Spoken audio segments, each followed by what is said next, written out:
sur le salon public.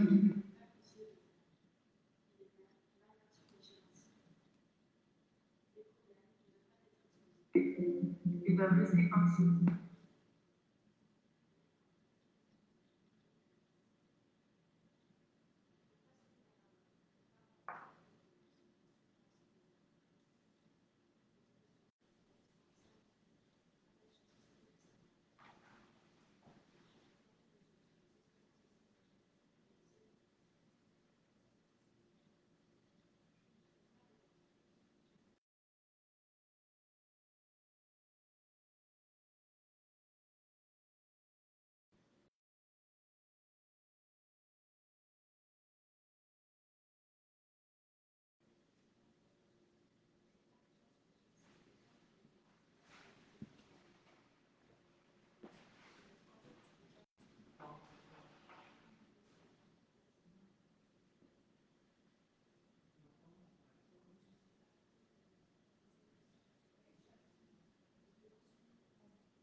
Well, we're again.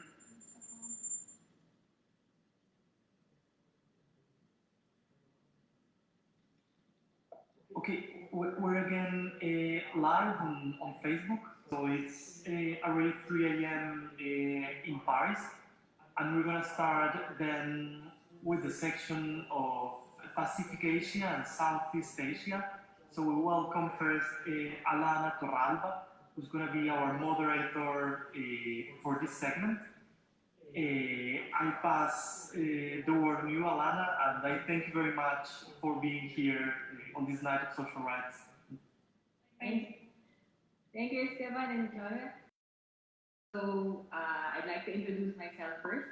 Good morning from Barcelona, Spain. My name is Alana. I am the former program manager of climate justice at the Rosa Luxemburg Stiftung in Manila, but I am now currently a graduate student of political science at the Universidad Autónoma de Barcelona. With that, I'd like to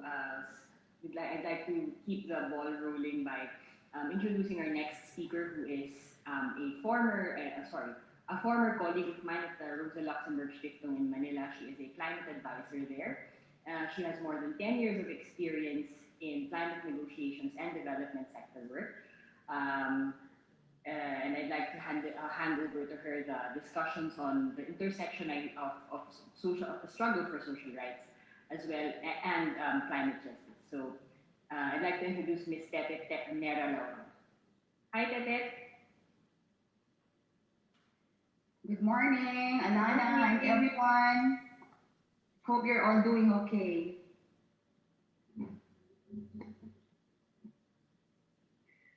Okay, so how do we go about this? I'm really excited. Yeah.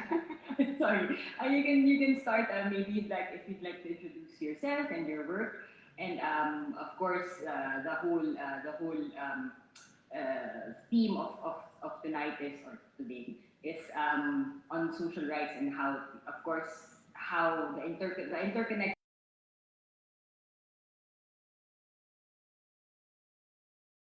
Right. So, yes, I currently work as an advisor for the United Nations program of Rosa Luxemburg New York Office.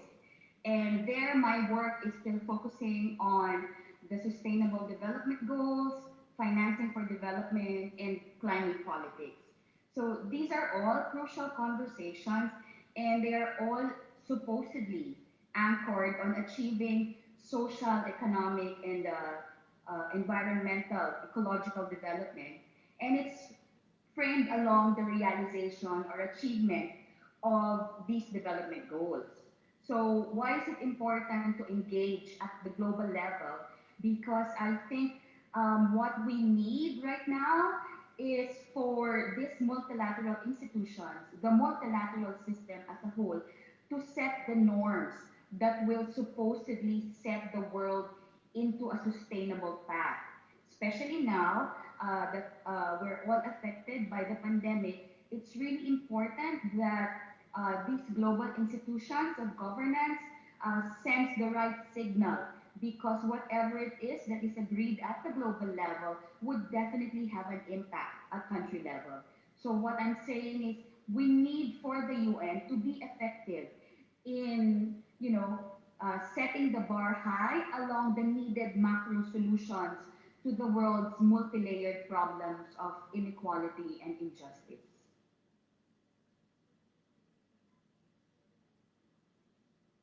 Great, great.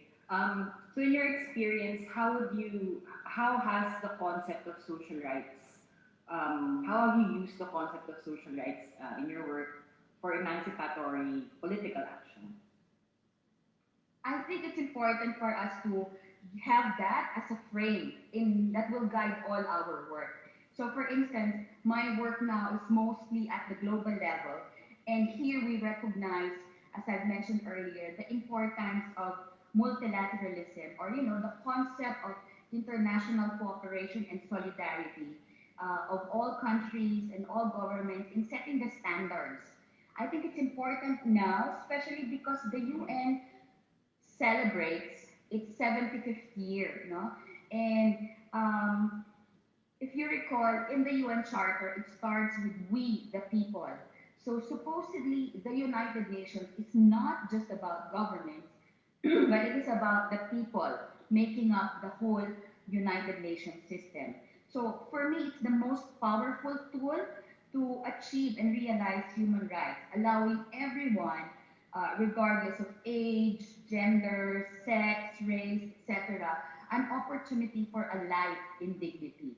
So having that as a frame, it's really important that we use this in our struggle to achieve global social rights.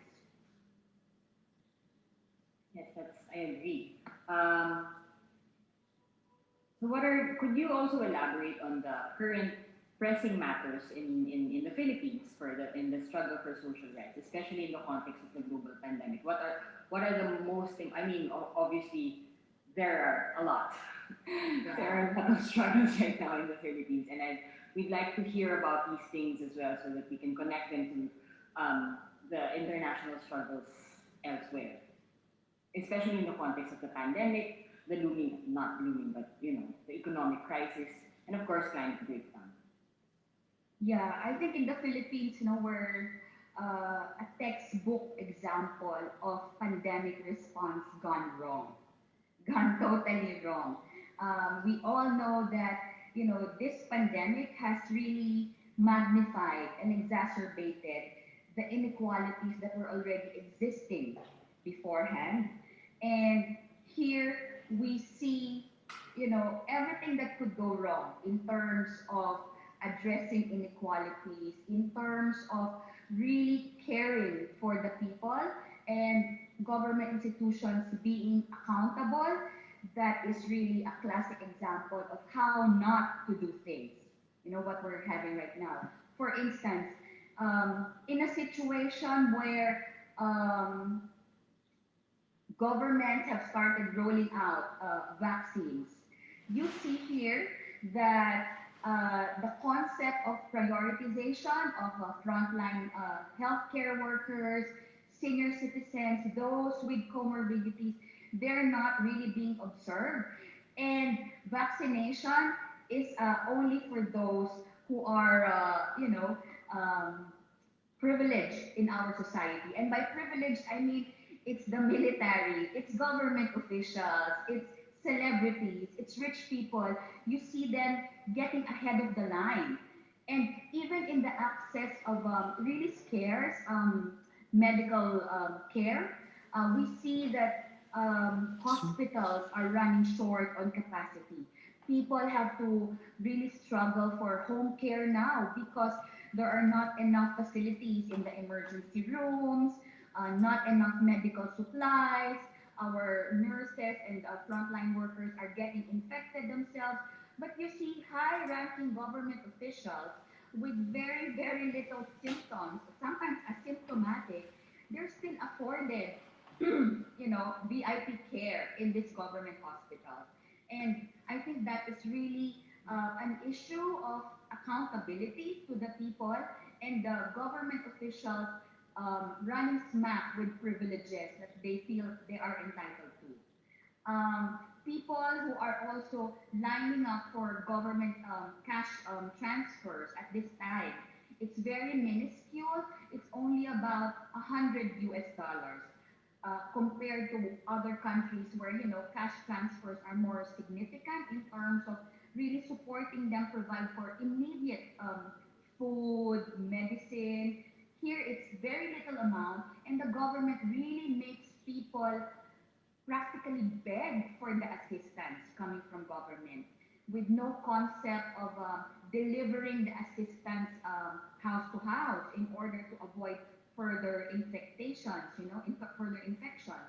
So now the concept of people helping each other out, in terms of setting up community pantries, community kitchen, that is beginning to sprout and it's spreading. So that gives me some hope in terms of, if we cannot expect anything from government, then it is the people, the masses, who will care for each other and take care of each other.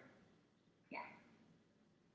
That's very well said because I also saw that, actually, I saw that the community pantry movement starts growing slowly, starting to sprout in several places in the Philippines. And I think it also adds to, what do you call this? The widening of imagination for people because I think we are also suffering, especially in the Philippines, where red tagging is such a big issue that we are struggling with an impoverishment of imagination. That people cannot see beyond capitalist maneuverings of the economy, and I think that's a wonderful thing to But experience. that's also precisely where a lot of concerns come in, because with all of these community initiatives on the ground, and it puts the government in a bad light. They're already in a bad light, but it further exposes their inability to reach people on the ground. So I am really concerned that these initiatives would also suffer the fate of being red tagged. And we know that last year in the height of the lockdowns, people were also trying to distribute food aid, and they were arrested by the police. So I think it's really scary how this government, can go to such great lengths, disregard people's initiatives of helping each other out in order to save itself from sinking any further. Yeah. Yes. Um, so in your experience, jumping off from what you just said, which is quite important, how can international solidarity help you in your work in the struggle for global social rights, climate justice, and what are the important lessons you've learned, especially in light of the interconnected and the overlapping struggles right now in the Philippines? I think everywhere we hear the narrative that the pandemic has exacerbated pre-existing inequalities. And we see that as an indication that there is really systemic and structural failures, like for instance, the UN just concluded its financing for development negotiations. And I really feel that, it's such a hypocritical attempt at feigning global solidarity. Because just as when governments are saying, we need solidarity now more than ever, their discussions around how to finance a pre-pandemic recovery is pretty much, making over capitalism. Governments have said that, yeah, we understand that things are hard right now. So, the IMF and the World Bank, they'll just suspend debt payments. Poor countries can just pay next year. But they're not recognizing why these countries have fallen deep into debt problems. Why are countries forced to borrow in order to finance their needs, no, in order to finance their pandemic recovery? They fail to see the interconnectedness of how, this broken global economic, trade, financial, and investment architecture are actually destroying poor countries' capacity to respond effectively to the pandemic challenges, but also to try and steer, their communities and their countries into a sovereign path of development. Last night, as I was watching the conclusion of all of these financing for development outcomes, I even heard, for instance, the Gulf states objecting to one paragraph that talks about the need to phase out fossil fuels. I mean, it's really crazy how governments can say, okay, we agree, we have consensus, but still pursue their narrow national interests. And I even heard the United States justifying, economic sanctions against small countries in the pursuit of national security and foreign policy interests. So who decides, who determines what the security interests are? So it's still a question of how unequal, how unjust the international structures are, despite all of these talks around international solidarity. So, it's quite frustrating and it angers me to the core that the United Nations governments uh, have a lot of gall to talk about, multilateral response and how we should care for each other, while saying that the formula to build back better is through public-private partnerships. We know how disastrous privatization programs have been in terms of privatizing healthcare, privatizing education, housing. These are things that people really need, as a social service, as a public good. We know that, for instance, the problem why vaccinations haven't really been successful so far is because there's not enough vaccines going around because rich countries have hoarded the vaccine supply globally. And now they're saying that, we're not going to waive intellectual property rights so that poor countries can try to develop their own vaccines. We're not hearing that, the multilateral system is not sending the right signals that would inspire confidence among the people.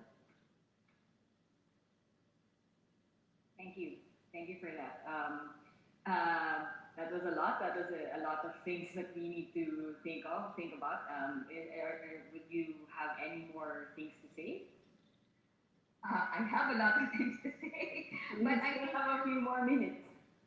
yeah, I think it's really important that we connect our struggles. No, it's quite sad also that among social movements, among civil society, we say that the struggles, the problems are interlinked, multi-layered, but we still haven't found the right formula, how to make good on our idea of, you know, connecting our struggles for social, economic, gender, and ecological justice.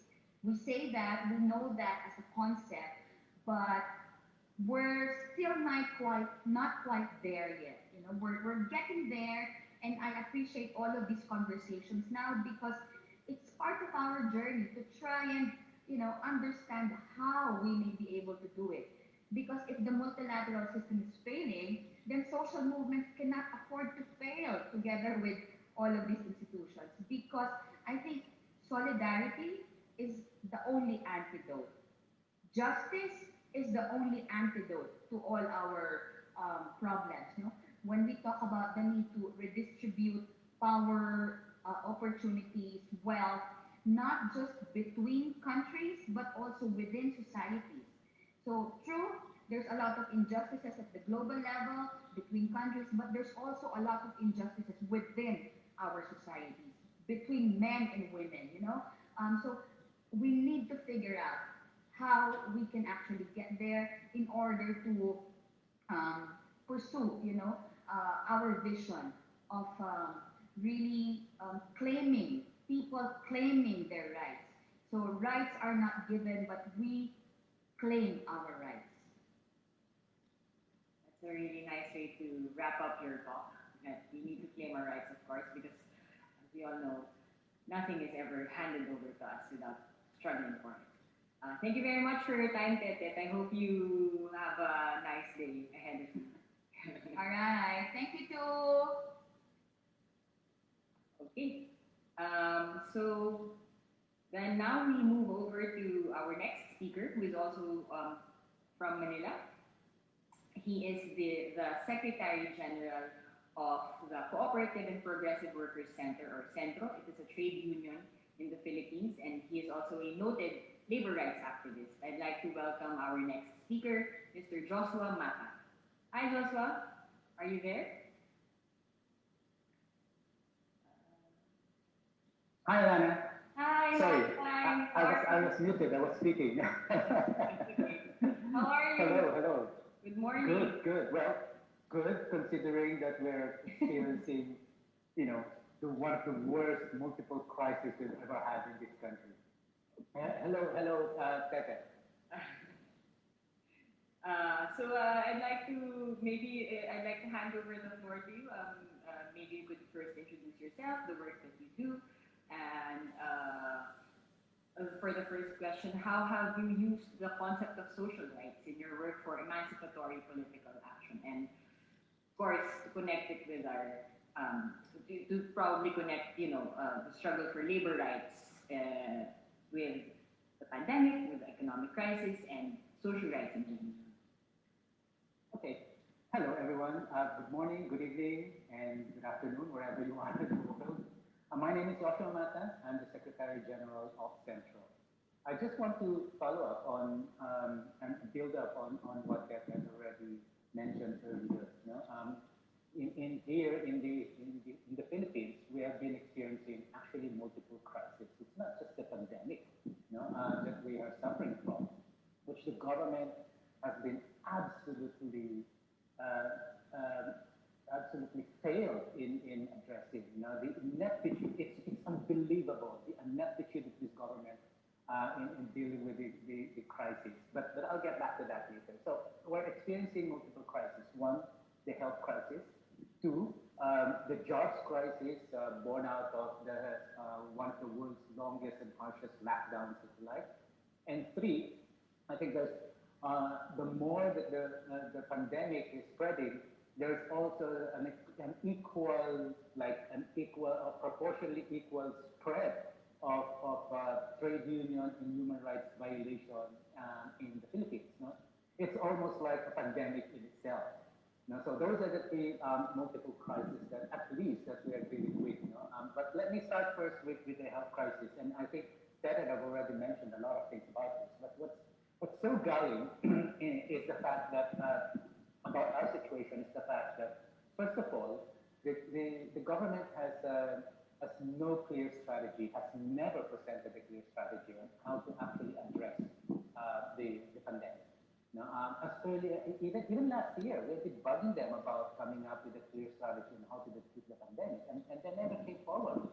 The only thing that would, one would imagine or one would surmise as the strategy of the government is essentially to wait for the vaccine. That was the strategy last year. Wait for the vaccine, and specifically vaccines from the president's dear friend China, not Xi Jinping. So very specific. That's vaccine started rolling out globally,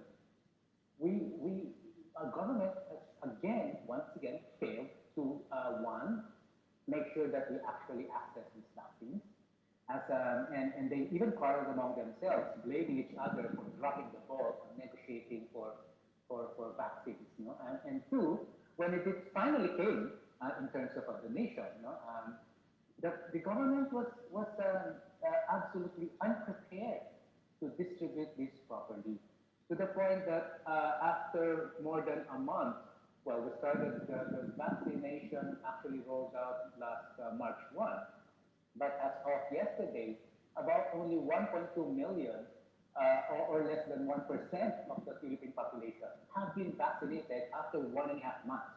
And now some areas, particularly my own city where I live, in Quezon City, they have an announcement that they would have to start vaccination after today because they ran out of supply.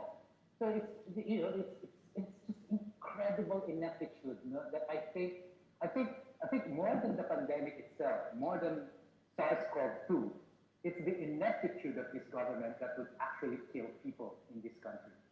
So that's the problem with the health crisis. Now, of equal importance is the fact that the government also has no clue, has no clear idea, no clear strategy on how to deal with the massive jobs crisis that we are all now facing.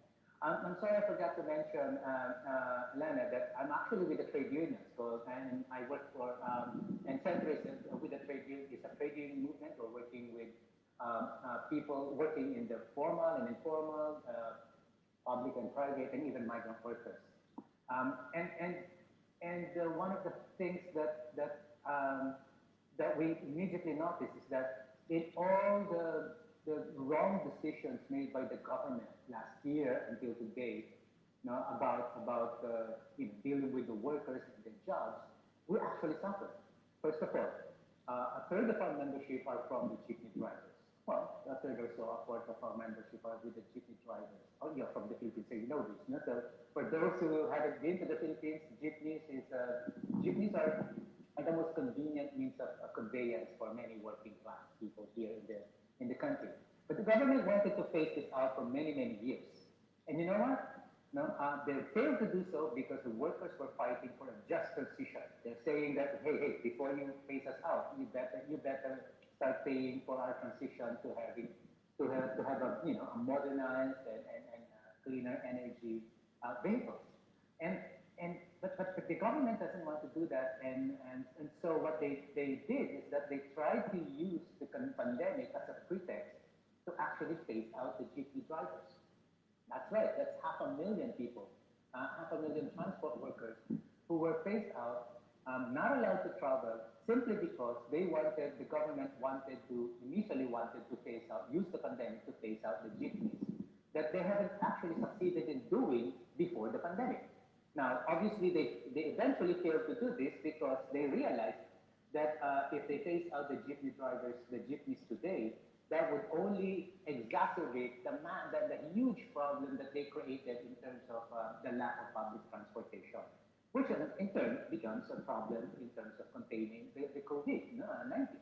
So then they decided to shut down ABS-CBN, which is a member of Centro.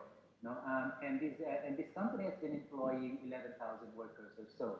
And in the midst of the pandemic, the government, rather than address the issues of the workers, they instead prioritized, their minions in Congress prioritized shutting down the country's biggest TV network, and threw out into the streets almost 10,000 people out of the 11,000 workers that the company has been employing. So it's incredible how this government can be so callous that they can even think of shutting down a major TV station that has become the source of information for many people about how to fight the pandemic, only because the president is so angry, is so pissed with ABS-CBN for imagined slides that the company has done on him and for being overly critical about his administration. So, and yet they're creating all these problems, they're adding up to the mess, and yet they don't have any jobs strategy. Today, they're starting to roll out a series of discussion and trying to come up with such a such a strategy. But it has taken them more than a year to finally realize this. But here's the bigger problem. Despite the massive crisis that we're facing, this is like the worst recession that we've had since World War II. The government has started penny pinching, and they don't want to provide more funds in order to address the crisis. They still believe that in some magical way that we can actually have an economic recovery just around the corner, which is, it's mind-boggling because even if you look at the only thing that they've managed to do somehow, provide loans to businessmen, one would immediately realize that there were no business people were actually taking on loans. Why would they? Why would they? There's no market out there. People don't have the money to buy stuff. So why would they actually incur loans at this point in time? So what we're saying to government is that stop relying on the private sector and stop relying on the market because the market will not correct itself. It is important now for the state to step in and actually produce the jobs, provide work for the jobs, provide jobs to people, and do the things that the market and the government has always failed to do. That is, repair society, strengthen the health system, try to ensure that we have more renewable energies in the countryside, and repair all the damaged environment, areas that we have, and to mitigate, like for example, our forests and riverine areas, coastal areas, etc. So that's what we're pushing for. But what makes it so difficult is that despite the fact that the trade unions, for the first time, many trade unions in the country have banded together despite whatever their political differences are were taken aside and they banded together because they wanted to address the crisis. In fact, we even came up with a strategy early on, as early as middle of last year. We came up with a public employment strategy that we have been asking government, pressuring government to adopt. And it's only now that they've started listening, somehow. But here's the problem, while the trade union has been trying to contribute to try to address the situation despite the ineptitude of this government, the government responded by red tagging the trade unions. And that's the third crisis. There has always been trade union oppression in this country, always. There is actually a factual basis for the global labor movement to say that the Philippines is one of the 10 worst countries for workers to be in, especially if you're a trade union. That's factual. But the thing is, during the pandemic, the government deliberately used the pandemic in order to further stifle political dissent and to push back unions, especially those that they considered as radical unions. So this came about not only by using policies and laws, like for example, the anti-terrorism law that they prioritized during the height of the pandemic, thinking that we cannot mobilize against it effectively because we are locked down.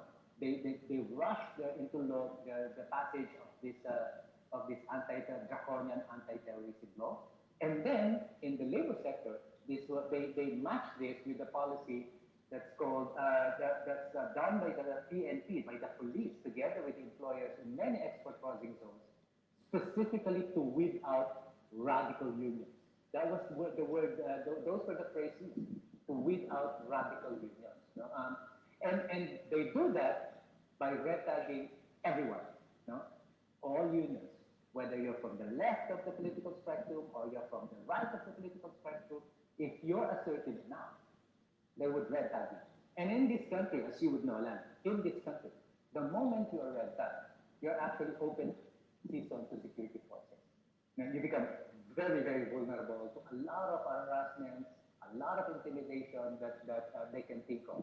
One, you start receiving threatening text messages or threatening calls. Two, your houses are visited, raided even, your offices are raided. Three, they get to arrest you, criminalize you, and the worst part is that red tagging actually signals the potential death for many people, as has already happened. You know?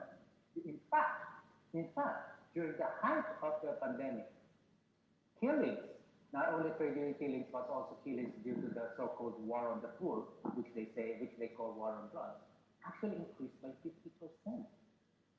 Can you imagine?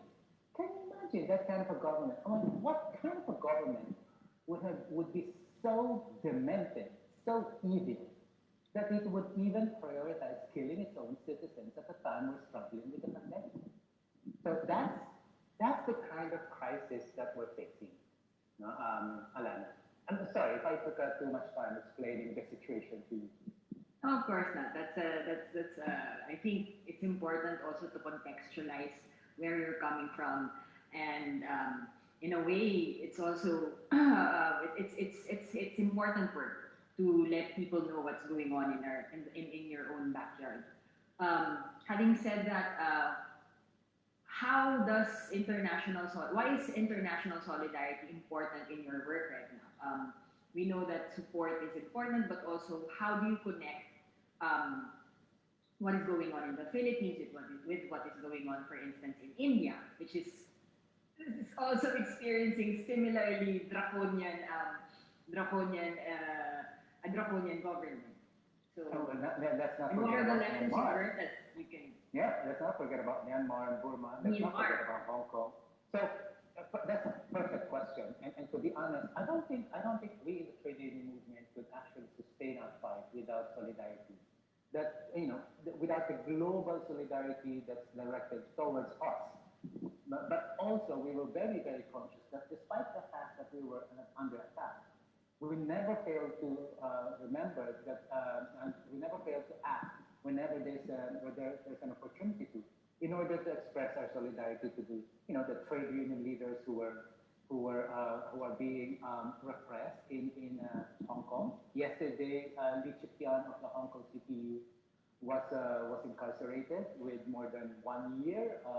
Well, it was actually a year, but in reality, it's more than 1 year in incarceration as a penalty for violating their laws in one count, and he's facing 8 more counts. So can you imagine that? No? And then we have Myanmar, the junta starting to, well, in reality, just making sure to remind everyone that they are really in power, that they have always been in power. So they took over the state. So despite the fact that we are under attack, we were still able to, we were conscious enough to be able to try and pull off days of action in support of our comrades in Hong Kong, in Myanmar, and follow the situation in that's what's happening in India, for example, in Haiti. The second thing that I can easily say is that the global labor movement, particularly the IPC, has been very, very supportive, of the labor movement's efforts to expose and oppose the government's trade union repression, in this country. And I think that, and more importantly, the global union federations, the national unions working in particular industries around the world, have also played a very significant role in making sure that we get all the support that we need, not only in terms of calling the attention of the national government, but also mobilizing support from among their members, and provide us with all sorts of support. So global solidarity is so important, especially now that we are facing this opportunity, if you like. Well, what was it called? That the pandemic could be imagined as a portal, for a better world out there.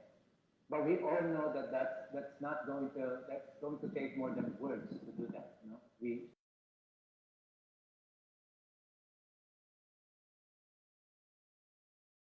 It's a very good way to wrap up your talk. Thank you very much, Rosa. I think. Oh, can I just say one last line? Sure. If you want, if I'm about to wrap up. So, just one last line. A few more minutes, sure, please. Okay. I've always believed that socialism is the better alternative. I've always believed in that. I think our problem has to do with the fact that we have yet to succeed in translating our socialist ideals into pragmatic politics that people can actually hold on to.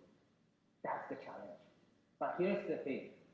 I'm, despite all the despite the atrocious situation that we have, I'm still very optimistic that in my country, people would eventually wake up to the reality that they elected into power an evil force.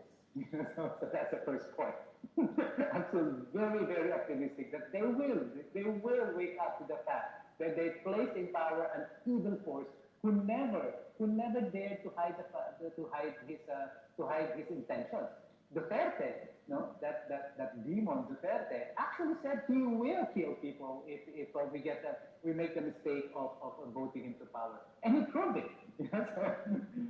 So that's the first point. But the second point is that I think now that people are starting to see how inept this government is, not and even even the other elites, no, that we have who have yet to provide any alternative, viable alternative to us.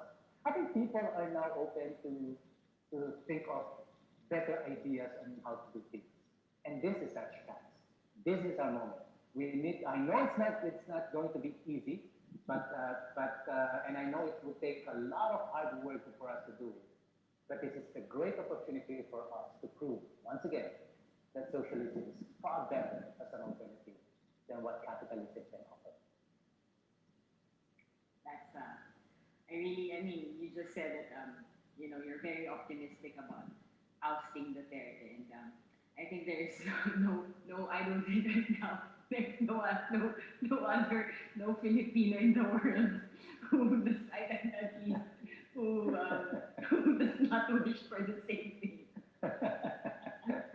It's our perfect hope. So let's all work for that. Thank you so much for your time, Joshua. That was a very enlightening talk and even inspiring. Thank you for enlightening us on what's going on the ground in the Philippines, especially in terms of repression of trade unions, which have been historically repressed, but even more so now, because it's not just political repression, but it's also something a little bit more concrete, because people cannot work. People are barred from working in the Philippines because of a complete failure of governance. I wish you well. I hope you have a nice day. You too. Stay safe. More power. Yes. Thank you. All right. Thank you very much to our first two speakers from Manila. So I'd like to wrap up our first talk, two speeches. So first of all, the Philippines is experiencing a monumental failure of governance that has resulted in a health and massive jobs crisis. For instance, the government used the pandemic as a pretext to phase out almost 500,000 jeepney drivers, or these are transport workers. But I think eventually, as Joshua mentioned, they realized this is not feasible because it's going to come back to them. Because by phasing out these workers, by phasing out this form of transport in the Philippines, that would also mean paralyzing an already dysfunctional mass transport system. So it is truly an idiotic move in their part. But because of this, trade unions are also suffering. The Philippines is also experiencing one of the worst recessions in recent memory, and the government's response to that is to cut taxes for corporations instead of providing aid for people, providing jobs so that the economy could be stimulated. And lastly, the Philippines is also experiencing a red tagging crisis, where activists are being targeted. In the middle of the pandemic, the government passed the Anti-Terror Act, which is more than which isn't just repressive; it is also dangerous because it opens activists to become more vulnerable to security forces.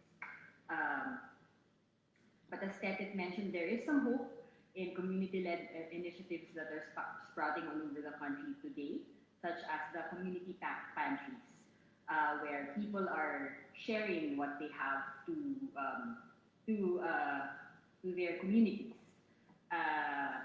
But of course, this is not enough, and we need to hold governments accountable. But it is proof that solidarity with the masses is how we emerge from this crisis. As Joshua mentioned, we cannot, this kind of work cannot be sustained without solidarity. So, if there is anything else that you'd like to add, Martin, I'd be happy to hear it.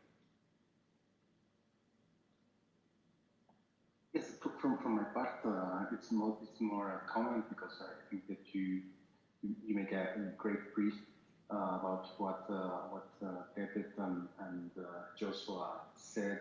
I honestly am really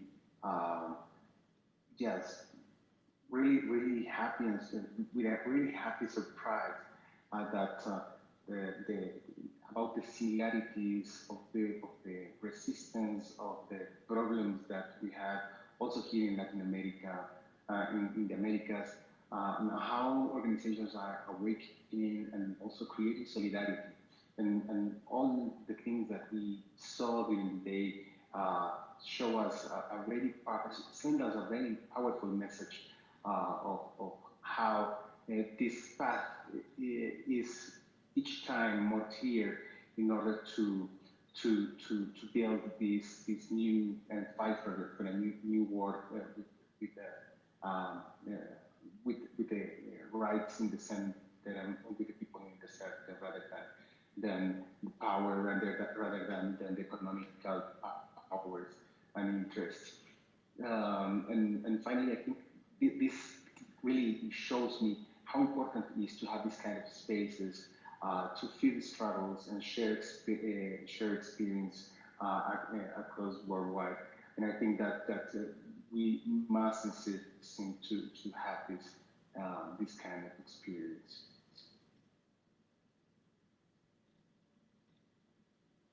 Thank you, Martin. Yes, I agree. I think it's also inspiring to hear about all of these stories from all over the world, because you see all of the similarities and also how we can learn from each other.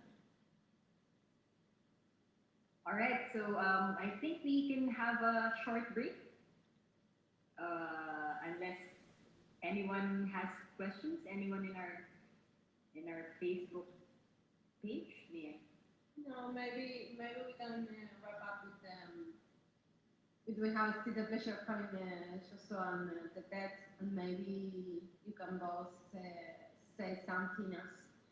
I think we have also found connections in the work that's been done in Latin America and in the Pacific countries in terms of fighting extractivism and fighting other ways of controlling bodies and territories in these colonial systems. And it would be nice to finish, I think, with some reflection on how are you both fighting against climate change, but from this socialist, feminist,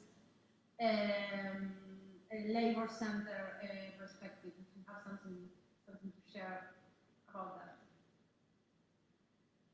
Well, I can share a bit about the struggle of the GP drivers that I mentioned who are being phased out by the government.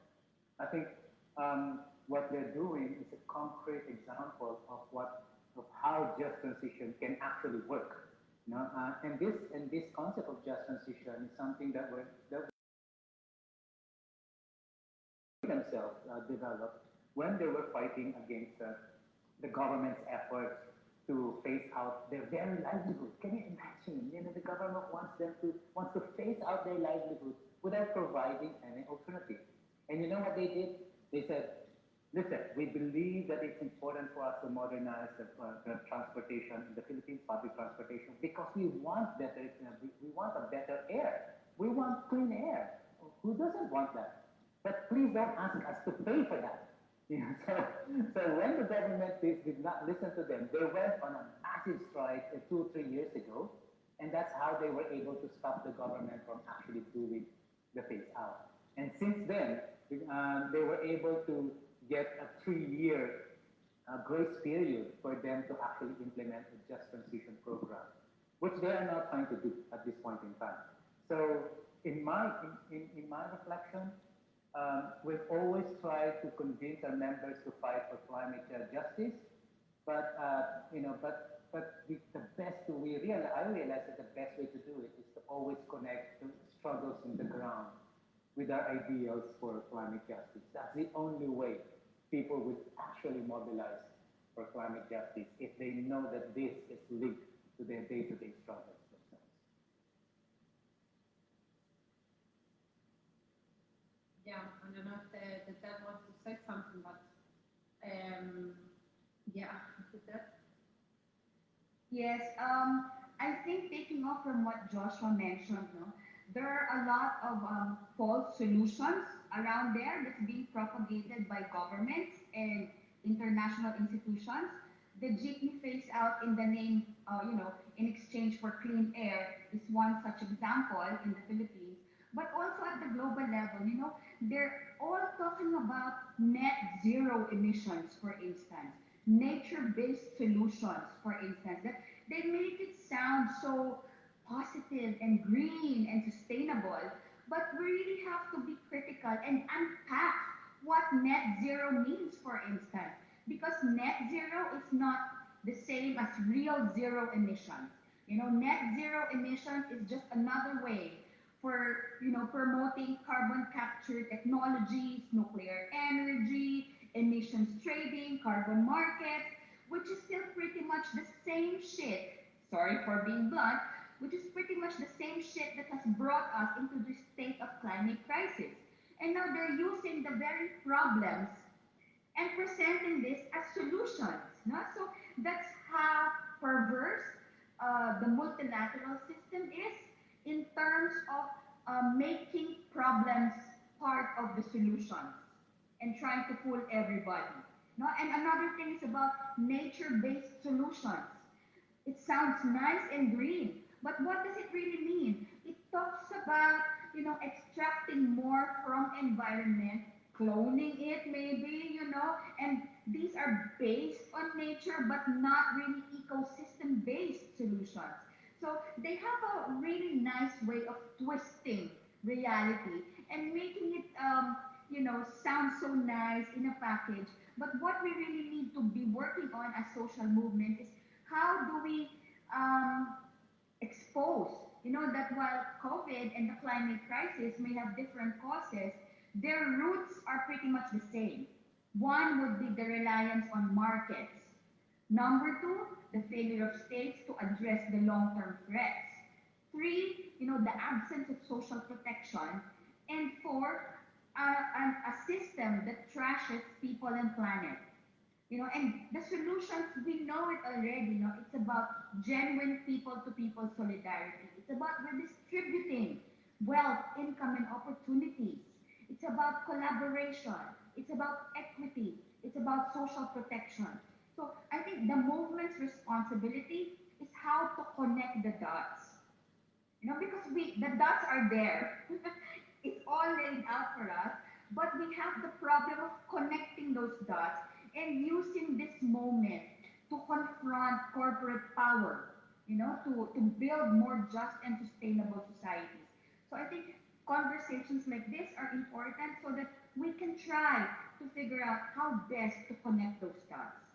Yeah. Thank you. Thank you. If Joshua wants to take the word, take the floor. Yeah, just one quick point. No, it just strikes me that I realized that during the pandemic, I just realized that there is no such thing as experts anymore.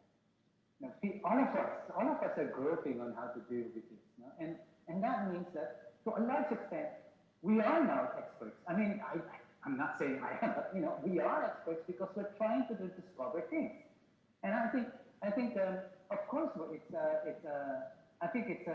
a great idea. It's a liberating idea, but it also comes with a lot of responsibilities, obviously. because it means that we can no longer rely on the rulers that we have. No, we have to rely on ourselves. So we're experts. Read and experts, that's even better. Exactly. Yeah, and I think as you both said, like this exercise of like left international solidarity across subjects and across regions, it's really key. And also, as I think, as the dad was saying, fighting these false solutions, right? Like, and the appropriation of some of the struggles, you know, like the Green New Deal is could have like a people's-oriented roots, but it's been also being used right now as like just this joker phrase. So how do we take back on these ideas, right? Of creating a people's global Green New Deal, for example, right? Like we could transform the world socially and ecologically. So I think all of these teachings that leaders like you are doing your work every day. It's really inspiring. I don't know, if Martin, maybe you want to share some last thoughts, or Alana.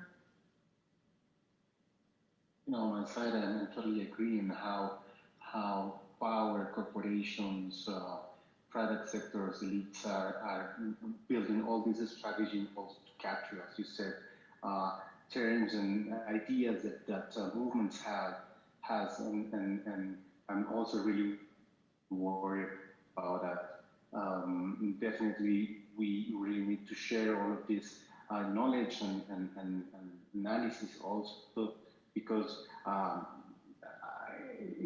I think that it's a complete threat at this moment, especially regarding the climate crisis. At this moment, we cannot have the luxury of make a mistake on the next steps, and definitely all that package of all solutions is it's a threat, completely threat.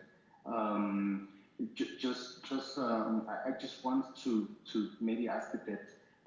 Maybe you can share with us a little inspiration, thoughts around this international and multilateral mechanism that, as we saw and as you said, they have a lot of limits, limitations. So I don't know if you could have some thoughts to share with us, who could inspire to continue also the fight and to address that there.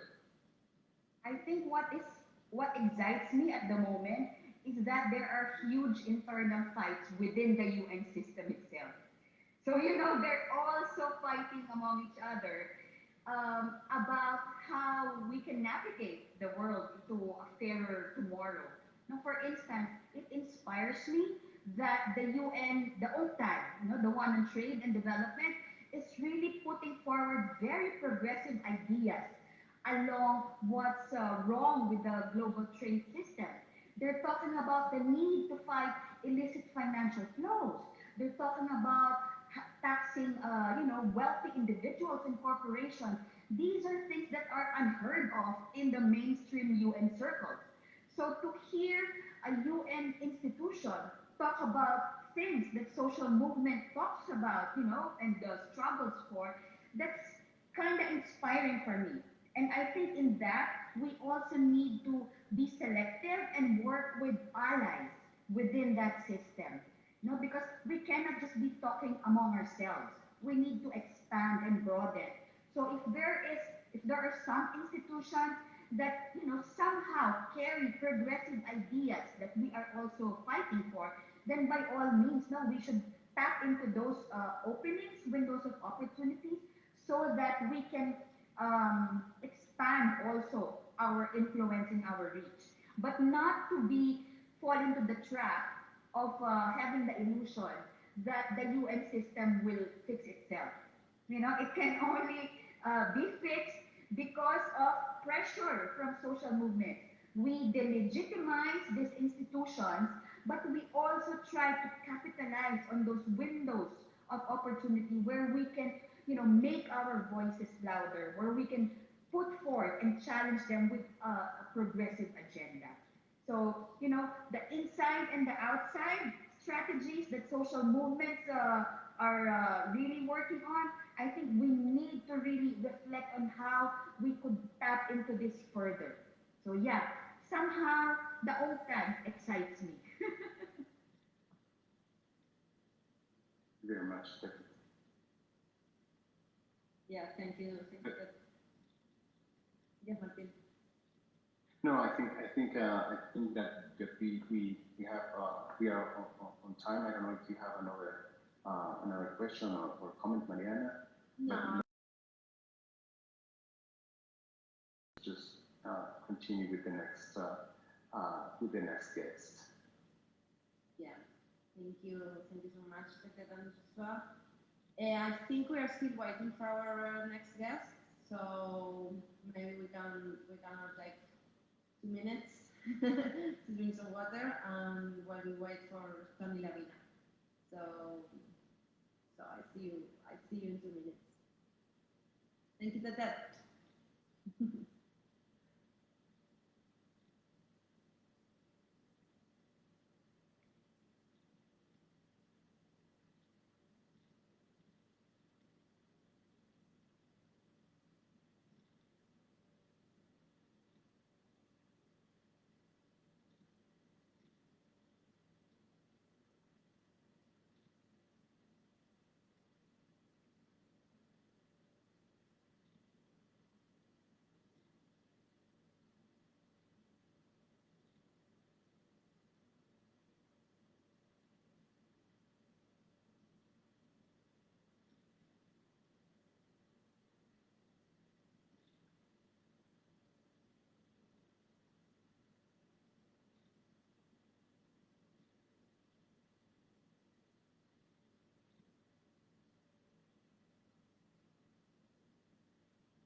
sorry for the technical issues.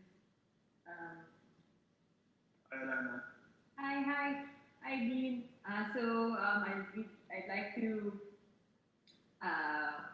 move forward with our discussion. So first of all, I'd like to introduce our next speaker. He is a human rights lawyer, a former dean of the Ateneo School of Government, a former executive director of the Manila Observatory, and a veteran climate negotiator. He's a respected lawyer in the Philippines, Dean Tony Lavina. So welcome, Dean. Kumusta Hello. po? How are you? Okay, I'm okay. Yeah. So if you could start off your talk and introduce yourself and the work that you do in relation to the struggle for social rights, for global social rights. Thank you. Thank you, everyone, and thank you for inviting me to this 24-hour discussion on something very important for me. I've actually been a human rights lawyer for a long time, for at least 30 years, and even before that, both as a law student and a student activist. I was already involved in human rights, and I've always been involved in the intersection of human rights and environmental rights, including on climate justice, having worked also in this intersection for more than 30 years, representing indigenous peoples, local communities, farmers, rural peoples, as well as urban people that have experienced this, the violation of their rights in the context of development aggression. Today, you would think that we made a lot of progress over 40 years of doing this, and to some extent, yes, we have many more international instruments that we can use. We've succeeded, including incorporating into the Paris Agreement, for example, human rights and climate justice. The human rights community itself has taken on, international human rights community is taking on environmental issues as fundamental to the quality of life and to the exercise of human rights by people. So several special rapporteurs actually on that work on this intersection. I mean, not on of course on the environment, but also on pollution, also on indigenous people's rights and those areas. Yet we are seeing regression at the national level and the local level, and this certainly is our experience in the Philippines. And in general, over the last 5 years, we've had a serious deterioration of rights, of the rule of law in our country. Started with attacks on the poor for allegedly being drug users, not just drug pushers, but drug users were targeted, or suspected drug users and their families were targeted.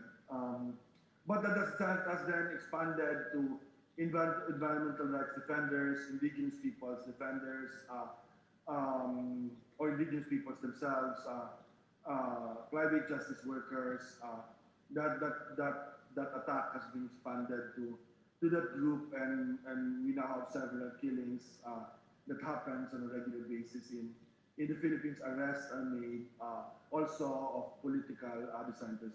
This tells you that you cannot really separate environmental rights from political rights, and political environmental rights from human rights.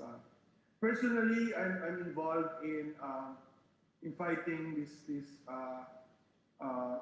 state violence, state-sponsored violence, state-sponsored coercion, and not just limiting myself on on what I used to do a lot more and what I'm an expert on, which is on climate justice or environmental issues, but including basic human rights of people being arrested without properly being charged, search warrants being used as kill to kill people.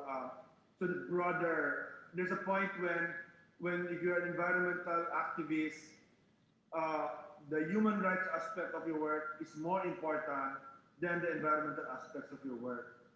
Because if you cannot defend the human rights, the political rights of your own political environment and your own political rights and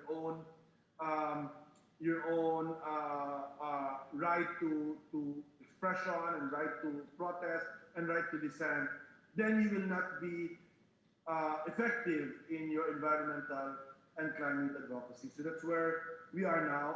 I work very closely with student activists that are being targeted as communist terrorists without any basis at all. I work very closely with educators of indigenous children of indigenous peoples, whose territories are under attack by mining, palm oil, and other energy, other interests. And so there's a concerted effort to destroy and crush the schools of these children in Mindanao, particularly called them Lumad schools. And I am actively involved in defending those educators and those children from those state-sponsored attacks.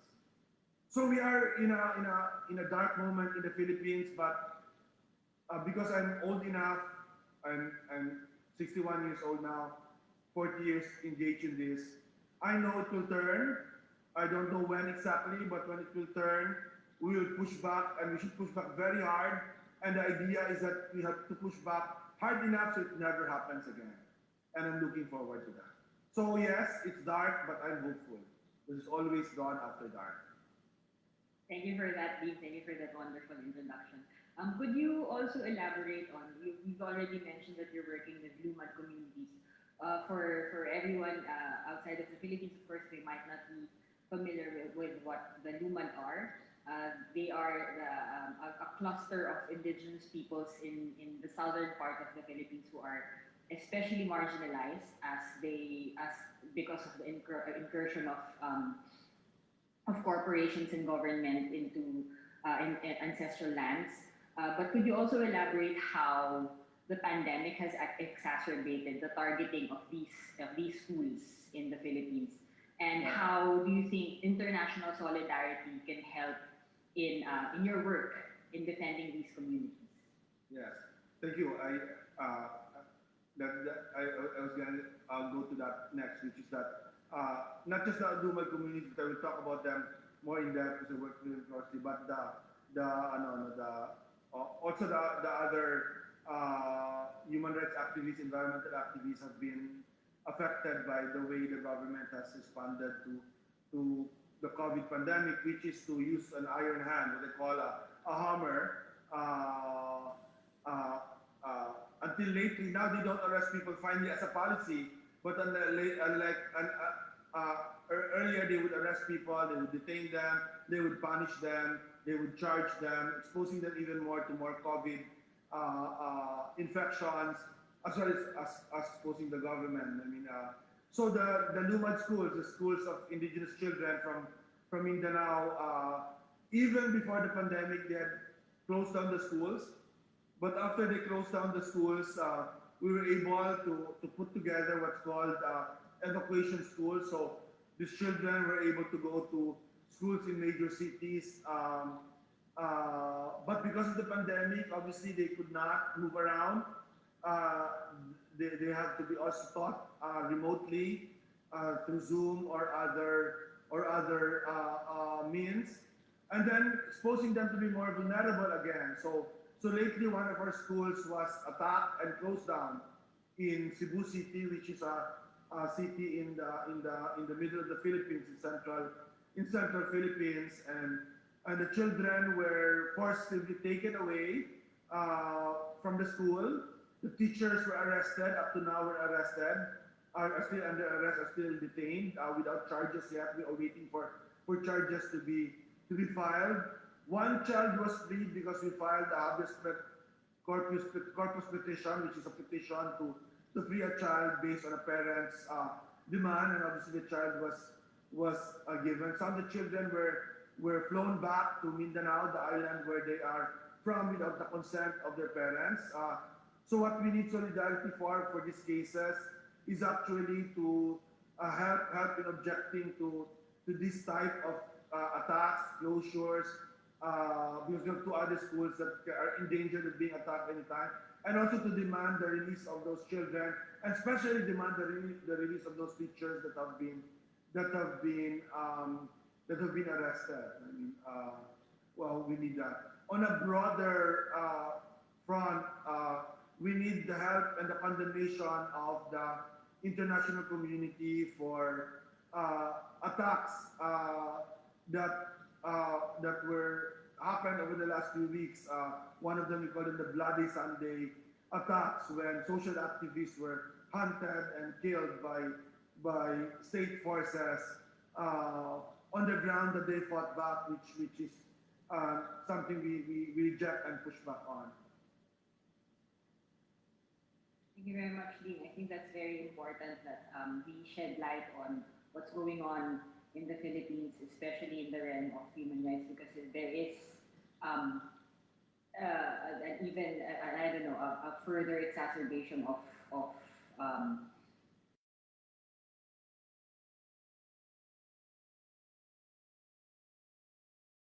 And just to add the things that you can do internationally, there's a pending cases at the right word. There's a pending preliminary examination in the International Criminal Court that is to be decided by June. And so we actually need that investigation and prosecution to proceed against Philippine officials for crimes against humanity in the war against drugs, because these are for crimes committed when we were still parties to the Rome Treaty and so crimes committed from 2016 to 2018, and we need a loud voice from the international community that this has to be done. In my view, the Philippine government has been given a free pass by the Human Rights Council of the United Nations when it did not investigate the Philippines last year, when it chose not to investigate the Philippines, but accepted the offer of the Philippines to build the capacity of the Philippines. That's good, but I don't think the Philippines government has been serious in building its capacity to address human rights violations. And now we have this new situation, the attacks on the Lumad schools and the attacks on social activists, where people are actually killed or arrested without the right charges. Thank you very much, Dean. I think that's a good way to wrap up your talk. And to encourage more international solidarity, especially with regard to the Luman, and of course human rights activists, environmental rights activists. Would you have anything more to say, Dean? I just want to reiterate that when you have the luxury or the perspective of time and history, we know that this will change, but you don't know when. So it's important to keep on fighting. It's important that you keep on supporting us, and we keep on supporting other peoples in the world where human rights are under attack, and in worse attack under COVID. Because what we need to do is, when this is over, that we push back completely, and then we make sure it never happens again. So unfortunately, Alana, being also an expert on biodiversity, we do know that the pandemics will happen again. So this particular situation, the night of rights, as we call it, will happen.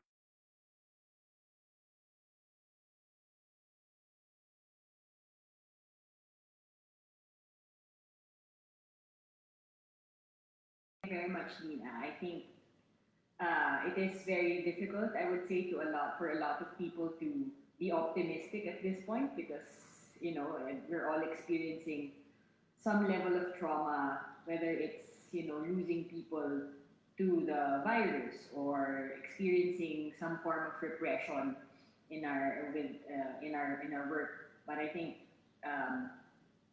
you make a really good point that by holding governments accountable, by campaigning to prosecute prosecute governments, especially for instance with this let's call it for what it is, fascist government. That this is where we draw hope from, right? This is how we sustain our struggles. Yes, agree. Thank you very much, Dean. And I hope you have a nice day ahead of you. Even though I know you're still in lockdown again. It's a quarantine, as they like to put it. Yeah. Thank you. I can leave na, no? Sir? I can leave? Yes, sir. Apo. Sige po. Thank you very much. Thank you very much. Thank you. All right. Thank you very much, Dean Tony Lavinia, for that message. So I'd like to move forward with our next speaker, who is who is the executive director of Greenpeace Southeast Asia. He's also a former head. He's also the former head of the Philippine Climate Change Commission, and a veteran climate activist. He is a Filipino, but I believe he is currently based in Jakarta. I'd like to introduce our next speaker, Mr. Yeb Sani. Yeb, are you there? Yes, hello, Alana. Hi, Yeb. Kumusta? Morning. Good morning, good afternoon, good evening to those who are following the Nights of Social Rights. Thank you for having me. Yeah, thank you for your time. Thank you for. Are you in Jakarta? Did I get that? No, I managed to come back to the Philippines just before the lockdowns last year. So I am. Okay, good. I don't know if that's a good thing, but at least you're with family. I am. Yes, this has been the longest I have been at home for the past 20 years. So, so maybe you can start with outline or introducing yourself and the work that you do, as well as answering the question of how you've used the concept of social rights in your work for emancipatory political action, and of course introducing the pressing matters in the struggle for social rights in the Philippines, and as well as in Southeast Asia, because you are quite familiar with the landscape, with the political landscape there, especially in the context of the pandemic, the economic crisis, and of course climate breakdown. yes. All of these are very much interconnected. And my name is Yeb Sanyo, and as Alana said, I currently serve as Executive Director of Greenpeace in Southeast Asia. And for me, there is something special to that, because Southeast Asia is a critical battleground for the climate crisis, but not just for the climate crisis, for many kinds of crises that affect social rights. I wear several hats, internationally and nationally, and I also sit on the pioneer board of directors of the Global Catholic Climate Movement, and we're working closely with many Catholic communities around the world in promoting social rights as well. I also sit on the conveners group of the Fight Inequality Alliance for Asia, and quite clearly we're fighting against inequality, so we work a lot on engaging communities and peoples in different countries to assert their rights and amplify the call for equality, and also highlighting the stark inequality that pervades the entire world.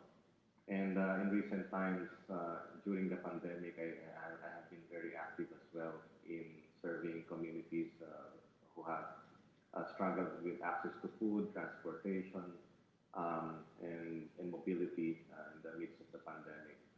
There are lots of things that need to be done. But going to the question on how we use or utilize or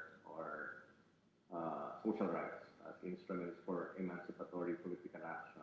Now, in my experience working in the Philippines and in Southeast Asia, largely that's in Indonesia and Thailand, in Myanmar, we've done some work in Malaysia. We have been asserting the right to safe and decent homes, lives that are safe from climate risks, the right to safe and efficient transport and inclusive mobility, the right to road safety. We've done a lot of work on that. The right to clean and healthy air, safe, affordable, nutritious food, the right to a balanced and healthful ecology, if you can consider that a social right, and the right to better standards of living, the right to equitable and effective health system, and the right to education. So while I work in the environment sector, we have been leveraging these campaigns to effect political action that have somehow resulted in addressing the problems involving the undermining of these key social rights and have resulted in both national and local legislation, many of which have enshrined civic participation and inclusion in both planning and also decision-making processes that involve many of these issues. I'm gonna illustrate some of those examples in a bit, but these issues and most social rights are really very important for the marginalized and the disadvantaged. The story is quite common. You have a lot of parallels, whether you're working in heavy human rights work or working in the environment sector, you're working in education, housing, etc. But much of the work we have done have not yet, I would say, have not yet resulted in what we can call comprehensive, large-scale emancipation, as your question would refer to. But it has started, I think, to create ripple effects and has paved the way for empowerment and transformative change, highlighting that people's dignity and well-being are very central to any political action. I want to share our work on climate justice and our particular work on asserting the rights of communities and individuals to a balanced and healthful ecology and to a stable climate and the basic human right to food, safe and decent homes, livelihoods that are secured from the impacts of climate change. It has led to what we see as a groundswell of organizing. Many communities are now organizing, especially for vulnerable and marginalized communities, standing up against extractive industries, fossil fuel companies, and also the government machinery that are perceived as acting in collusion with dirty industry. It happens so pervasively in Southeast Asia. And so the emphasis of social rights as an instrument to gain headway, I think, in our desire for climate justice, in pursuit of our goals to hold big polluters accountable, has been really effective to empower communities that are very grassroots. Actions have become stronger because of our emphasis on social rights, and we continue to hope it would lead to further transformative change. I think that asserting that people and communities are rights holders, it's really powerful to do that. It can drive real change because governments have largely behaved like we owe it to them, that we have basic services such as housing, roads, clean air, clean water, safe neighborhoods. But these are supposed to be rights and should be viewed as rights that people are entitled to. They're not supposed to be a privilege. But I would say neoliberalism and the globalized economy has really led to a severe disregard and neglect for social rights, such as these rights that I have mentioned. It has been the most striking failure that has left a lot of people behind, which in turn has elevated the bad kind of populist politics. That's why you have Donald Trump and variations of him, and even I would say the Philippine experience. That's why you have a government like what we have. We have advocated in many of our campaigns the rights-based approach, to policy making, governance, legislation, and implementation of government actions. I think largely it has been effective in the development and adoption of national level legislation. Well, but what we always say, Philippines is good with policy and legislation.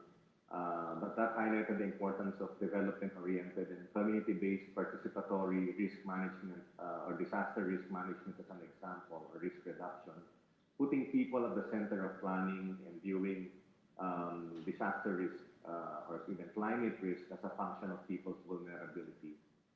The sad thing though, Alana, is like many progressive pieces of policy, the momentum is short-lived and the forces of the neoliberal mindset start to, or maybe even just sort of the short-sighted mindset start to erode the gains after a short period of time. And now even the National Disaster Risk Management Law is under threat of being repealed by a new law that really drastically moves away from that progressive paradigm of risk management.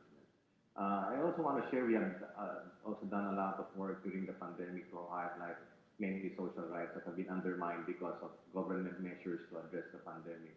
This includes the right to food, the right to mobility, to healthcare, and the collective efforts, I think, of many groups have led to government programs to provide aid for communities. I think the clamor for that came from the work that many groups have done in order to highlight the failure of government and the official establishment of things like hundreds of kilometers of protected bicycle lanes that now allow the more marginalized to travel safely and inexpensively.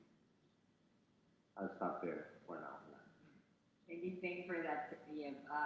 Yes, I agree. I think the rights-based approach is actually quite effective in mobilizing critical support from in the grassroots level, but also on a national and even global level. Because when politicians or policymakers see that there is a groundswell of support from their base, they are more likely to be receptive to these ideas. And as we have continually asserted, these rights are to be claimed.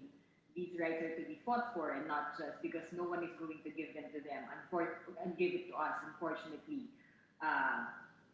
Yeah.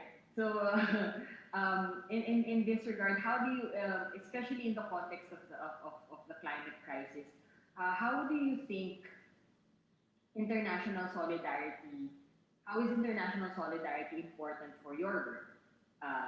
And what are the lessons that you have learned, especially in this past year of competing for attention, actually, for these issues? Because obviously we are experiencing a sort of prioritization of the pandemic as it should.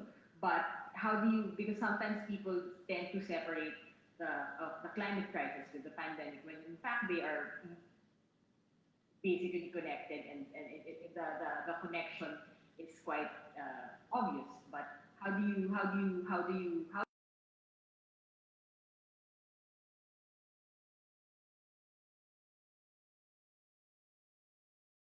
Yeah, thanks, Alana. No, the first thing I would say is that I want to dispel the rumor that the climate crisis has been solved because of the pandemic. That is not true. The world may have reduced emissions by about 7% compared to 2019 to 2020, but that does not erase more than 100 years of emissions. And in fact, 2020 has tied 2016 as the hottest year on record, despite the pandemic. So the climate crisis continues unabated and continues to profoundly affect many communities. So more than ever, the climate crisis must be viewed as a twin crisis with the current health crisis that we're experiencing. And funny to think, anything that you need to address the pandemic are almost the same things you need to address the climate crisis: urgent action, global ambitious action, and resources from the most wealthy being provided for those who who have the least resources. You can say that with the climate crisis, you can apply that to the pandemic as well. And you asked about solidarity. I must say that solidarity is not an option right now. It's an imperative. For us to achieve any significant victories, not just in the struggle for social rights in general, but for the climate crisis. I mean, the climate crisis is an issue that is affecting every square inch of the world. But it's also an issue that has been about actions of a few affecting everyone else. So solidarity is central to both. I'm talking about both solidarity among nations and solidarity among peoples of the world. And we need to stand together, strengthen the global movement, in particular the people's movement, and communities within countries need to set aside differences. We have also been plagued by infighting, by competition among advocacies, competition even within the movement. We also have to deal with the reality that even within the people's movement, you have political differences, stark political differences that have at some point in history led to violent reckonings. And so we cannot afford that to happen anymore. Ultimately, we face the threat of the bad kind of populism in politics happening in many parts of the world. We see the rise of authoritarianism, and we start to lose our civil and political rights, and evils such as racism and white supremacy are normalized and even encouraged. We then have a deadly vicious cycle of bad governance, corruption, and then our economic rights are infringed on. What I'm saying is social rights will affect everyone, and if we assert social rights, it can have the power to help protect other basic human rights. And again, going back to the climate crisis, you've heard this before. I think somebody said, the earth is one, but the world is not.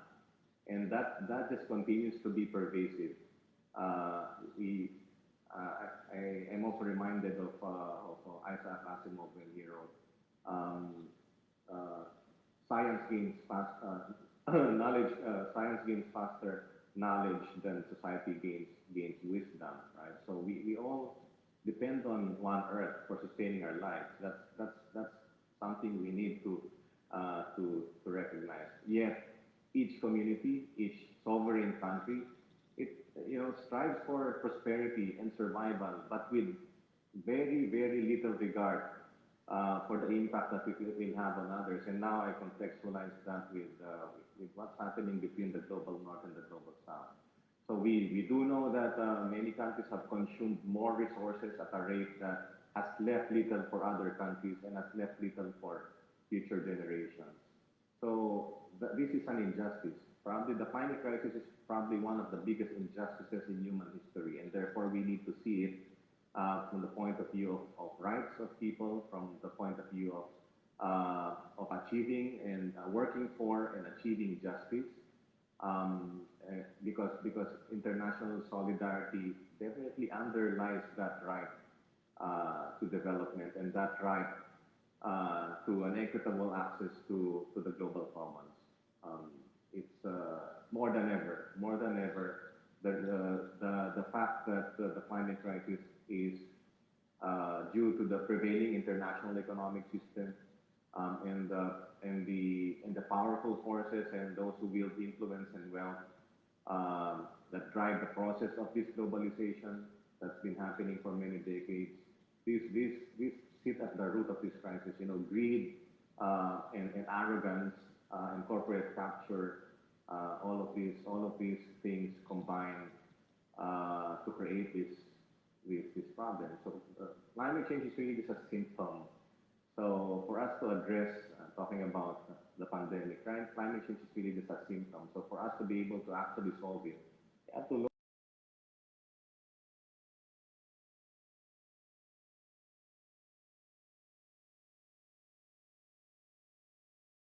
Thank you very much for that, Deb. Inspiring as usual for your inspiring talk. Yes, I think there's one line that you just said that I think is quite is quite memorable for me, and I hope the people who will view this recording, if they're not awake right now, is one thing that they should take away is that solidarity is not an option anymore. It is an imperative. It is what we should. It is the way forward. It is the only way, basically. If there is anything more you'd like to say, we have a few more minutes for you. Yeah, I mean, I think reflecting on this conversation just right now, um, we can relate that to what we need to do on the ground, right? So in terms of social rights, and we're kind of commemorating social rights tonight, we would wish that in the future we would be celebrating social rights, but tonight we commemorate that. We think of the people who have fallen during the night, right? And never should we forget people who have fallen during the night, whether it's to climate impacts or violence inflicted upon peoples, um, and extrajudicial killings committed by the state. I think the most striking challenge in the Philippines right now is that it's the most dangerous place for environmental and human rights defenders. I think the previous speaker has elaborated on that. But and so this is a priority for people who work in the civil society movement, and there is no place for impunity in a future that serves the interests of people. And and more sadly, of course, many of those who fall victim to state-sponsored violence and murders are members of indigenous peoples communities. It has escalated more than ever in our history. So we need to prioritize that. It's sad. It's sad to see that not just because of the pandemic. I think we sometimes blame the pandemic for our own inaction, but even before the pandemic, there's been little solidarity around this issue. There's been little unifying force around this issue. And every time you speak about this, you get trolled, you get blasted on social media. It is a very sad situation, and I don't know when we will ever get out of this rut. I have more optimism that we will get out of COVID than this culture of impunity and this culture of declaring that activism is an act of terrorism. It's something that I care deeply about because we live in a country that is most dangerous for environmental defenders. That is just tragic. And therefore, talking about prioritization, that's one major priority, of course. But in terms of terms of social rights, clearly, a lot of people struggle with access to safe and affordable food, healthcare, education, more than ever. And social security has been thrown out of the window.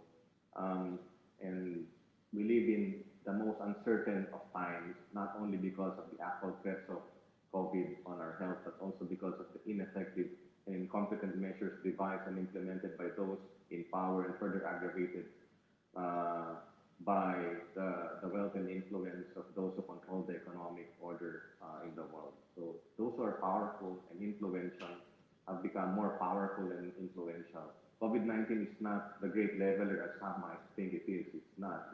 In fact, like many other crises and humanitarian disasters, it amplifies the power dynamics that have led to marginalization for many communities and for many people. So the pandemic has deepened inequity, and I think as part of our work on social justice, it's really important for us to strengthen our work on fighting for social rights. I want to just put forward 5 recommendations very briefly, Alana, if you will allow me. And I take this from my experience, not to claim that success has taught me all of this. No, I think in this moment, my disappointment with the work we've done over many decades is that I relive the moments when I started this work 30 years ago.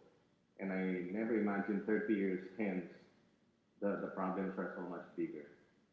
But I do hope that some of these things could help those who are involved in pursuing and defending their rights. So as we stand in the midst of the pandemic, the right to health, I think, and effective health systems are deeply highlighted. This is the moment to fight for change in the health system. And I'd like to think that when we talk about social rights, we distinguish that from other kinds of human rights, including political and civil rights, because sometimes the work we do in defending political, economic, civil rights are so nebulous and sometimes fraught with danger and disappointment, right? But the importance of highlighting social rights, I think this is the moment to fight for health rights, and an opportunity like this should not be wasted. We need to fight for a community-based healthcare system and one that will not be exploited by big pharma and ruin the lives of people. So embrace this opportunity. That's a piece of advice I think I want to give. Never in our history will we be able to highlight the healthcare system more than ever. Number two, make it global. As I said, solidarity is not an option. We live in a time with unprecedented connectivity. I would remember, maybe you remember Alhana, maybe 15 years ago when we did our campaigns, we didn't even have cell phones.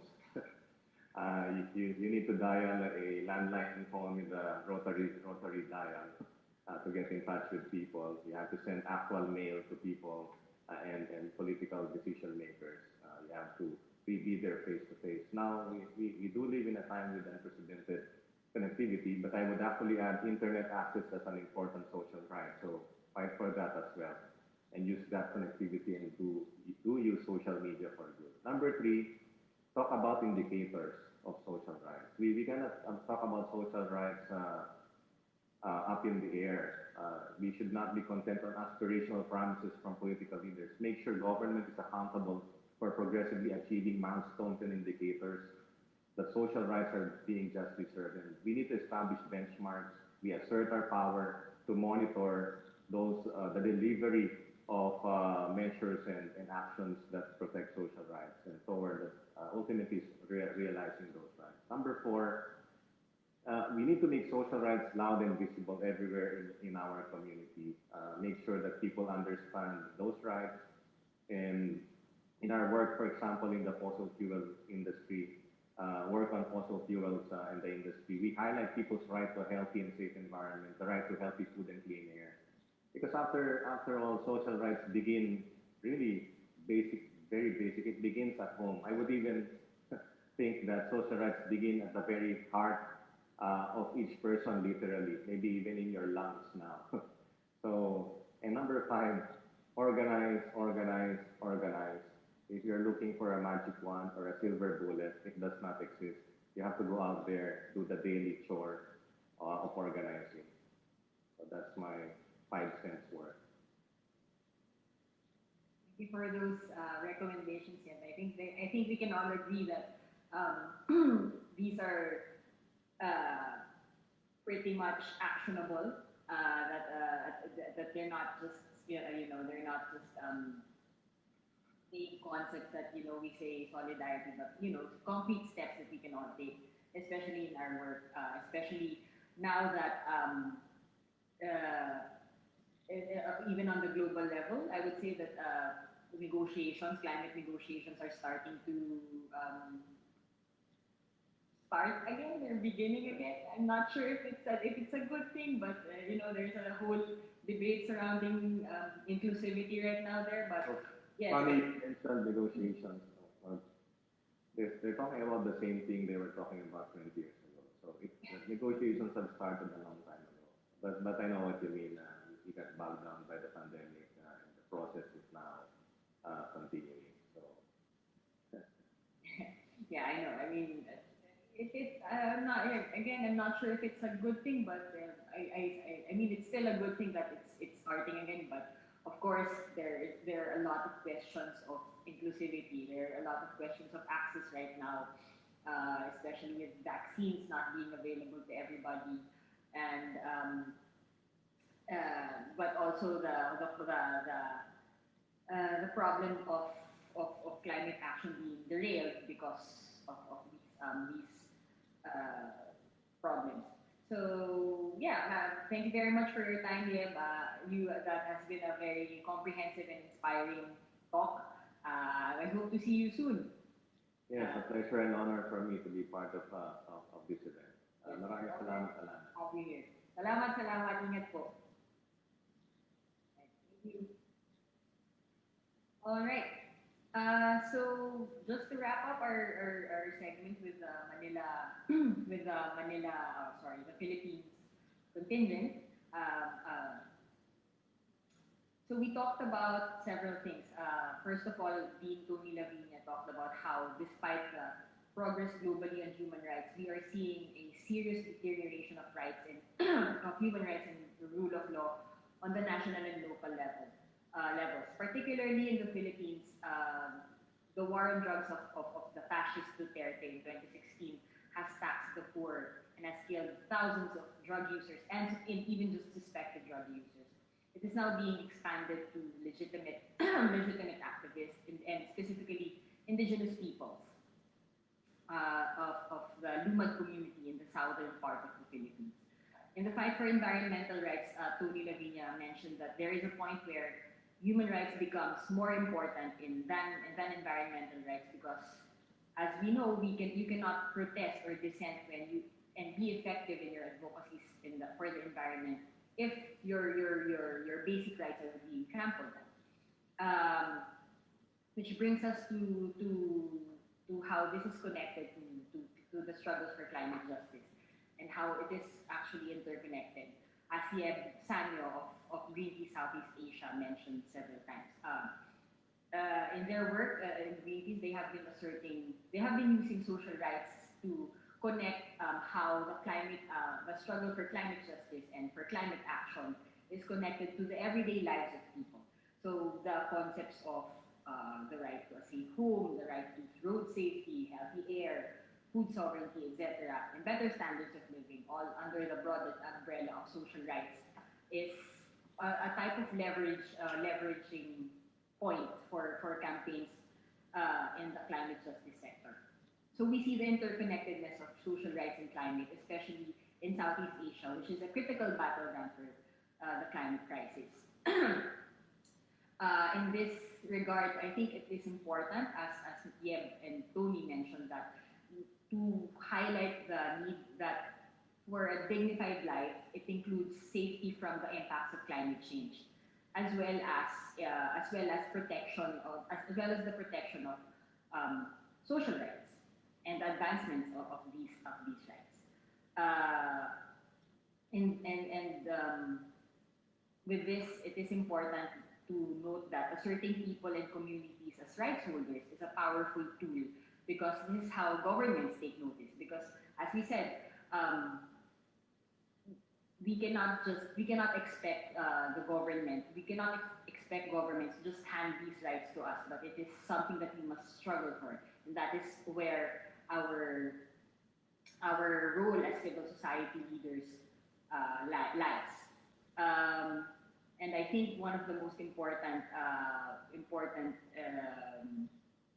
takeaways that we should have from this segment of the Night of Social Rights is something that Yeb said. Solidarity is no longer just an option; it is an imperative. If we are to fight for social rights globally, there is a need to forge solidarity amongst ourselves. So with that, I think I'll hand it over to Mariana. Would you like to, if you have anything else to say, would you like to say something? No, thank you, Lana. I think we can also talk a bit about the connection of the struggles of the South with some of the solutions being sought, or some of the system being built in the North, right? And I mean, even the rise of the far right, you was mentioned Duterte and Trump was mentioned there in the middle. I think this kind of global links of power that have been developed in the last years have really been build on this unequal relationship between the North and the South. So I was thinking about how can we think about solutions from the North being able to be sought if while still exploiting the bodies and the lands and territories in the South, right? And I think much of the job the cameras from Philippines are doing is exactly, they are exactly in the front lines, for example, of the climate crisis. And much of the job they're like dealing with is exactly consequences of the climate crisis that is hitting the Pacific, especially.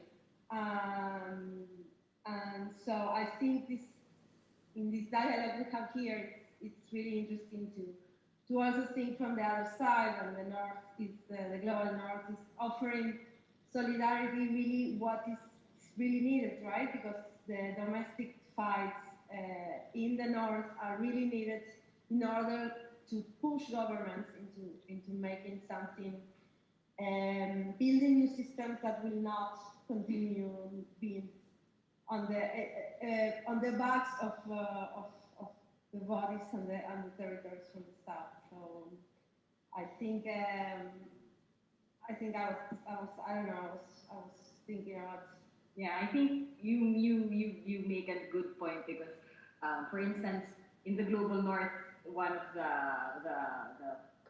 what do you call this? The main solutions being offered is the Green New Deal, which, if you look at it, it's a good, it's you know, on paper it seems good, but if you look at it from a critical perspective, you know that, for instance, replacing just one sector, for instance, of replacing ICEs or internal combustion engines with electric vehicles, that has gargantuan implications for the global South, where lithium and copper and all these rare earth minerals will be mined, and that and when you think about the demand that this will push, which we have already seen, because during when for instance, when last year, I remember when the Green New Deal was announced in Japan, in South Korea, there was a spike in copper prices. Like it doubled, right? I think it even tripled, and that's even in the context of a pandemic, where markets are supposed to dwindle, right? But because of these announcements, it's already shooting. The prices are already shooting up, and that has real world implications for frontline communities, mining communities, and of course there's this term they call it. You know what they call it? Burden. I cannot remember the exact word right now, but you know the burden shifting to brown and black bodies again, and it is yet another form of neocolonialism. I think that is one of the things that we have to remember and to always reiterate, that we need to find solutions that is not just centered on development or economic progress as the main indicator of human progress. We need to disentangle these two concepts. I believe that we need to start educating, even amongst ourselves, that it's not, we shouldn't have such a development-centered track of mind. It's not just, development can take on different meanings now. I think that is also an important thing to remember. Yeah, I like to see Martin here, because maybe he has also something to share, speaking from Bolivia, which is the center, right, of this new precious mineral. So exactly, like the white gold this time. So maybe you have something to say about that, and how the struggles there are connected to the discourses and narratives of the North. Definitely, and also because of the last Japan's, I feel very also inspired and made me think in the lot of complexity that El sonido. The sound. I'm sorry. Sorry. Didn't commit my mic. Yeah, no, no, I was saying that I'm feeling very inspired by the last four speakers. Definitely, they bring us a very hard reality, especially what we see in the Philippines and all the linkage that we are trying to see, not only between the different struggles, but also this interconnected system that is exploiting and yeah, from the air, from the spring of the peoples everywhere. For me, it's very clear that it's a continuous fight and a continuous learning because even some experience like as we have here in Bolivia, just to mention, we have a lot of mistakes that we have to talk about and reflect on, and that must also become a learning for the movement building worldwide.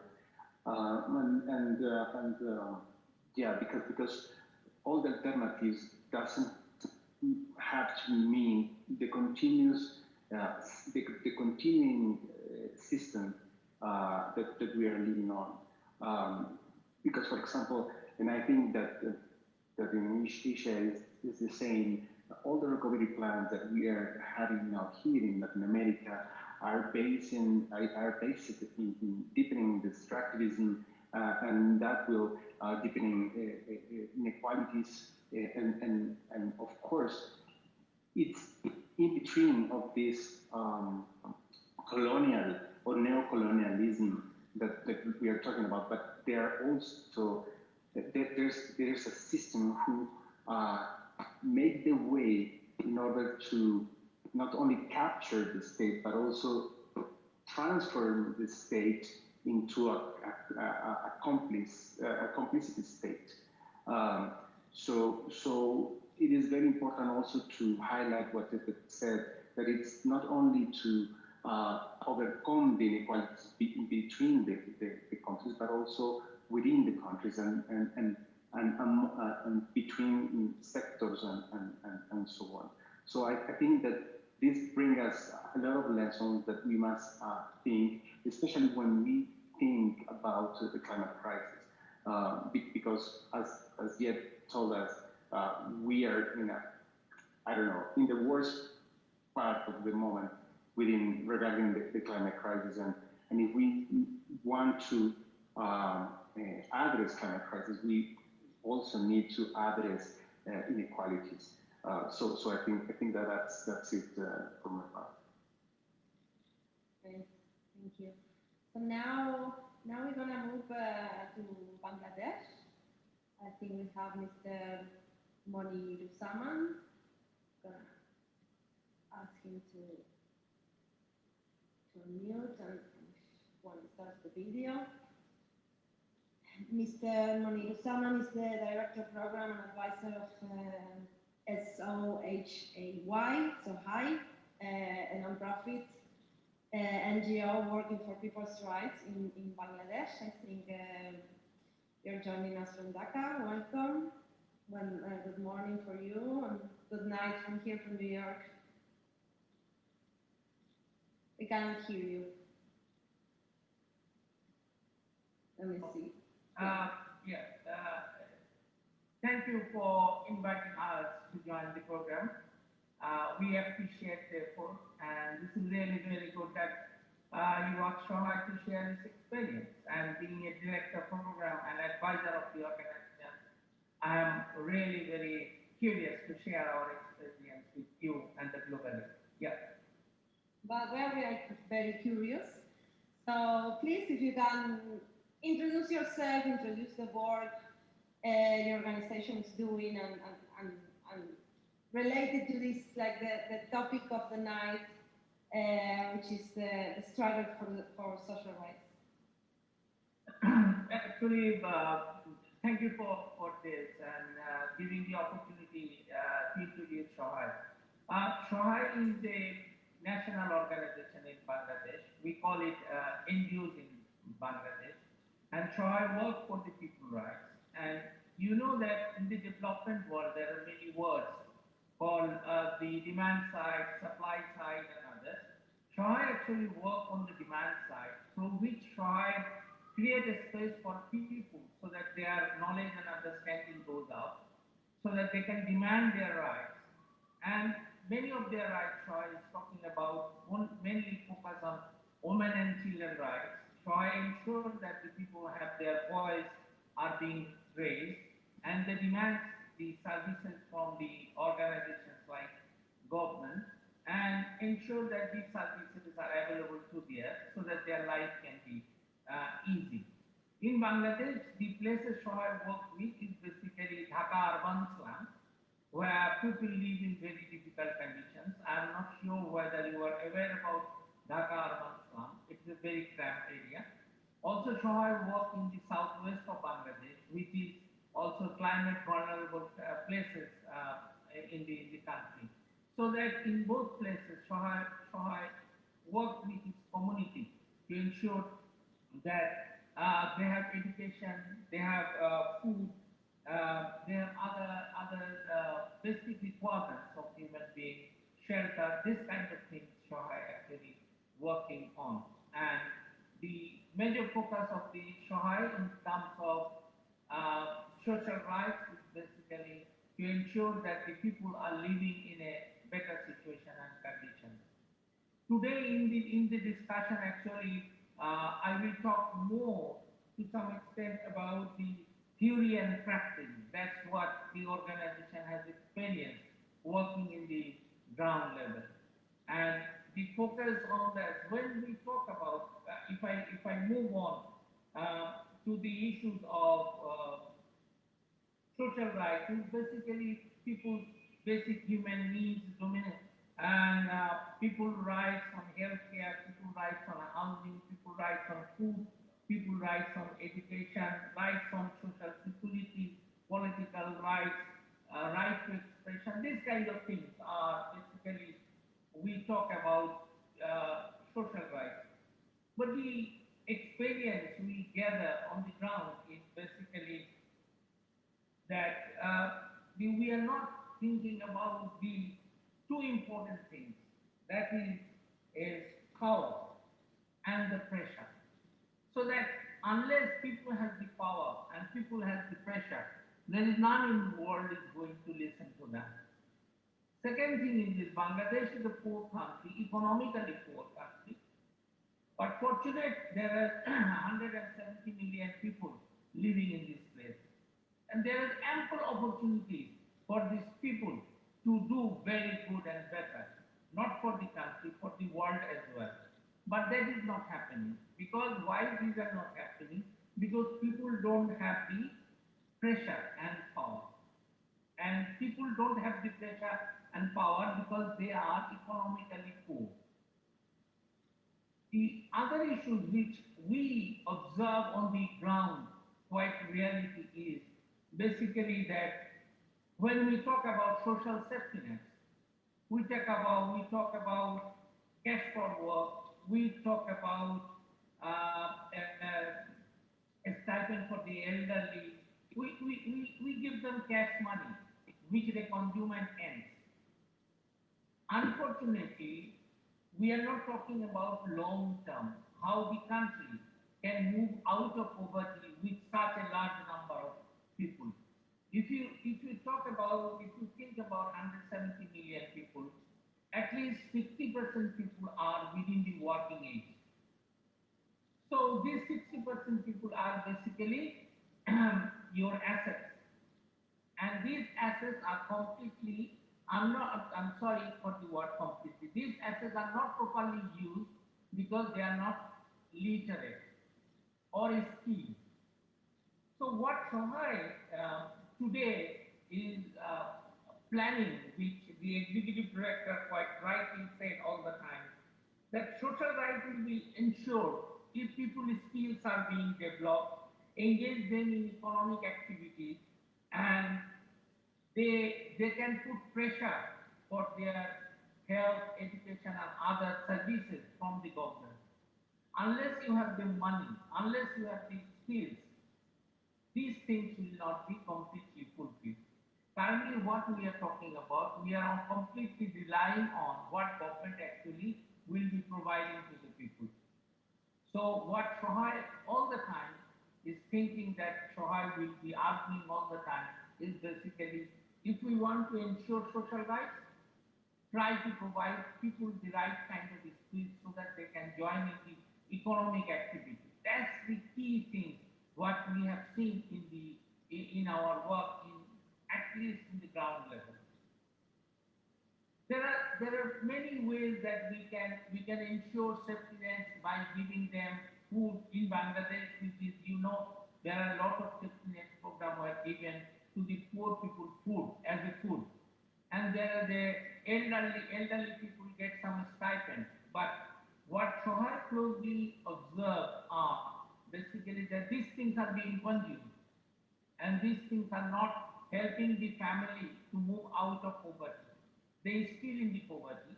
And Shohai, all the arguments Shohai does is basically, this is actually not helping.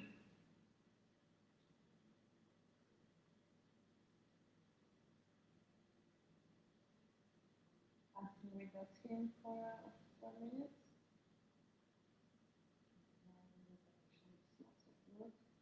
All right. 2 seconds. We will be saying right now from Mr. Moniru Saman, Life Director Program and Advisor Shohai, and Profit in Bangladesh. Let's see if you can reconnect.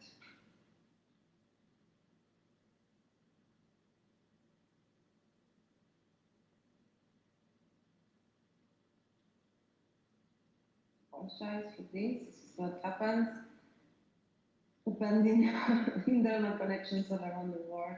It's a miracle we got done it this far.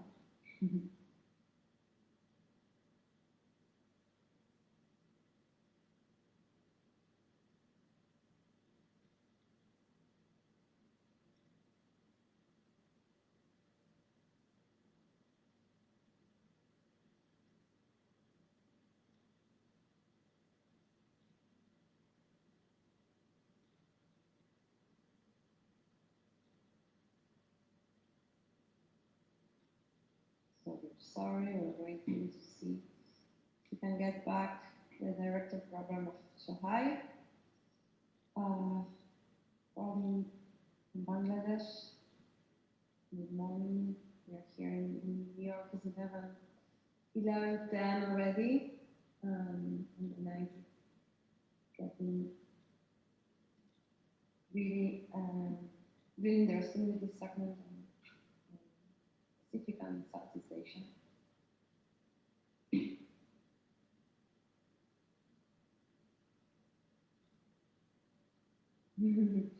Yeah, Martin is very wisely sharing how this kind of of things really shows the gaps and inequalities, right? That the different ways we're living the pandemic today and how we are relying on these technologies. And these technologies are not a right, a guaranteed right everywhere in the world.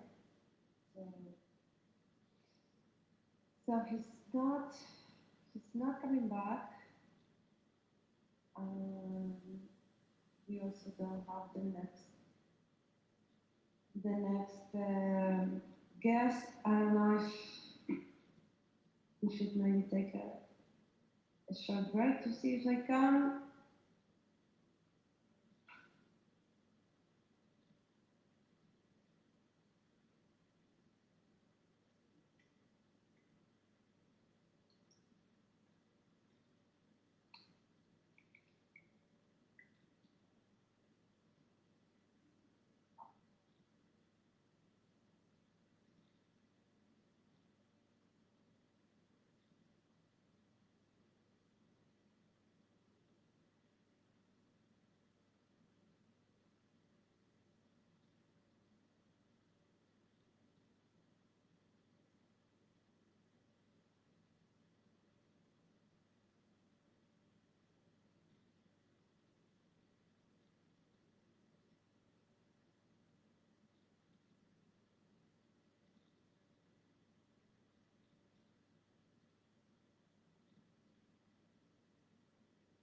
Okay, we're gonna take a short break while we wait for our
So, okay, we unfortunately we lost the connection with oh, here it is.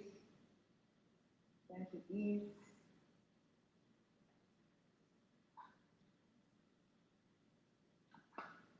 So let's see if we can talk again. Yeah, I'm sorry, Mariana. The electricity had gone and I was trying to reconnect again. I'm sorry for that. No, please continue if you want. Actually, I saw that my time has gone on. Yeah.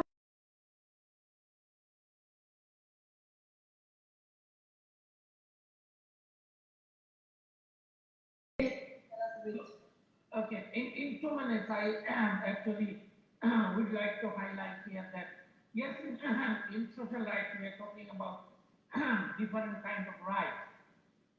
But the most important thing, as I say, power and pressure. And the power and pressure both will come when people have money in their pockets. So these are very important, and that's why Shohai is thinking of campaigning a lot about the economic activities of the people, skill development of the people, so that they can join in the economic activities. And joining the economic activities, they will have money in their pocket, and through that they will ensure the social rights like health, education, water and sanitation, and the family issues that are required, and they can put pressure on the government to provide the necessary support and services to them.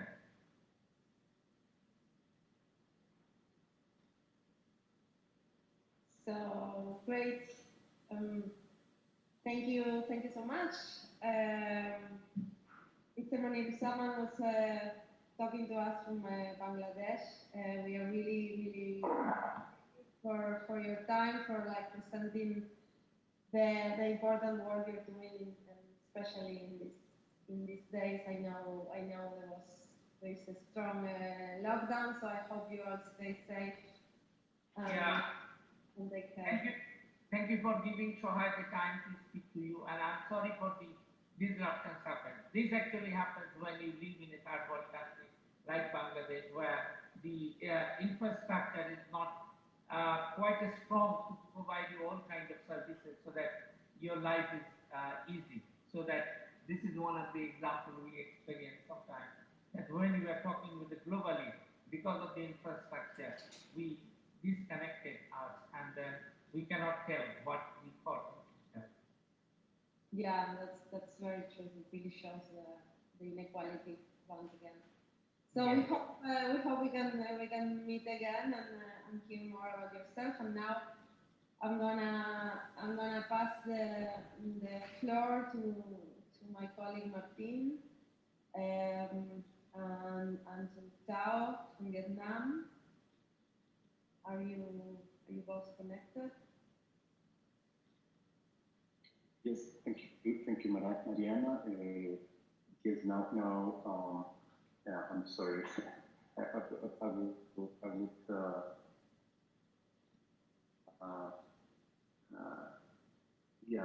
I'm going to pass.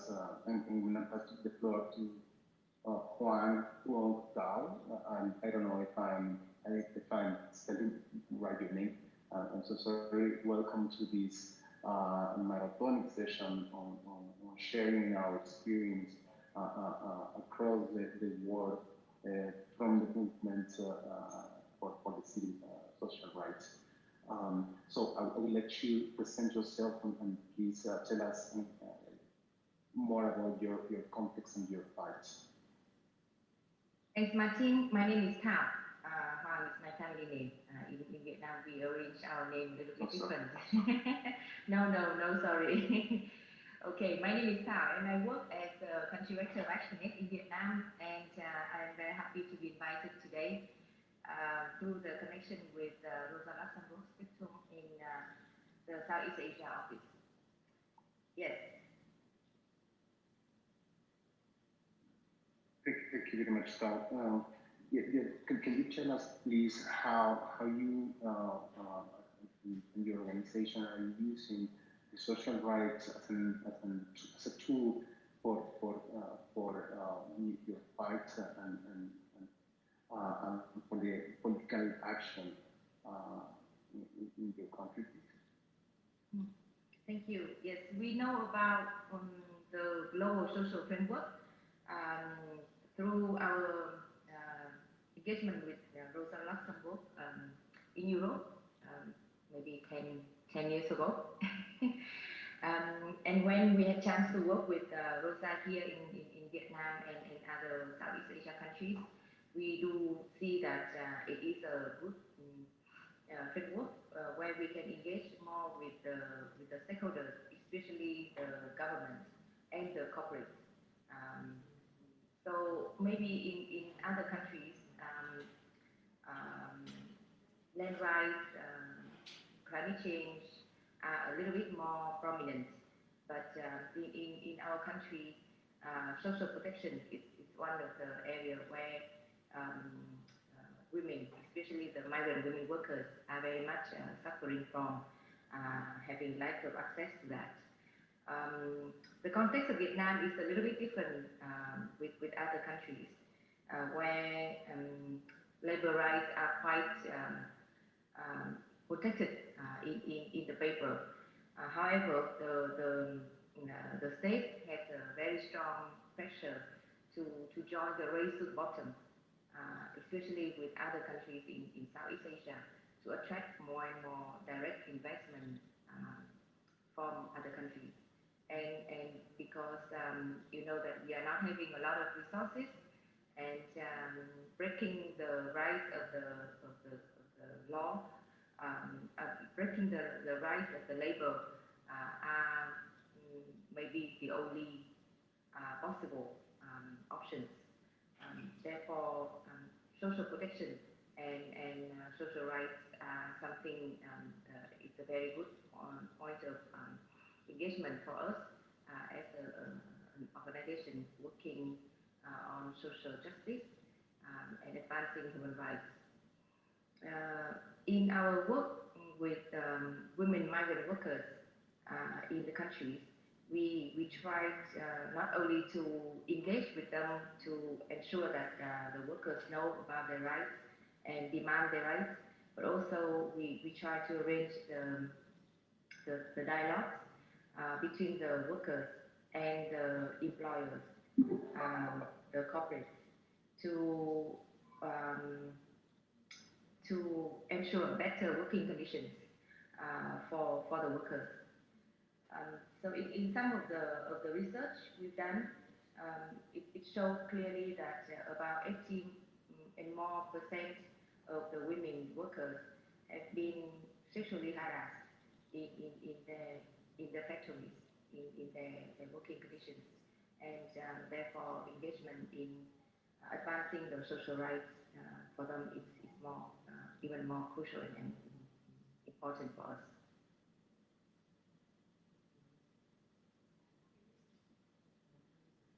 Martin, you are muted. I'm so sorry. And thank you very much, Tao, for sharing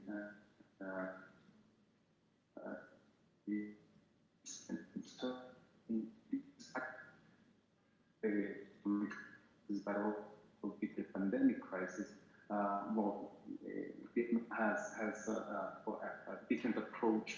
But anyway, it's for sure that is hitting very hard workers and of course it's hitting right in the organization. So what are the challenge that this new context and the problems that are now raising in this new context where you work? Yes. So you refer to the pandemic and the way it is impacted the workers. And seriously, it gives a very, very bad impact to our workers in the country. So last year, despite the fact that Vietnam has handled the containment of the virus very well, very few people die from the virus, but about 18 million workers has lost their job. And majority of them works in the labor-intensive sectors, like tourism services, like garment and textile, like aviation, food processing. You know that our economy is very much export-oriented, and those are the key sectors in the labor markets that extract young people from the rural to urban areas for work. And COVID-19 has brought minimum 18 million workers in Vietnam when jobless. So that is something very, very, very serious. Coming to the social rights, the government trying to provide some rescue packages, and the amount is very humble comparing to the packages of other countries. It tries to reach as much as possible to the people who need help. However, due to the bureaucratic barriers, only 22% of the workers are getting the support. So in our survey to the informal workers in country, in the Geneva City and Hanoi, which are the biggest two biggest cities in country, it shows clearly that 90% of the informal workers, informal women workers, have to shift their work, and they have to reduce nutrition because because of lack of money, they have to stay home instead of going to the hospital because they don't have access to the healthcare and insurance. I hope it gives you some elements. Definitely, and I can see a lot of similarities that also we explored with several experiences here in Latin America, and definitely it's a common sense that the pandemic and these new situations has eroded the workers' rights and increased the inequalities that we said the whole journey. But I want to highlight two things that you bring to this discussion that I find really good add-ons. The first one is that you mentioned that there is a push for a more informal workers, and that's a degradation of the rights of the people. And so definitely this is happening everywhere and must be. It is a big concern because definitely the way that they could be reincorporated to the more formal way, it's in a worse condition.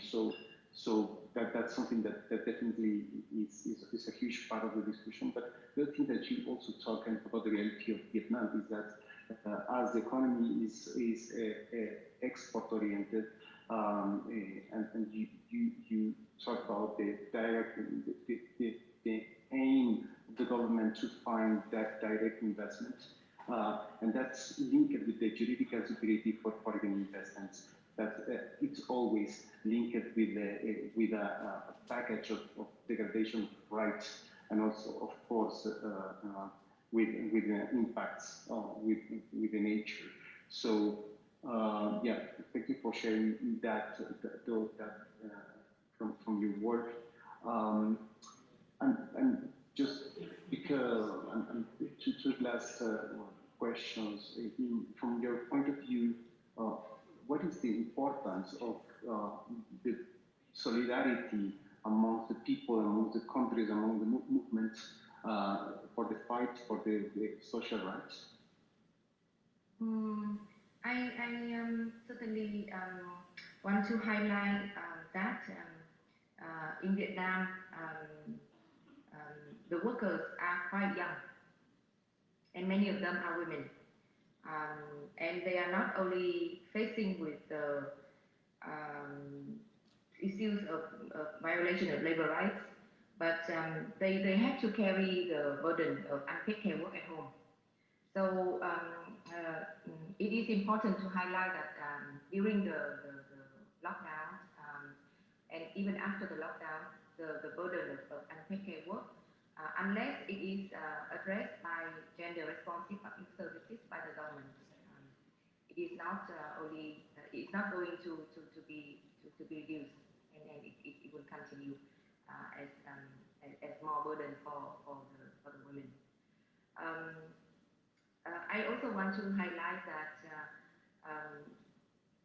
every year the government of Vietnam, in order to attract more foreign direct investment, giving incentive of tax to companies with the amount that is enough to pay for 35,000 nurses for the whole year of the country. So it shows the need to be acting, to take action in solidarity across the sector. So your question was about how solidarity is happening, and that is happening, but it happens at the different levels, from the level of small group to the level of the factories to the level of the provinces and across the country. But I need to say that the solidarity actions in Vietnam are still very much at the level of women coming together, taking care of each other, and and a little bit less about demanding others to take care of them and to protect their rights. Thank you again. And how do you think or how the international solidarity is working with your cause? We have collaboration with different groups, especially in Southeast Asia, trying to see what would be the minimum living wage for Southeast Asia. So that we are trying to advocate that at the ASEAN level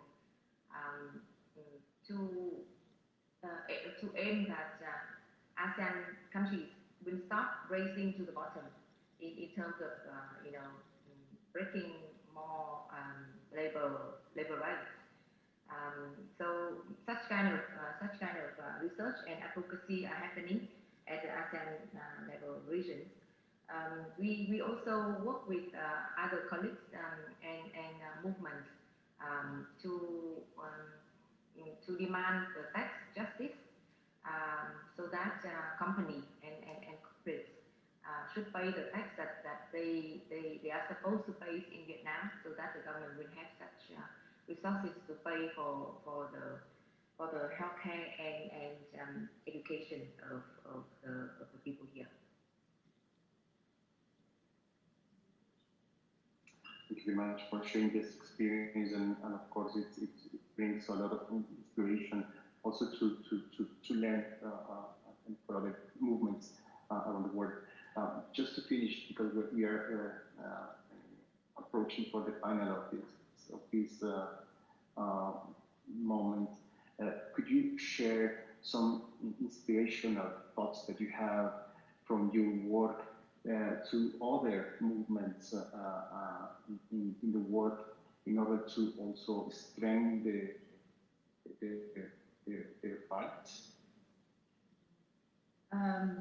Thank you, Martin. I don't think that I have any inspirational thoughts, but with our engagement with women workers here, we always feel inspired by their determination to be a better and to have better life for themselves and for their family. So I think it's very important to engage and to build solidarity across different groups, different countries for common actions. It is easy to point out the problems, but not so easy for us to propose the solutions. Maybe for some people, we are not as radical as we fight in the movement, but we always feel that it's always better to think about the solution, and all stakeholders should sit down and contribute. It's not easy, especially with the corporates and the government, but it works. It works. So let's try to have some solution and proposals for our problems, which is really big problems. Definitely, and thanks for sharing that. That's indeed very inspirational, of course, to create solidarity. And definitely the challenge is to create alternatives to overcome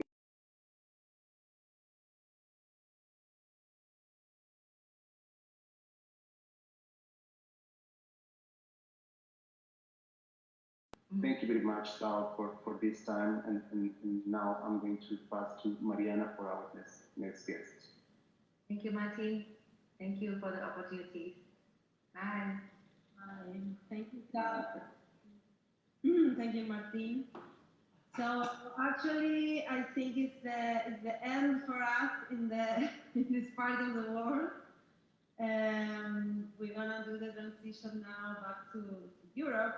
That is very early. So I take my hat out for you guys. Thank you very much to you, Mariana and Martin. It's been really great to have you as moderators. You have been like a great help Yes, absolutely. We thank you very much, de verdad, muchísimas gracias. And I also would like to thank Tao, who we had spoken in the last days. So thank you very much, Tao. It's very nice to have you here with us in this night of social rights. So I say goodbye to you. Hasta pronto, más bien, a Mariana y a Martín. Muchísimas, muchísimas gracias, de verdad. And before the next segment, Hasta pronto y mucha fuerza. Muchísimas gracias. Thanks for this. thank you. A vosotros. Gracias a ustedes. Duerman un poco. So for the when we start with the next interview, we're going to Kerala. We will have a little pause of 20 minutes. During this pause of 20 minutes, we're going to be projecting again some of the videos that the students of the School for Advanced Studies in Art and Design of Geneva prepared for this night of social rights. So we'll let you with the projection of the videos, and we will start again our live broadcast in about 20 minutes. Thank you very much to all of you. See you soon. See you in 20 minutes.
Good morning.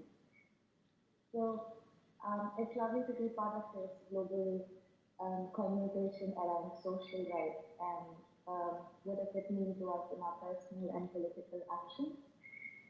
During the course of my work, one of the things that I have identified as an urgency, but seldom identified as a priority, is the ecological breakdown that we are surrounded in, which could mean the erratic weather patterns, the micro-extinction, and the destruction of lives and livelihoods in Asia, Oceania, and Africa especially. We see that the underlying causes for this breakdown, which is mainly linked to extractive resources that remain to be regulated and are not quite meeting at the planetary checkpoint for equitable resource allocation. And we see that open spaces for this dialogue are becoming increasingly difficult to access in the present context. In my course of work, one of the things we have constantly been advocating for is that these open spaces, which are categorically made exclusive from frontline workers, so there could be women, Black, Indigenous, peoples of color, Awareness, or queer folks. It's made really difficult for them to access these systems. The governments have morphed into entities which are non-amicable to their native citizens, owing to this increased global pressure to streamline and linearize the socio-political movement. And this is especially to feed into the witnessing points of different players who profit from this business as usual approach. Excuse me, Shada, it wouldn't be possible maybe to turn the camera on so that our audience can maybe see? Sure, I didn't know that.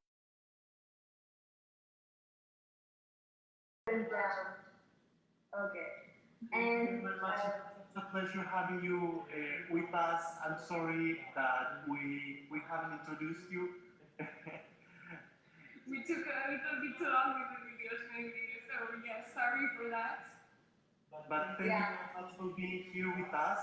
Alana is gonna be talking with you, so I just let you to talk and then you can continue telling us. Yes, thank you. Good morning, Shada. Sorry, I think the video might have conflicted with the first part of your talk. But we're very glad that you made time for us to talk to us about social rights.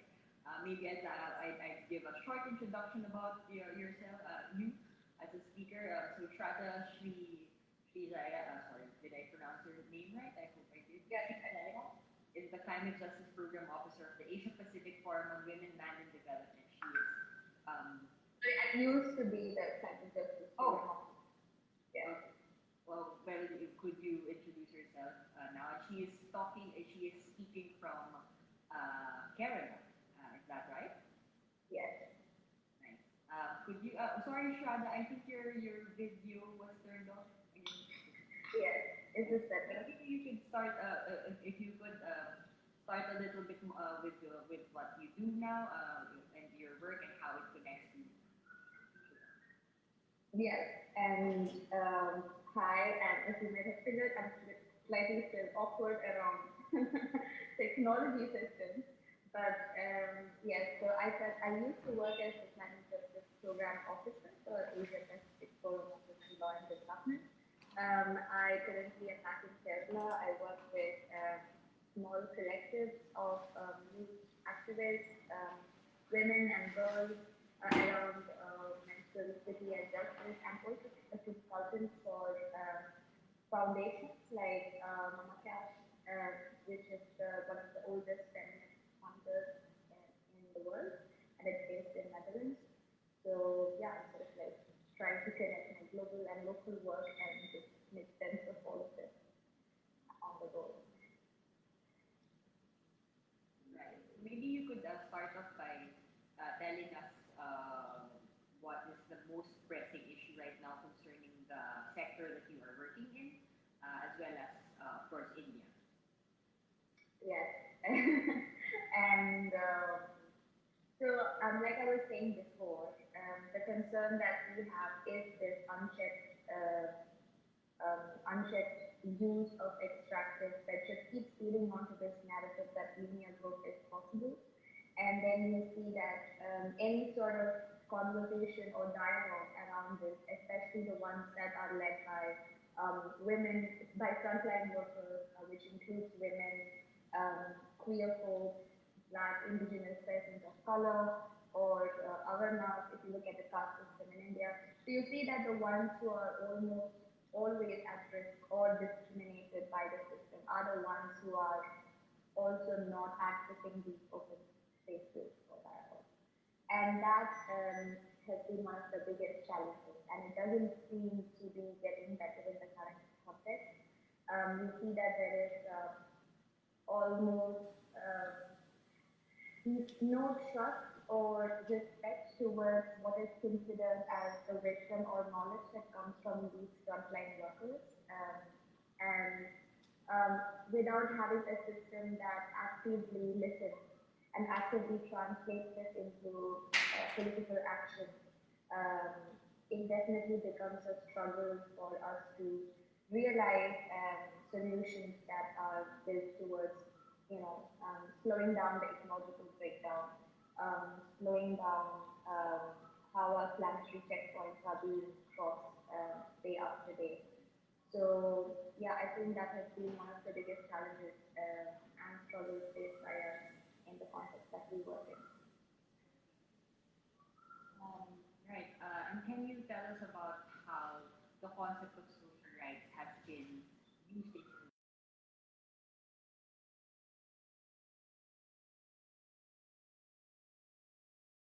the key is that, and I think I can't quote Rosa Luxemburg, but I think what he meant was this unlimited access of unlimited masses to democracy, right? So you have this, create these spaces where frontline workers especially feel safe and are able to express their learning and their context to what would be the most apt solution that we're looking for. So we're looking at decision making. So most of the work that we do with collectives and alternative social rights movements is to create these safe spaces for frontline workers to come and participate in decision making. We also work with funders, especially funders from the global north, to help them understand that the funding that is given to global south predominantly should not be reinforcing the debt structure. It should be without conditionality to subscribe to their philosophies or political priorities. And funding that is made available to frontline communities in global south should be, in fact, to enable their leadership and to enable their proactive movement for enabling change, within their communities. So that's the second approach that we have taken, which we see is very crucial for creating more access to these resources. And how has, in your experience, how has international solidarity been important in your work, and why is it more important now more than ever in the context of the pandemic and economic crisis and of course climate breakdown?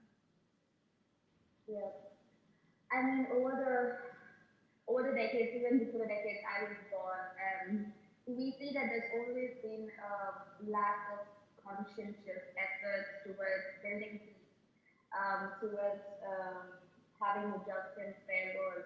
And now more than ever, when you are sort of working in a problem context, which is both larger systemic, like it's planetary, so you will have natural disasters, you will have pandemics, there's nothing that the IPCC report has not already told us about in the coming decade, right?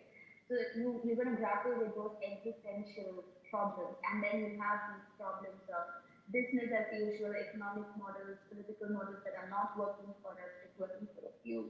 And that is when peoples of the world have to sort of come together in an effort to share power in order to make spaces and just see what collective action can be taken to amend the things that we have been doing over these decades. You know, because the knowledge is there, the wisdom is there, the people are there, but solidarity is needed to make it happen.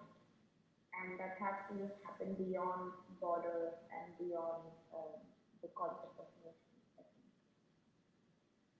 How can we, on the grassroots level, how do you translate your global work to the grassroots level in that sense? Because of course, sometimes the idea of solidarity can be nebulous, I would say, that you know what I mean? So how do you do that?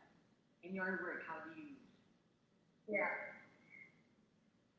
It's very true because what could be solidarity for me might not be solidarity to you. It's always constantly checking your privilege, and especially the lower your scope becomes, when your focus is with the large, the large community is, you definitely have to check what is the privilege and what are the resources that you're bringing and how are you communicating, how is the dialogue shaping. So we believe that there are some core principles like nothing for us without us. So we are very keen on participatory decision making. We look at how these global resources can be mobilized in a way that's accessible to the local communities that we work with, which makes sense to their context, right? So that would mean some sort of capacity building, but mostly what it means is identifying people within the community who are able to translate this knowledge. So it goes down to a lot of logistics that we sometimes forget in our attempts for solidarity. It could mean something as simple as getting translators, holding sessions, creating spaces, learning centers. It could be anything, but as long as it comes from the community and the intention is that the community is in charge of how they shape this discourse. I think I wouldn't say we have perfected the systems 100%, but that has been the core attempt, is to just shift some of that power back to the community. Yes, I think that's something that we also have to remind ourselves in this work, because obviously we're in a position of we are in a position of privilege because we have more access to resources as opposed to those who live in the front lines who might not have something as simple as a stable internet connection for that matter, or even access to clean air or food and whatever. And I think that's important to always listen.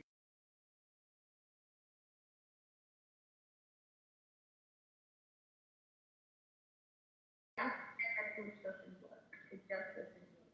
Sorry, come again? The us and them approach doesn't work. Could you elaborate on that? If that's So then, yeah, conventionally, you've seen all development projects have been like us as the benefactor or the funder or the NGO with resources or knowledge will work with a primary or secondary focus group, which is the targeted beneficiary, right, in development plans. So then you've already divided yourself. Like we are the ones providing input something.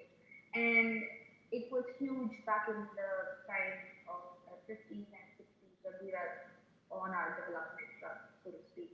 And it's only in the last 2 decades or so that there has been more and more initiatives to move away from this narrative and sort of subscribe to this last philosophy that nothing for us without us.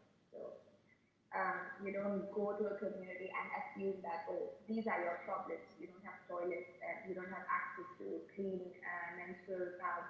So we're just gonna like build that for you. And then you see those solutions don't last because there's no access to water. It's probably a area where wildlife wildlife comes in. It's one of those blurred boundaries where wildlife comes in, where the toilets are not in safe spaces. These kind of things kept happening throughout the 50s and 60s, where the solutions just couldn't work because one party was constantly assuming that they knew better. And I think that approach just doesn't work. We could be unequal in our socio-economic realities and our access to and our privilege, but I think it's always the community that knows best what's best for us. I agree, and also I think that is something that we need to highlight and reiterate and remind people, especially in the coming years, that we're going to see a wave of recovery efforts for connected to the pandemic, and of course there will be a tendency, especially from funders, from development agencies, to impose yet again what they think is best, rather than collaborating with the communities who know what is best for themselves.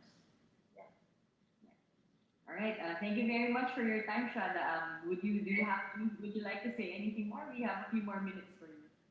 No, I'm just eager to see how this 24-hour conversation went. And I think this is step one towards international solidarity in this increasingly virtual world. And how do we make these resources reach out to people in various formats and make sense of the world we're living in right now. So let's hope these atoms help us to shape our aspirations. Thanks for organizing. Yeah, thank you so much for your time. That was a very, very comprehensive list of actionable things, and of course, I mean, a good reminder to keep it there. We have to keep this in mind in our work. Thank you so much.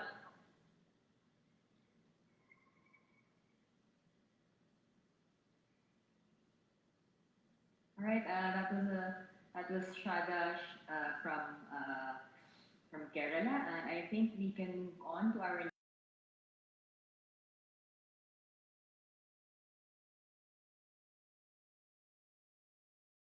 Hi. Okay, so I'd like to introduce our next speaker, who is based in Delhi. She is the regional secretary of the Industrial Global Union, which represents 50 million workers in 140 countries. I'd like to welcome Apurva Kaiwar. Thank you, Apurva, for coming. I hope, I think it's good morning. I think it's also yes. in India. Thank you for giving for your time. I'd like to start off your talk. If you could please introduce yourself and the work that you do, and maybe for the first question, how have you used the concept of social rights in your work for emancipatory political action? Thank you very much, and my name is Apurva Kaiwar, and you look like you haven't slept for a bit. All of you have been working very hard for the last 2 days. But my name is Apurva Kaiwar. I'm the Regional Secretary for South Asia for Industrial Global Union. Industrial Global Union is a global trade union federation. It works with, so we are a membership-based organization. Our members are affiliates and unions that have membership in mining, manufacturing, and energy sectors. We are present in over 140 countries.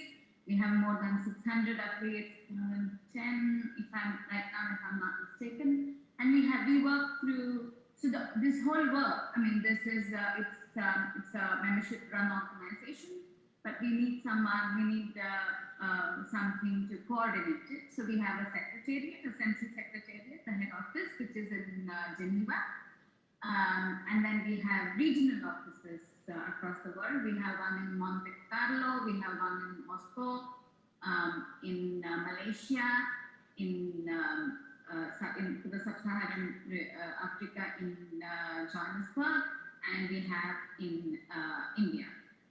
For the South Asian regions, that's India, Pakistan, Bangladesh, Nepal, and Sri Lanka. So if we say, if I need to answer the question of how have you used concept of social rights. Trade unions are one of the world's first democratic, so to speak, social also organizations, because these were the first organizations that were made, that were built for securing rights of workers within their workplace context. So as long as unions go back 200 years, and emancipatory political action is a very exciting term, and I think we would all like for our work, for us to make a revolution, right? But 21st century now is very different from 19th century or even the 20th century. So I think what we do have when we say emancipatory political action is, the way I would see it, the very fact that workers come together to fight large employer, big capital sometimes, small capital, in any context, somebody who is much, much more powerful than them.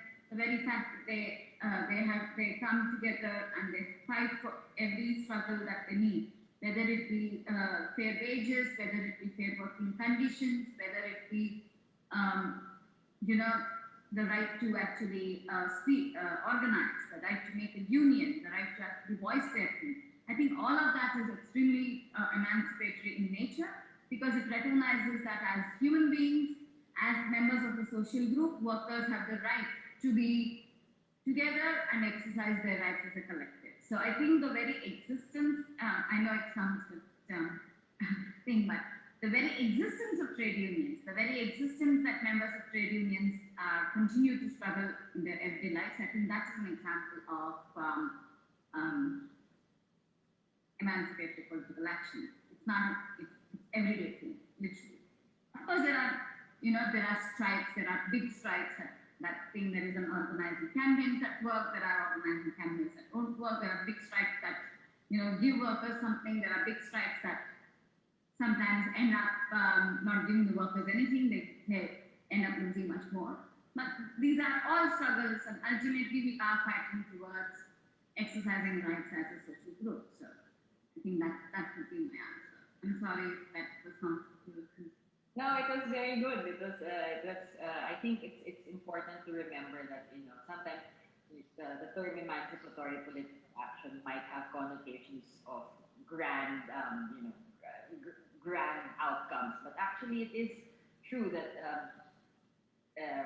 just the mere fact of telling people that you deserve more, or that you deserve to be able to assert your rights, which should be entitled, which should be innate and inherent rather, but that is in itself emancipatory, because you're trying to break people's minds free from a cage of what do you call this, capitalism, of capitalist mindset, for instance. So thank you for that. I just want to add one thing, if I may. I think it's also this, when you say emancipatory thing, I think internationalism, like what all of you are trying to promote here, is also like it's a very essential tool in the road towards any kind of emancipatory politics, right? So the very notion that we are a global union with membership from North America, Canada, from Europe, where social democracy has given a lot more visible rights to unions and workers than other forms of government in the global south, and unions in the global south. So I think there is the very fact that we are all in this fight together. It's also a signal towards an emancipatory political, it's towards emancipatory politics, to understand that white people, black people, brown people are actually equal. We are all members of one global union.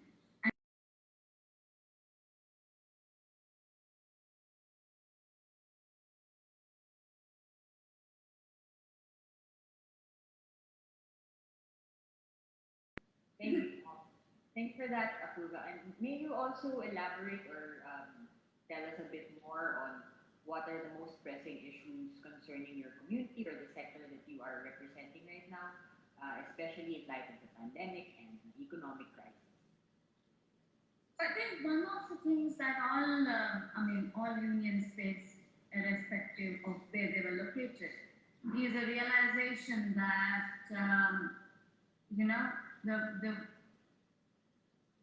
globalization till now for northern unions meant that their jobs were going to the global south, right? No one thought that a pandemic like this will disrupt global supply chains to such an extent that there would actually be a there would be a crisis of raw materials to manufacture. The manufacturing was shut. Not very long in India, but even 1 month, 2 months, whatever. And I'm going to take the textile garment industry as an example because this clothes we wear are universal. Everybody in the world, uses clothes. So it's not a niche project, even though the different kinds of things. But what we found was that just 1 month of no production, say in India or Bangladesh, and companies, manufacturers who have made, thousands and thousands of dollars in the tickets receiving this pandemic, and the buyers, like these big brands, whether they be North American, European, Japanese, Australian, whatever, the big brands from the global north, who have made billions of dollars all these years. It's one of the industries where the retailer gets the bulk of the profit, not the manufacturer either, right? So they were saying that we cannot afford to pay our workers without them actually producing for 1 month. They're talking of decades of profit. So somewhere, I think what is a major lesson for us is that this system doesn't work. There's obviously something completely wrong with it. When we talk about the global supply chains, which were a direct result of globalization, which happened, in some of the countries from the 80s, in India, in Bangladesh, the textile industry started booming in the 80s, but it came to its own in the 90s. In India, it started in the 90s. So you're looking at a situation that is just 2 decades old, right? And then it's already falling apart at its seams because it just doesn't, it's not able to deal with a situation where you don't have production for 30 days. So this is something, so for us, this is the whole notion of this. I think what is our crisis today? What is the major crisis today? That this economic order sucks. That this economic order does not work, especially for those people who are working, whether they're working in mines, whether they're working in factories, whether they're working in homes, whether they're working on the streets. This economic model, that's the biggest challenge. How do we, because, yes, we cannot do everything in a crisis moment, but this is the moment that we need to start thinking about what is going to be, how are we going to look at it going forward. So, we had incidental issues such as, in India, we had a lockdown imposed by the government, which is a right-wing government, without any notice, a 4-hour notice. And so when factories started reopening after the lockdown was lifted in a month or so, we had a lot of safety issues. We had a lot of safety crises coming, especially in the chemical industry, because obviously the companies didn't shut the factories along the proper shutdown that came, right? Because there was a news and factories were shut down. So apart from the fact that this economic system doesn't work, we've had a lot of crises of wages. We've not had people being paid for the month that they didn't work. We've had a crisis of employers not giving work, seeking wage, and therefore, seeking wage cuts, people not being paid for the work they've already done, so wage theft, and now huge uncertainty of job security. Most of the workers do not have actual job security because most of the workers do work as precarious workers, as non-permanent, non-regular employees. But this pandemic has made the job security even more prevalent, even more drastic. So I think this is where we are looking at that there is a huge question of job security, income security, and in places where we don't have any social protection. You know, in South Asia, the government spending on social protection is an average of about 2%, where the global average is 11%. So you have systems where it's designed to fail. You spend 2% of your GDP on social protection. It's not going to work. I mean, the developed countries, they were able to sustain a little bit of, take a little bit of shock because their governments decided to spend 11% on social protection. So that's what we are looking at. So what is the crisis? It's this kind of economic order. It's also everything that it has led to. Unsafe factories, wage theft, not being able to actually provide livelihood for workers, not being able to provide livelihood to their own livelihood and their families. I mean, that's the crisis. Thank you for illuminating on what is happening in Genève, or of course with workers in Genève.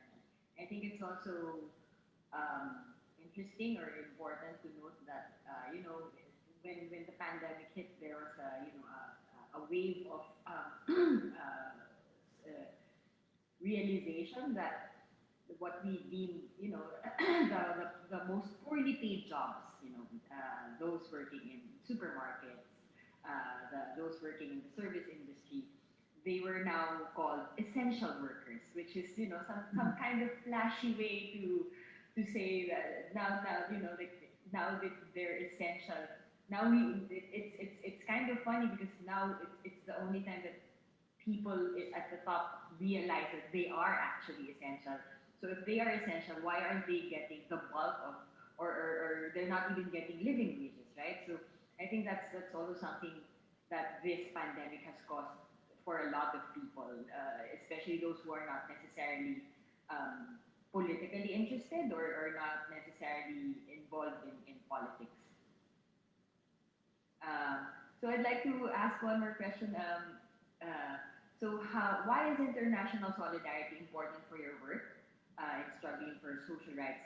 And what are the important lessons that you have learned from your experience that you can impart to other organizations in Asia and beyond?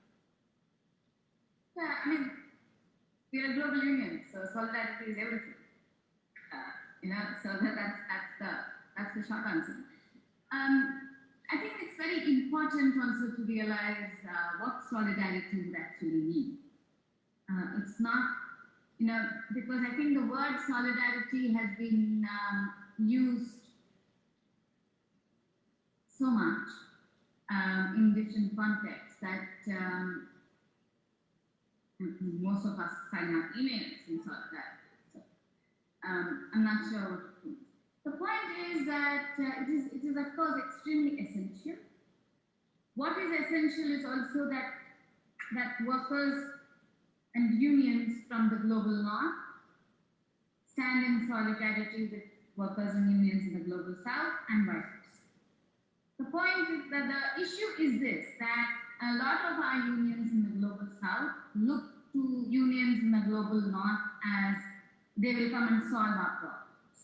So if a management in a company is not willing to talk to the union here, so the idea is that our union, our counterpart union in the global north, the home country of that MNC, will tell the management to tell the Indian management or the Bangladeshi management to make sure that they talk to their union, right? So, I mean, this is solidarity and this is needed, this is essential sometimes in many things. But I think that's not, I don't think it's a question of solving issues.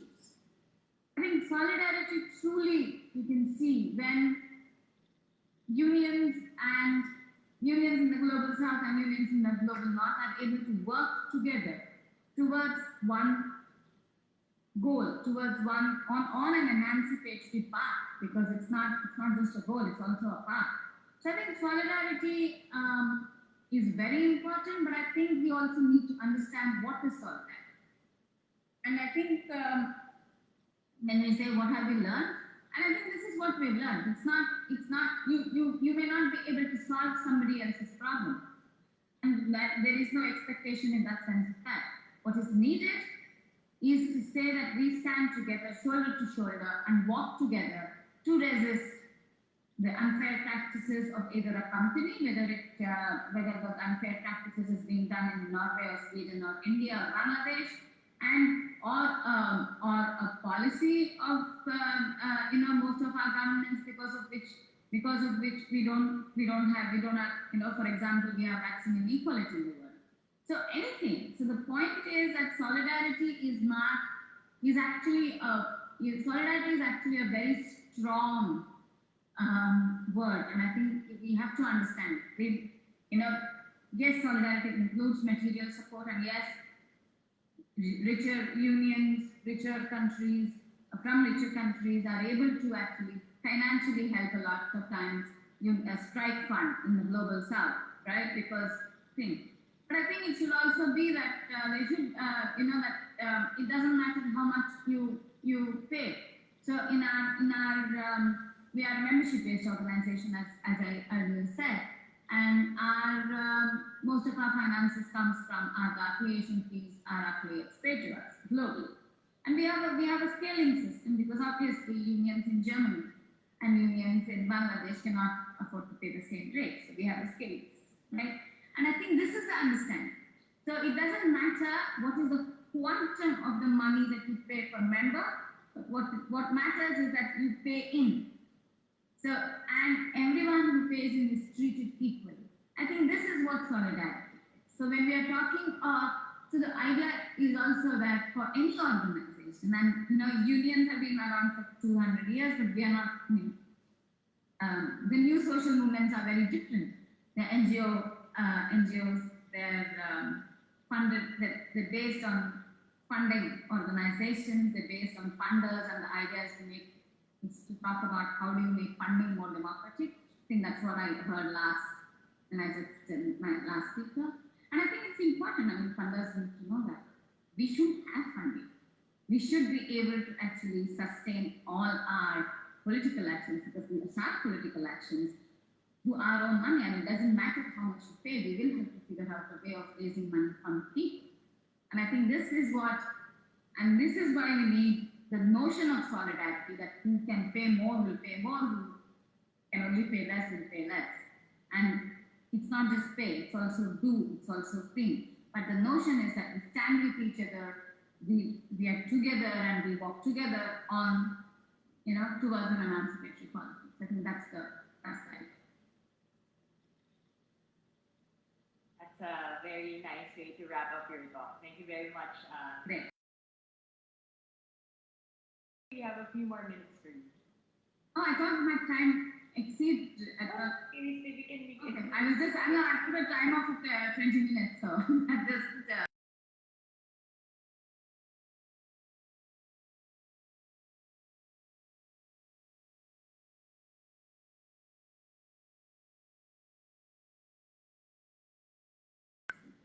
In every social group.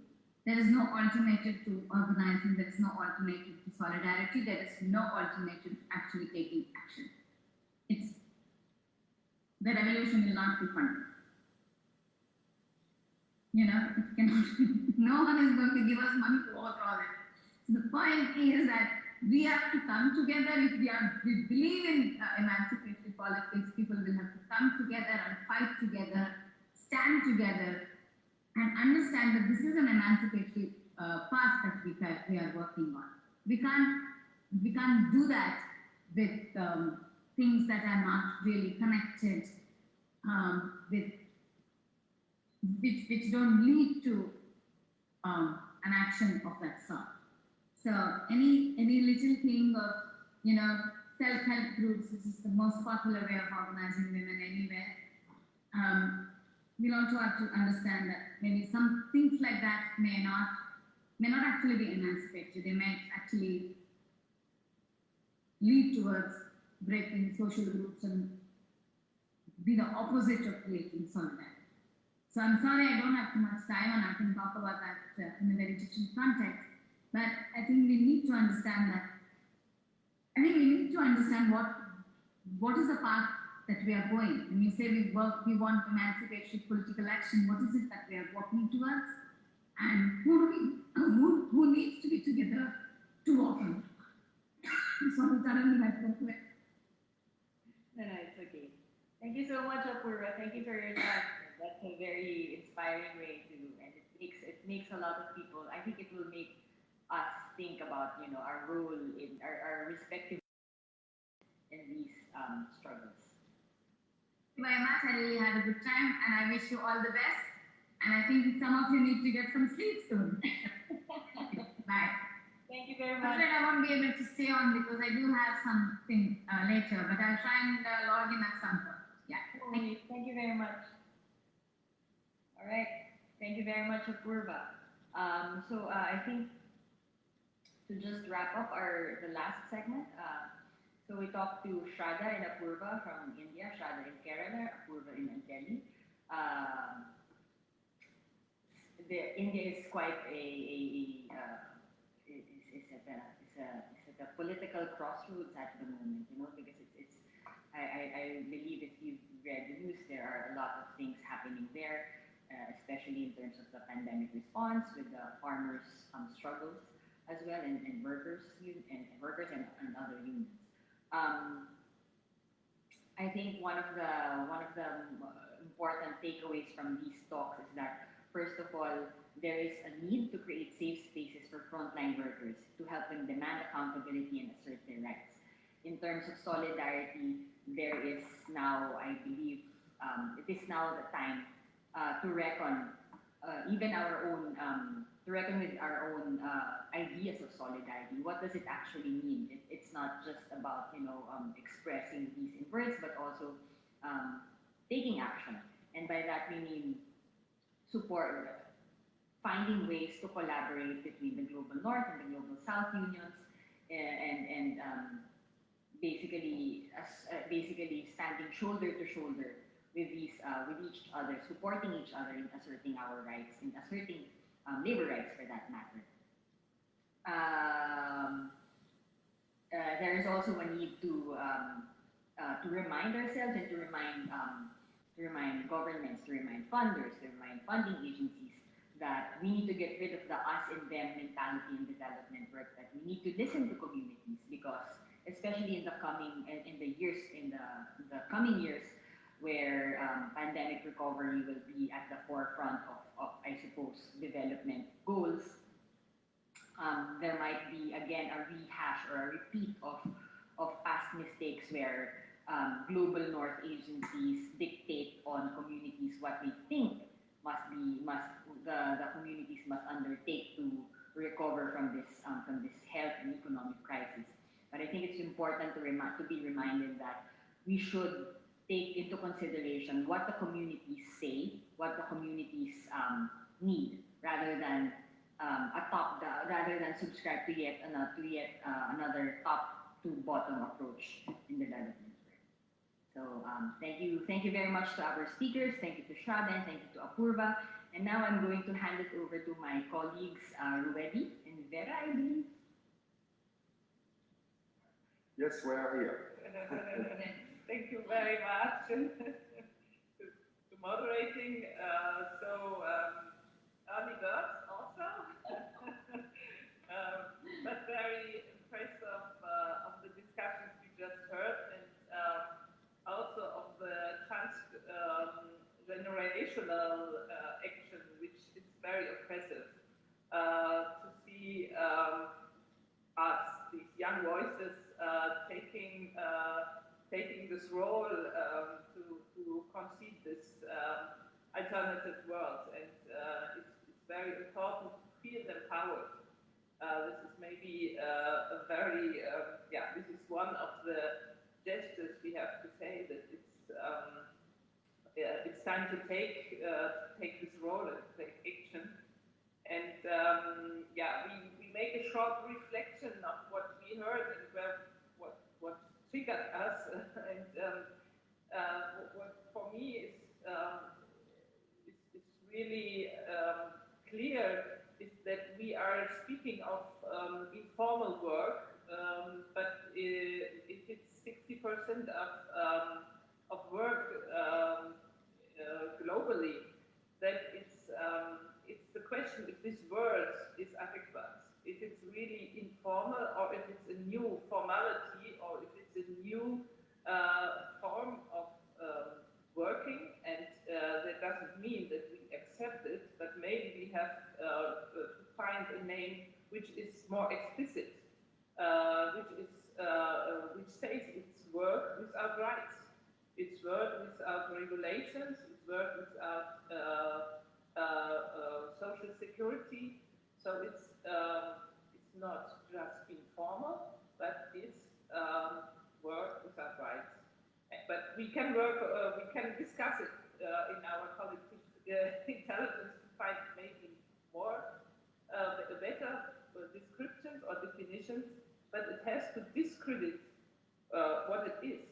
It's not just, and I think that's important, and I would connect it with the second argument.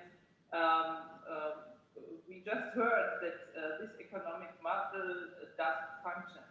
And again, I think we have to miscredit it it's not just, but this is for a lot of actors, they are not interested in justice. We just heard this from our colleagues from New York when we speak about human rights and say, okay, this is not important for economics, it's not a value.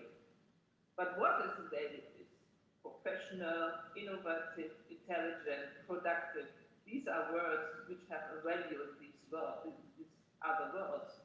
And we have to say it is not professional, it is not innovative, it is not intelligent.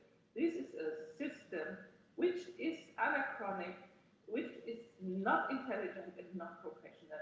It's the other way around. It's so simple and so injustice in the finer things, but this is a moral argument, which is not a moral argument, but it doesn't count for them. So I think we have to work on a strategy, what can be a miscredit, which is seen as it, and which is really attacking the system. So these are two insights I refer to Rudy, but I have some other arguments, but just a quick reflection on what we heard. Oh, what we also heard all the night, and it was a fantastic night. I think this Esteban, Claudia, and all the speakers bring really this point on the intelligibility, and I think what we really understand when we listen is this necessity to go over the nation, to go over this isolation of each community, and to bring this internationality, this connection, this solidarity in between all the different levels of this global factories and this global institution, and to say they have also the responsibility of the part of the informality who they provoke at all. And this point of the responsibility, of the civic responsibility of the global firms is for me one of the work we have really to do, because there are, every time, this was the same in the colonial time, the persons who was humanistic more or less in the north countries was this person who was absolutely terrible outside of her point of vision. And we have to bring in connection the elements, this building they built in New York and in Switzerland and other countries, this way to bring in visibility her branding with this reality who are in the shadow and who are in the other countries. This is absolutely the same connection, it's the same file, it's the same label, it's the same element.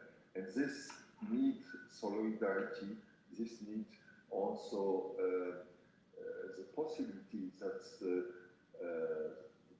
one part of this file understand but have also the information about the other. And I think it's true that we have to discuss what is solidarity, because often we connect this solidarity with in a logic of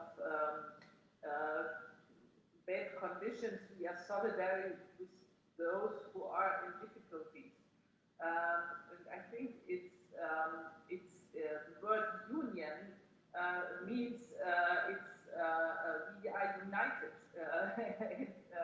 united in all the differences, in all the necessity of being specific on our sides.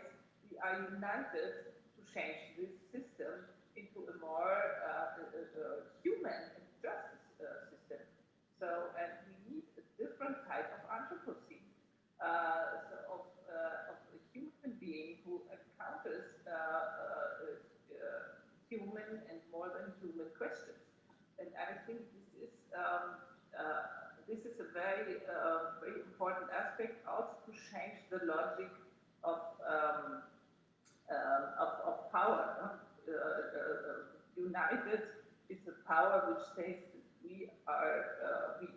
This is a big part of the global population stands together against a smaller part of dominating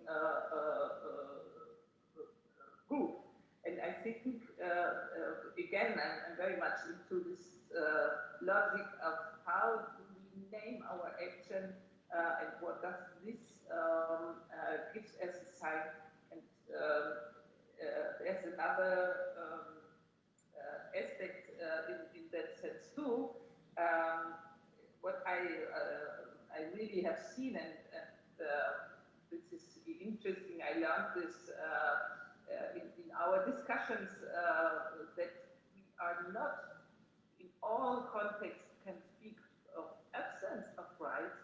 We are in a logic of misuse and violating rights. So we have right systems we can work with. Maybe we have to transform, but we have systems we could applicate. And this is a strong. These are strong tools, and we have to find formats that we can denounce and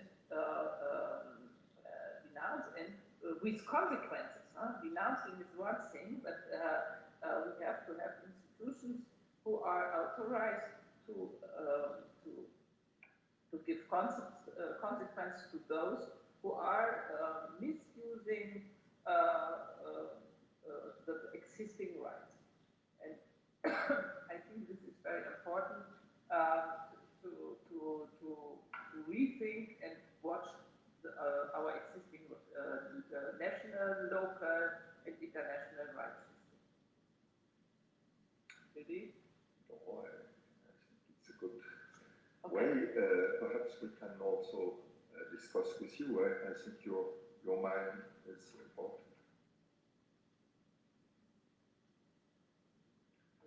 Alana? Yes, sorry, come again. Sorry, I went to the bathroom. Oh, yeah. Sorry. No problem. We just wanted to start a kind of dialogue, but I can also make another point so that we can enter into discussion, because I'm rethinking and asking the terms we are using, the definitions. So I asked about informal work. If this term informal makes sense to continue to use, because it's kind of neutralizing the fact that this is a work without rights, and maybe we have to change this term. It's an exercise we often do with also students, is to say, look at your language, what really mean these elements we use every time, because English is a total capitalist language. Huh? Is absolutely dirigent, is absolutely controlled from what we know. So it's a global language.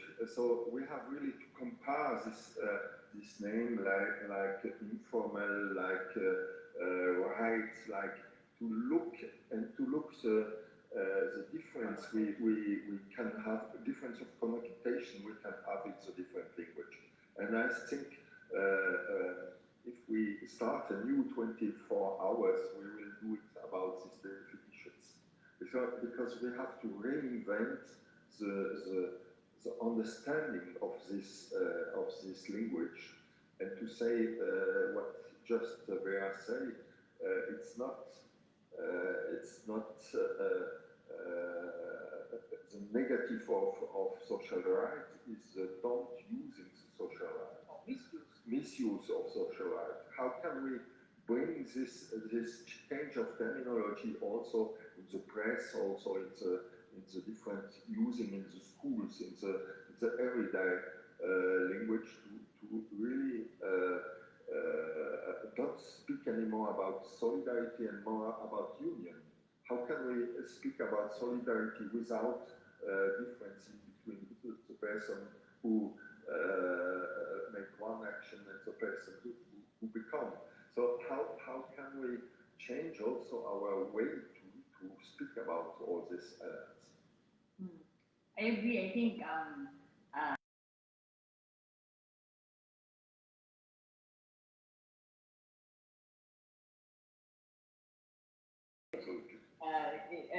you know, how you treat somebody by labeling them or this person, it matters a lot, because what do you call it? It contributes to the perception of certain sectors. But I think there is something that actually shifted a little bit with the pandemic. It's when the government had to, or governments around the world had to call certain workers, certain members of the workforce as essential. It's already a huge step. Without them even knowing, they're already acknowledging that yes, these people are indeed the movers of our economy. They are indeed the backbone of the economy, not the CEO, not the managers, not those working in suits and whatever. And I think there is a step towards it, and I think this is a good opportunity. This is the perfect opportunity to snatch, to take advantage of, and to shift how we call or how we label workers. And I think the term essential, I think that's a good start. You're absolutely right. The only point is, how can we say the essential is not only national? Yeah. It's also workers from other parts of the world who are essential in the same way that the workers in our own country. Yeah, that's true. I mean, I think, well, right now, I guess the perception is quite, quite local, because you think, okay, what is only essential to my needs? But people are not yet aware of how, for instance, there needs to be an awareness of, where does your, who processes the milk that you put in your coffee every day? That's probably not the, your neighbor waiter, but probably somebody in another part of the world, who harvests the cotton that gets made into your clothes. That's also essential, because your clothes are essential. So I guess there needs to be that. I mean, that's a process. We cannot expect this to happen overnight. So, but I think there might be some opportunities there. Absolutely. We let you in your next program and come back at 8:39 o'clock. Thank you very much for your insights. Bye-bye. Thank you.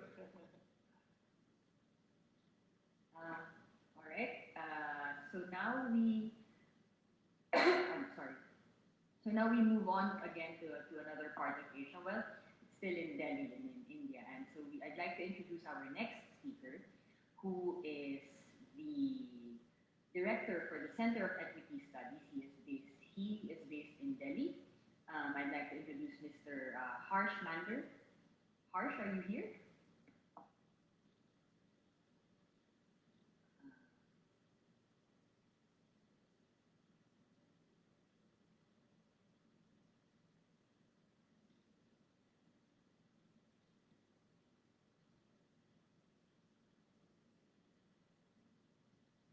Okay, I think we might be having some technical difficulties.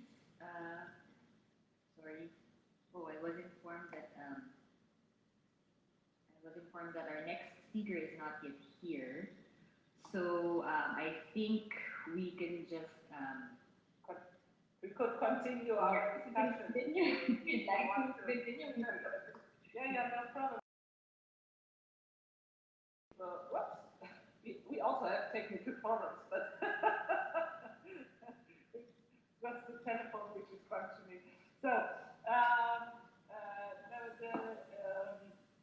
I think what for me is another question is the very important term of work, because we spoke a lot of contributions to our society, which are not yet integrated in the official catalog of work. So it's all often it's work of women to take care of family, to help the neighbors, all these types of contributions and formats. But this goes also to the logic.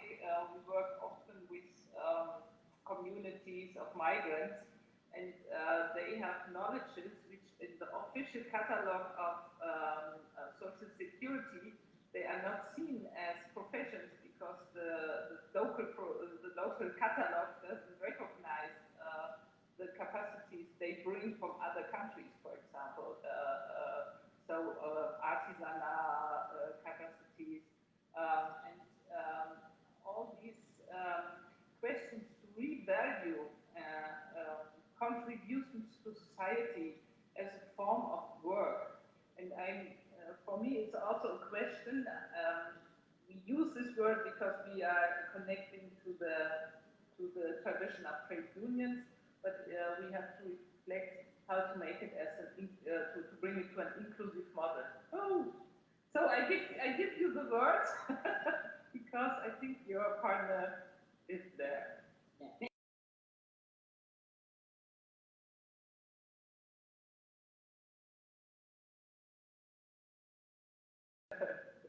Thank you very much for that. Thank you. All right. So I'd like to. Our next speaker is already here. I'd like to introduce him again. He is the director for the Center of Equity Studies in Delhi. So we go back again to India, a very.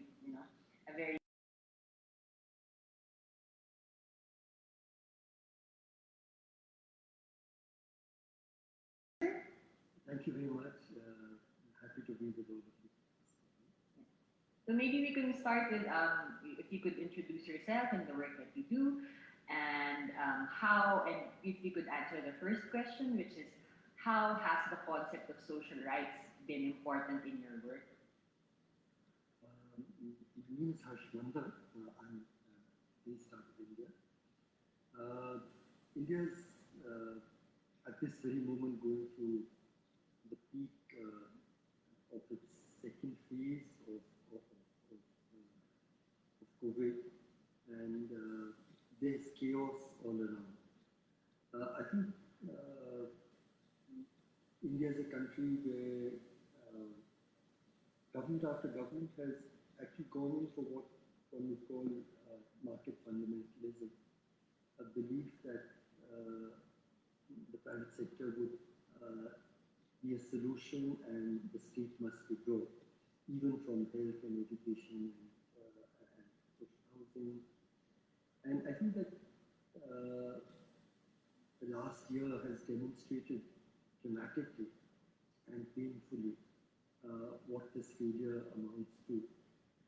Just staying with public health, India is a country where 80% of doctors, trained doctors, work for the for-profit private sector. Which leads, actually, that's an underestimate, because a large number of them actually travel abroad and migrate. But even from those based in India, only 20% are available in the public sector. India's public sector has an investment of about, from the public exchequer, has about 1% of the GDP. And twice that amount is spent by people out of their pockets. So for a long time, those of us who have been saying that we need a stronger, much stronger public health system, have been told that, why do you worry? People will be able to have insurance and buy the public health care that they need when they need it. But what we have seen very dramatically in the last year is that the contribution of the for-profit sector to fighting COVID has been less than 10% of the overall effort. And much of it has been at very high costs, extortionist costs actually. Whereas more than 90% of the effort has been held by the public sector, which is starved of funds and has less than 20% of the trained personnel. And suffering is huge. I mean, we're talking about creating more beds. How can you create more beds when there is no health personnel to manage those? And I think that we need to use this moment. I have been part of efforts. I was a commissioner appointed by the Supreme Court on the right to food and nutrition for about 12 years. And we again saw when the state withdraws from its responsibility for ensuring basic nutrition, healthcare, education, and very importantly, in the context of the pandemic, social housing. Because the Prime Minister, we had the most stringent lockdown in the world at 4 hours notice. But when 9 out of 10 workers are in the informal sector and eat largely what they earn on a day-to-day basis, and the large majority of people in cities are living in either homeless or living in one-room tenements, don't have 5 water supply, what sense does it mean to say that you should keep distancing, stay indoors, work from home, wash your hands regularly? These are protections that are not available to the large mass of our people. And therefore, I think that universal social rights is something that we've been struggling for, fighting for, going to the courts for. I went for the rights of homeless people to the Supreme Court as well. But up to now, the answer has always been that markets will be the solution. I think that if we open up our eyes and hearts and minds honestly to this enormous, highly preventable suffering that the working poor are undergoing, we would recognize that even if we have a market system, there should be a floor of human dignity provided by universal social rights, funded by the state, below which no person should be allowed to fall. Thank you very much. That's actually quite interesting, and also, this is the first time that I've heard of this term, market fundamentalism. It's very, I don't know if it's new, but it's quite, it's catchy. Because it's, we never think of it this way. That it is a sort of fundamentalism, it is a sort of essentialism, it is a sort of rabid what do you call this, rapid defense of something that is obviously not working. So that is an interesting point. I'd like to ask another question, sir, that what are the pressing matters in the struggle for social rights in India right now? Aside, obviously, you've already alluded to them, but in the context of the global pandemic and the economic crisis, what are the most pressing issues for you? I think 3 or 4 things in the context of the pandemic. Firstly, labor rights.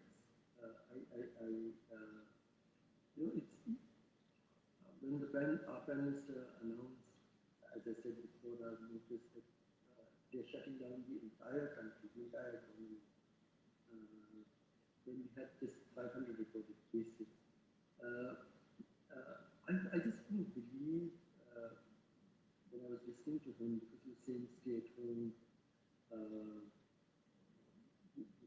work from home, and so on, keep social distancing. And I said he's not talking to the large mass of the working poor. He's just talking to us in the middle class, who have homes, who have social security, who have savings, who have health insurance, and for whom and who have quite supply, for whom what he's suggesting is feasible.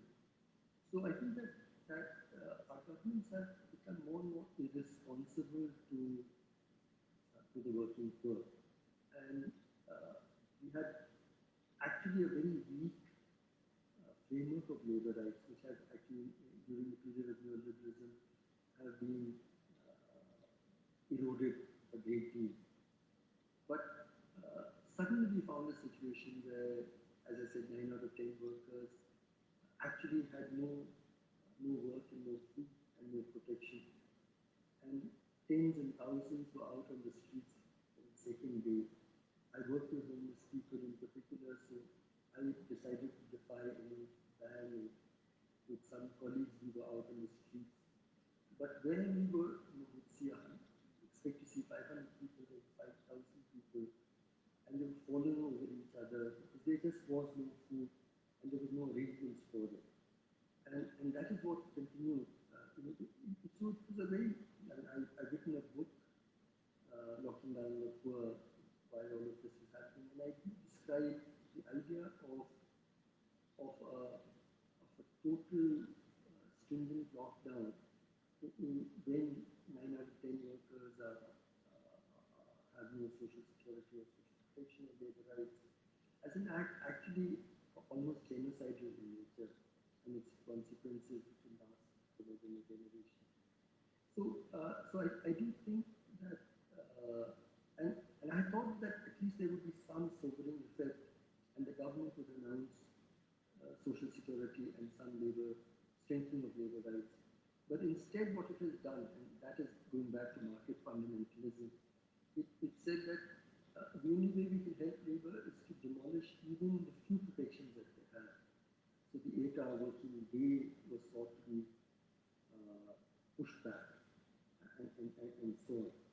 So labor rights for me is number one. Very close to it is the right to health care and public health systems. We don't have primary health care actually for the urban poor, even a framework for it, even an infrastructure for it. In rural areas we do have it, but they are poorly equipped, and there's very little personnel and investment. But in the urban poor, there isn't even a primary health care system of any kind. So going up to at least 3% of GDP with a very strong baseline of primary and secondary health care, I think is second. And in the context of the pandemic, I would say social housing, which we don't have at all, as a critical third social right that is going up. I'm not talking about education and so on, because that of course exists, but in the context of what the suffering of our people. India then saw migrants who were locked in and had no food, then defied the government and they went onto the streets for sometimes 1,000 kilometers in the hot sun, defying police battle to reach home. It became the largest distress movement last year in India of human populations after the movement of Africans as transported as slaves to the Americas. After that, it has been the largest movement, distress movement of human populations that we saw because they recognized that they had no rights in the future, and rather than dying in these wandering tenements of hunger or of COVID, they said, if we even have to die, let peace be with those who love and care for us. And so these are the three social rights: social housing, affordable housing with water supply and sanitation, and labor rights, of course, and public health care as a fundamental, as an enforceable legal right. Three that I would stress very high. Thank you for that, Harsh. And lastly, why is international solidarity important in your work, struggling for social rights? And what are the important lessons you've learned in your work that you can impart to other organizations in Asia and beyond, especially in the context of fighting for social housing, for instance, because that is a very, it's a salient issue for a lot of people right now because of the pandemic, and it doesn't seem like it's going to end anytime soon. And there are, the homeless are one of the most vulnerable sectors during this time. No, and just before I go to the international, the homeless, working with them, the government suddenly says we will have no quarantine centers, we have a policy of home quarantine. And I asked them loudly, publicly, what about people who have no home? Where will they quarantine? What about 10 people who live in one room shanty? How will they quarantine?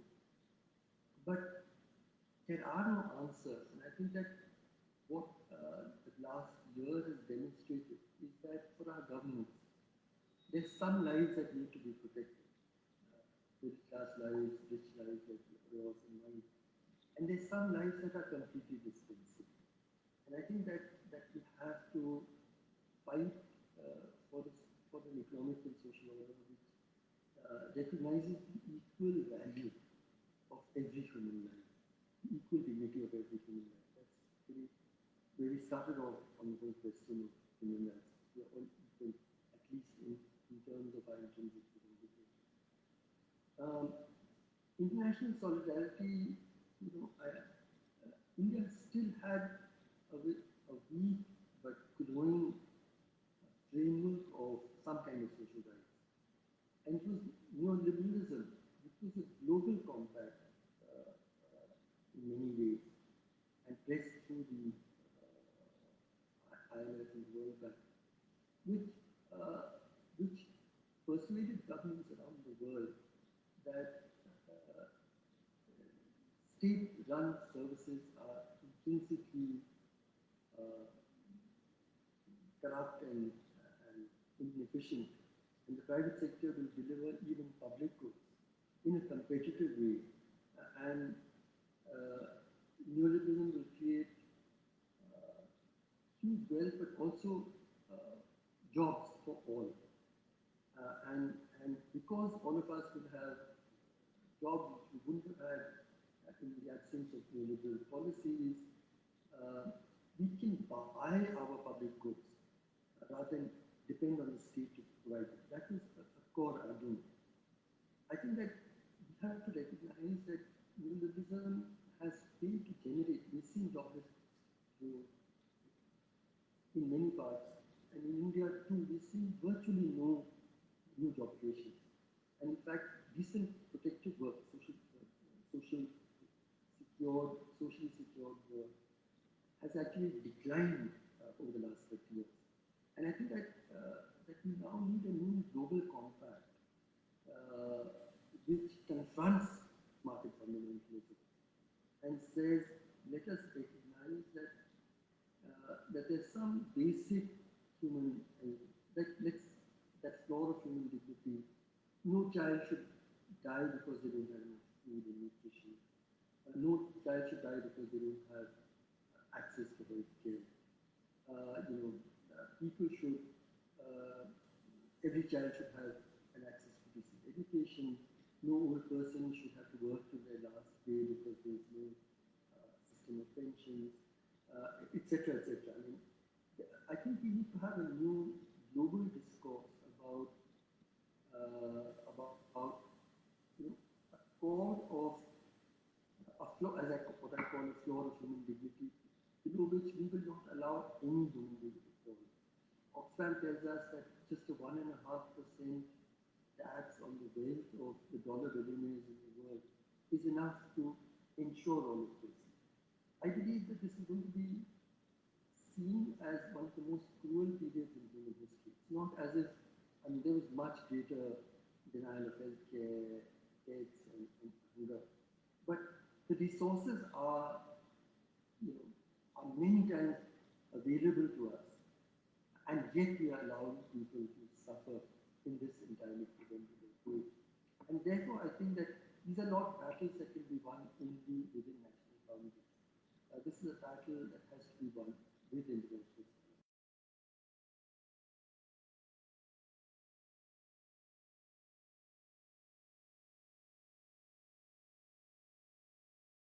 I heard that last line. I think that was quite a good wrap up of your talk. That this is probably true. No, I think that's true. That this is probably one of the most cruel periods in human history because of the abundance of resources available to us today, and it's just greed.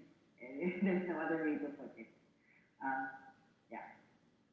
Thank you for your time, Harsh. It was a lovely talk. Thank you. Thank you. Solidarity all of us who gathered across. Thank you. Thank you. So that was Harsh Mandal from Delhi. And now we move on to Sri Lanka. So I'd like to introduce our next speaker. He is the Executive Director of the International Center for Ethnic Studies.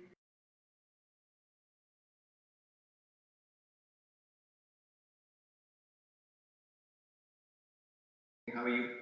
I'm good. Good. How are you? Oh, yes. Very well. It's a pleasure to join the conversation. Thank you for your time. Thank you for taking the time to join us.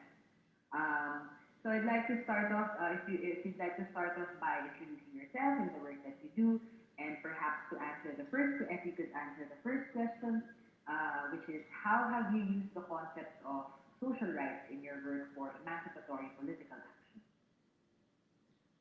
Yes, so we're based in Sri Lanka. The organization I currently work with is called the International Center for Ethnic Studies.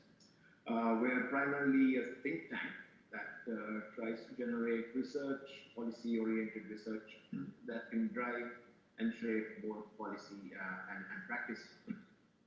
But we also use the arts in our work, and we've recently launched actually 2 online portals which people might be interested in, looking at issues of coexistence and memory.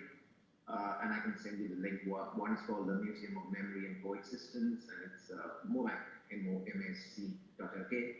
And the other is the World Art and Memory Museum, where we've had artists working from about 8 countries who work with issues of memory in a sort of curated portal. And that's called WAMM.org for people who might be interested. But over the years, we've worked on issues of coexistence, on religious rights, on women's economic empowerment, on social inclusion, on issues of caste, and so on, vulnerability. We've looked at the rights of disabled persons. And so that's just, in a nutshell, some of this research and work that we do. In addition, I've also worked in academia as a professor, as a teacher, and an academic. Where I've done some writing and training on economic and social rights, worked with national human rights institutions, work with judges and work with civil society in a sort of previous era. Yeah, so that's just an overview of some of the work that both my institution and I do in this area. Yes, thank you for introducing your work. Could you also tell us about how the frame of social rights has been used in your work and how you've used these concepts in your work for as you know, as a jump off point, let's say, for emancipatory political action? Yes, so I'll pick two examples. One is the conflict in Sri Lanka. Sri Lanka went through a sort of ethnic conflict for about 26 years, where we had an armed movement trying to capture sort of power in one part of the country. And I think what that conflict really taught us is that these rights are not broken into categories like civil and political rights, social economic rights, cultural rights, and people experience rights violations in multiple ways. So if you're displaced, for example, you have problems in accessing healthcare, education, your forced movement, and so on. And so you suffer violations in sort of multiple ways. And I think one thing that the conflict really told us very clearly is that you need to focus on vulnerability and human dignity. So when people experience violations, you need to ensure that their multiple needs are sort of met. And Sri Lanka still continues to try and overcome some of the impacts of the conflict. For example, the war generated a large number of female-headed households headed by women, who have to take care of extended family members, maybe a disabled family member. They've lost their husbands or their sons to the war, either disappeared or been killed.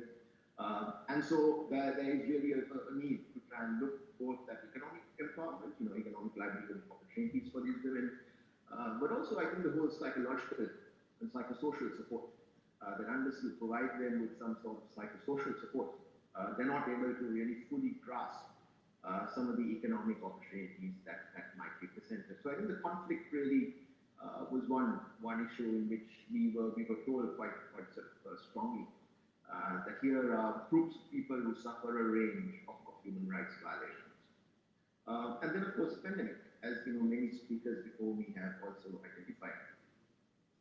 What started really as a health crisis, as a crisis of public health, has now sort of ballooned into a social economic crisis, a crisis of governance and constitutionalism as well, a right to accessing information so that you have transparency and participation and consultation in the drafting of policies and the way vaccines and so on are dispensed.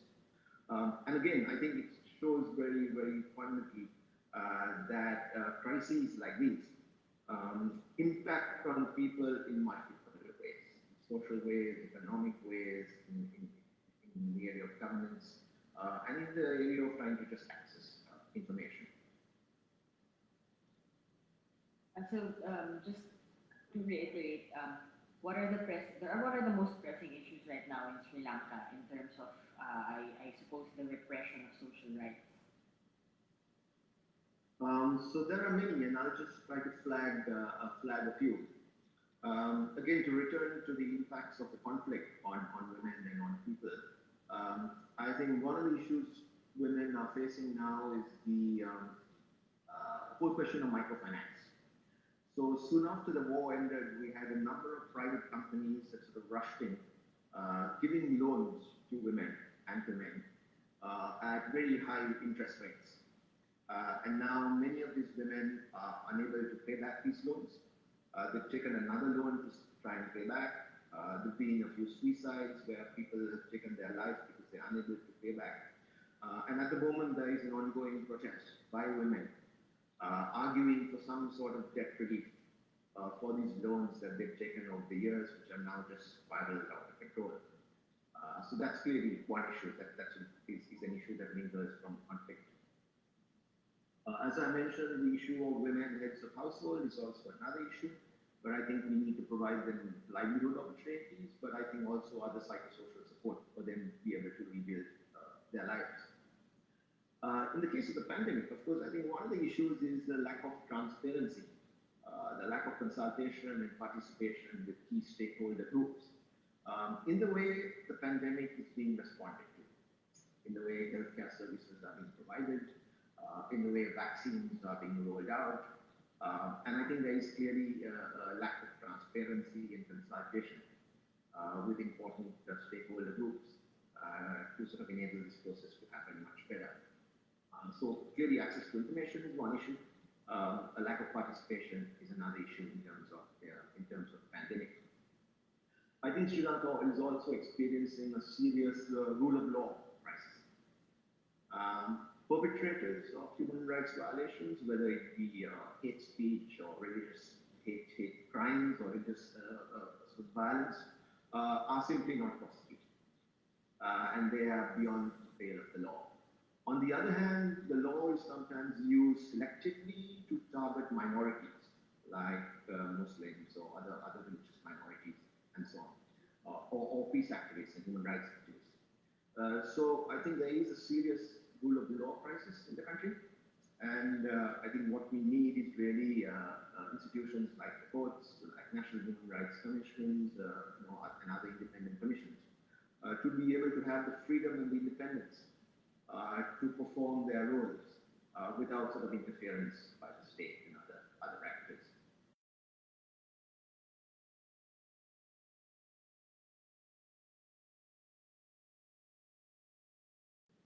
Yeah, I think that's also interesting. The last point you said regarding a crisis of the rule of law and how the law. I mean, this is a running theme, I would say, across Asia and perhaps elsewhere in the world. But at least as an Asian person myself and as a Filipino, I know what you mean when you say the law is being weaponized against the very constituents that it's supposed to protect.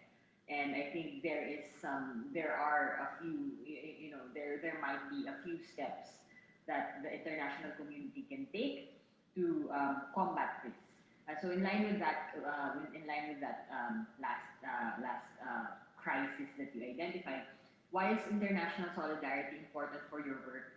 And what are the important lessons that you have learned in your experience in your work, especially in the context of the pandemic, that you might impart to other organizations in Asia and beyond? Well, I think certainly if we do come together as a global civil society, as global voice, we certainly can make our presence felt on the global stage in a much more powerful way. So whether we're talking about advocacy or other global campaigns, just solidarity and the coming together of global civil society is really going to have a much more powerful impact. But I think we can also learn from each other. We can learn from strategies that one group is employing in, say, Latin America, and see whether we can adapt it to Asia or other parts of the world.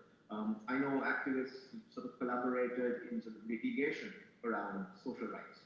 For example, we've had Canadian activists, activists from Argentina, and so on, contribute to cases happening in South Africa. So sometimes, collaboration across regions, across countries definitely can generate better outcomes. But I think we also have to keep in mind that we are dealing sometimes with a very large corporate sector. Actors sometimes with budgets and incomes that far exceed those of some countries. And I think in that respect, coming together, I think can enable us to engage with global corporate actors.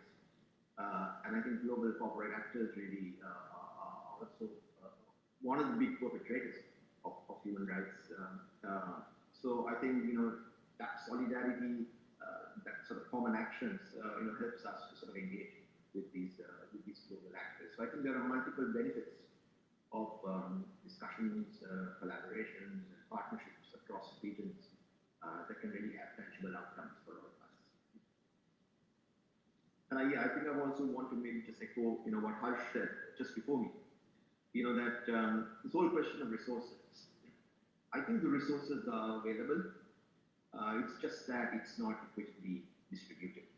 Harsh spoke about having a sort of minimum threshold below which human dignity cannot be allowed to sink.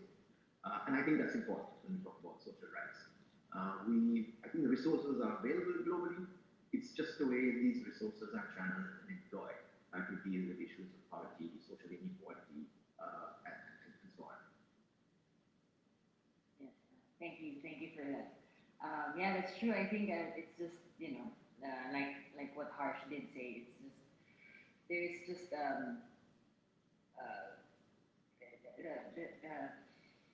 the lack of initiative and the lack of political will, political might to enforce a redistribution of these resources. Like like the Oxfam report that it only takes 1 point something percentage of taxing the wealth to solve our problems, and it will our lives, the lives of so many people will improve with just 1%, and that's just basically because of greed. And I think it's not that greed is not because it's human nature. It's rather because it's the system that it encourages it. It concentrates power on such a small amount, just a small number of people, and that creates this culture of greed and impunity, I would say. So yeah. Yeah, I mean, I think in terms of greed, just the way the vaccines are being rolled out across the world just exemplifies this greed, and in a way is a denial of the right to the benefits of scientific progress. I think what you say is absolutely spot on, and what we're experiencing now, just the whole greed for vaccines by certain countries and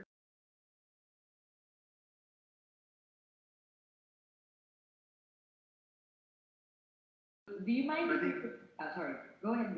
Yeah, I just wanted to maybe also flag one more issue, which is I think we need to be, I mean, in the wake of enormous state failure across the world, especially in the poorer countries, we perhaps also need to look at independent initiatives by civil society.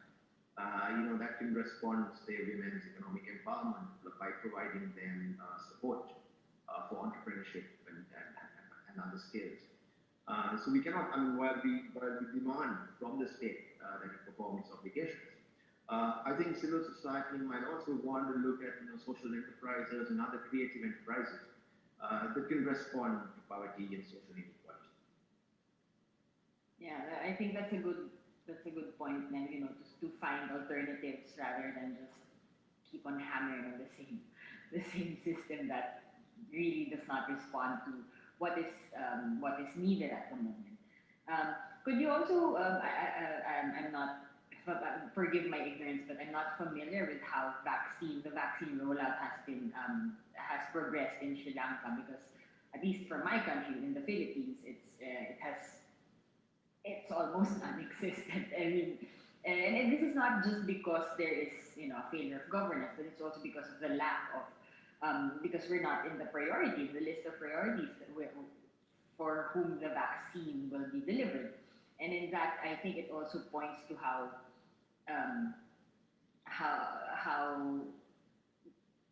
this greed again by the global north clouds their judgment on looking on deciding, for instance, why patents should not even exist for this vaccine, because if you see I saw this recently on Twitter, the map of the world of which countries are blocking this initiative to lift all patents on vaccines. It's Australia, it's Europe, it's the usual suspects, the US, and it's again it's so it's at this point it's quite it's baffling, because we saw how last year how interconnected our lives are actually, not just in terms of the global supply chain, but more importantly in how this virus was transmitted, right? So I think it's really perplexing to see that somehow these countries still have not learned their lesson. And if you could, Yes, so in Sri Lanka, there has been a partial rollout of the vaccine. A little under 1 million people have been given their first dose. But the government has not been able to procure any new sources since the vaccine is rolled out, so it's been paused now. And I think they're still negotiating with the Serum Institute in India to have another million doses at least for a start. They're also negotiating with the Russian government to get the Russian vaccine as well. So there's been a partial rollout, and now it's been suspended because they've sort of run out of stocks. Yeah, I mean, well, I hope the resolution for the vaccine patents will work in our favor, hopefully. All right, thank you, Mario, for your time. I hope you have a nice day, and if you have anything else. Thank you very much. No, thank you very much. It's been a pleasure to have been part of this conversation. Yes, thank you very much. Thank you for your time. Thank you. Bye. Thank you. Bye. Okay, so we'll move on to our next speaker. So we're traveling a little bit now to Kenya. We're going to Nairobi. So I'd like to introduce our next speaker, who is a land and environment scientist, an economist, and a social science researcher. He is speaking to us from Nairobi, Mr. David C.D. Otieno. Good morning. Is it morning there? Good morning, David.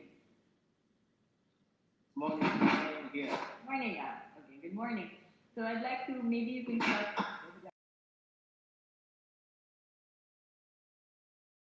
Okay. We're gonna just wait for David to get his headphones.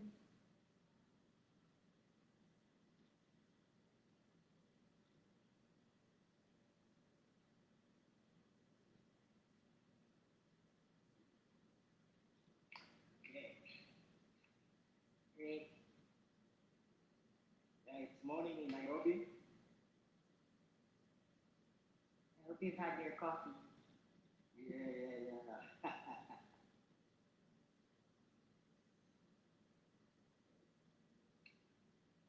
Yeah, so maybe we can, while you're fixing your earphones, so maybe you can start your talk by introducing yourself, the work that you are doing, and answer the first question, which is how have you used the concept of social rights in your work?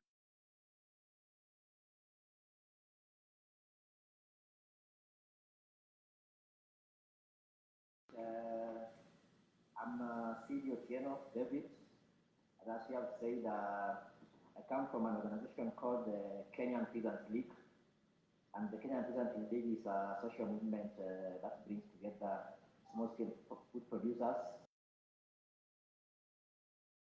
The Kenyan Peasant League is to organize and amplify the peasant voices for resistance against the neoliberal forces that are hell-bent on trampling on the farmers' rights.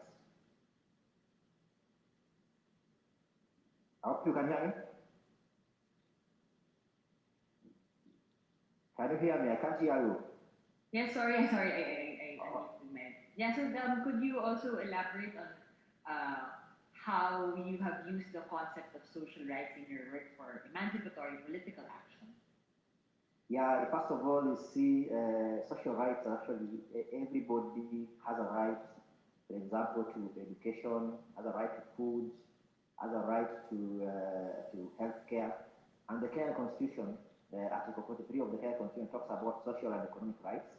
And it says very clear that every Kenyan has a right to food, every Kenyan has a right to clean water, every Kenyan has a right to education, every Kenyan has a right to health care and social security.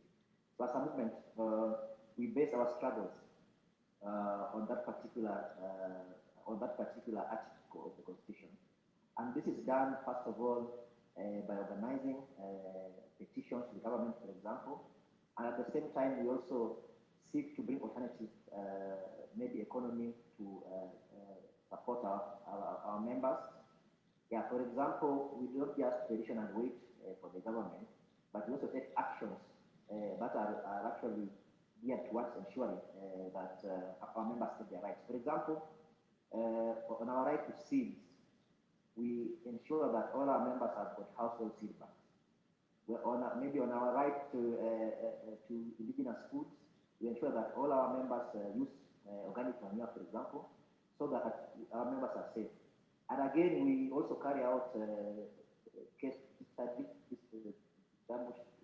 to have evidence-based advocacy by maybe trying to find out, for example, what type of seats our members have, what are the issues that are affecting our members, and this we take up with the authorities through petitions. We organize demonstrations sometimes, and we also ensure that when maybe any of our members is facing issues, then there's solidarity that comes from all our members towards supporting that particular person.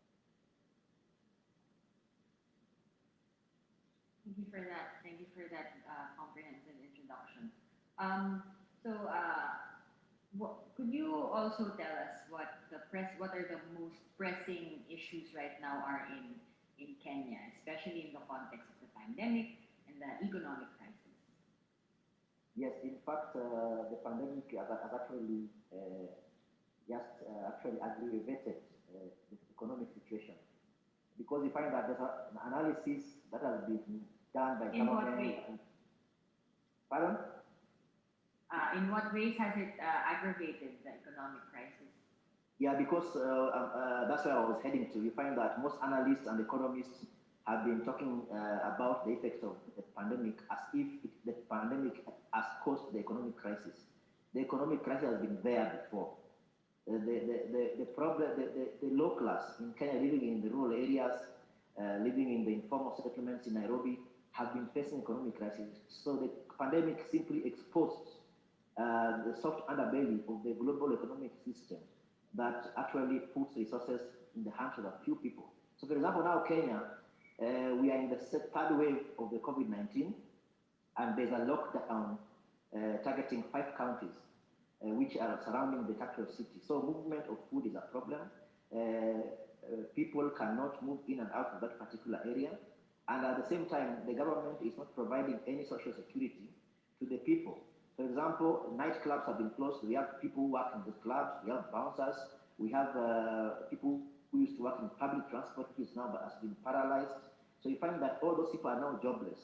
So the rate of crime has gone up, and the problem is that the government is not providing any safety net.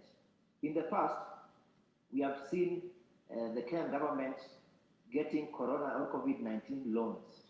Since the outbreak of COVID-19 in March last year, when they recorded the first case in Kenya, the government has got loans from World Bank. After every 3 months, they keep on getting these particular loans. And what we have heard is that there has been looting, public looting of this money. So this money is not coming to, they are borrowing money in the name of providing social security, but nothing is coming at all.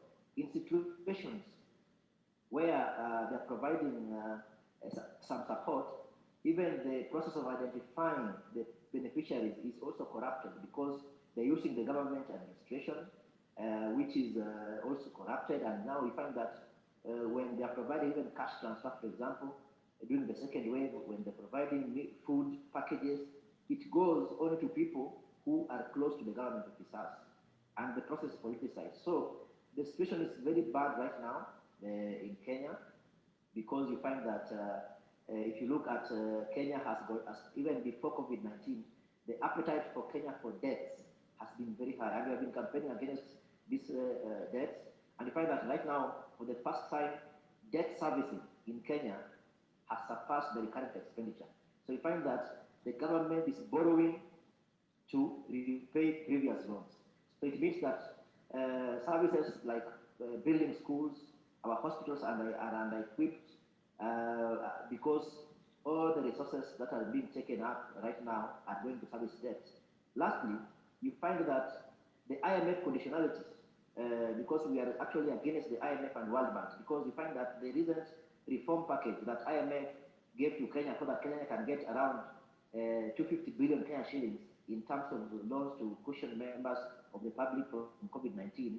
One of the conditions was that to increase the VAT on fuel from 8% to 16%.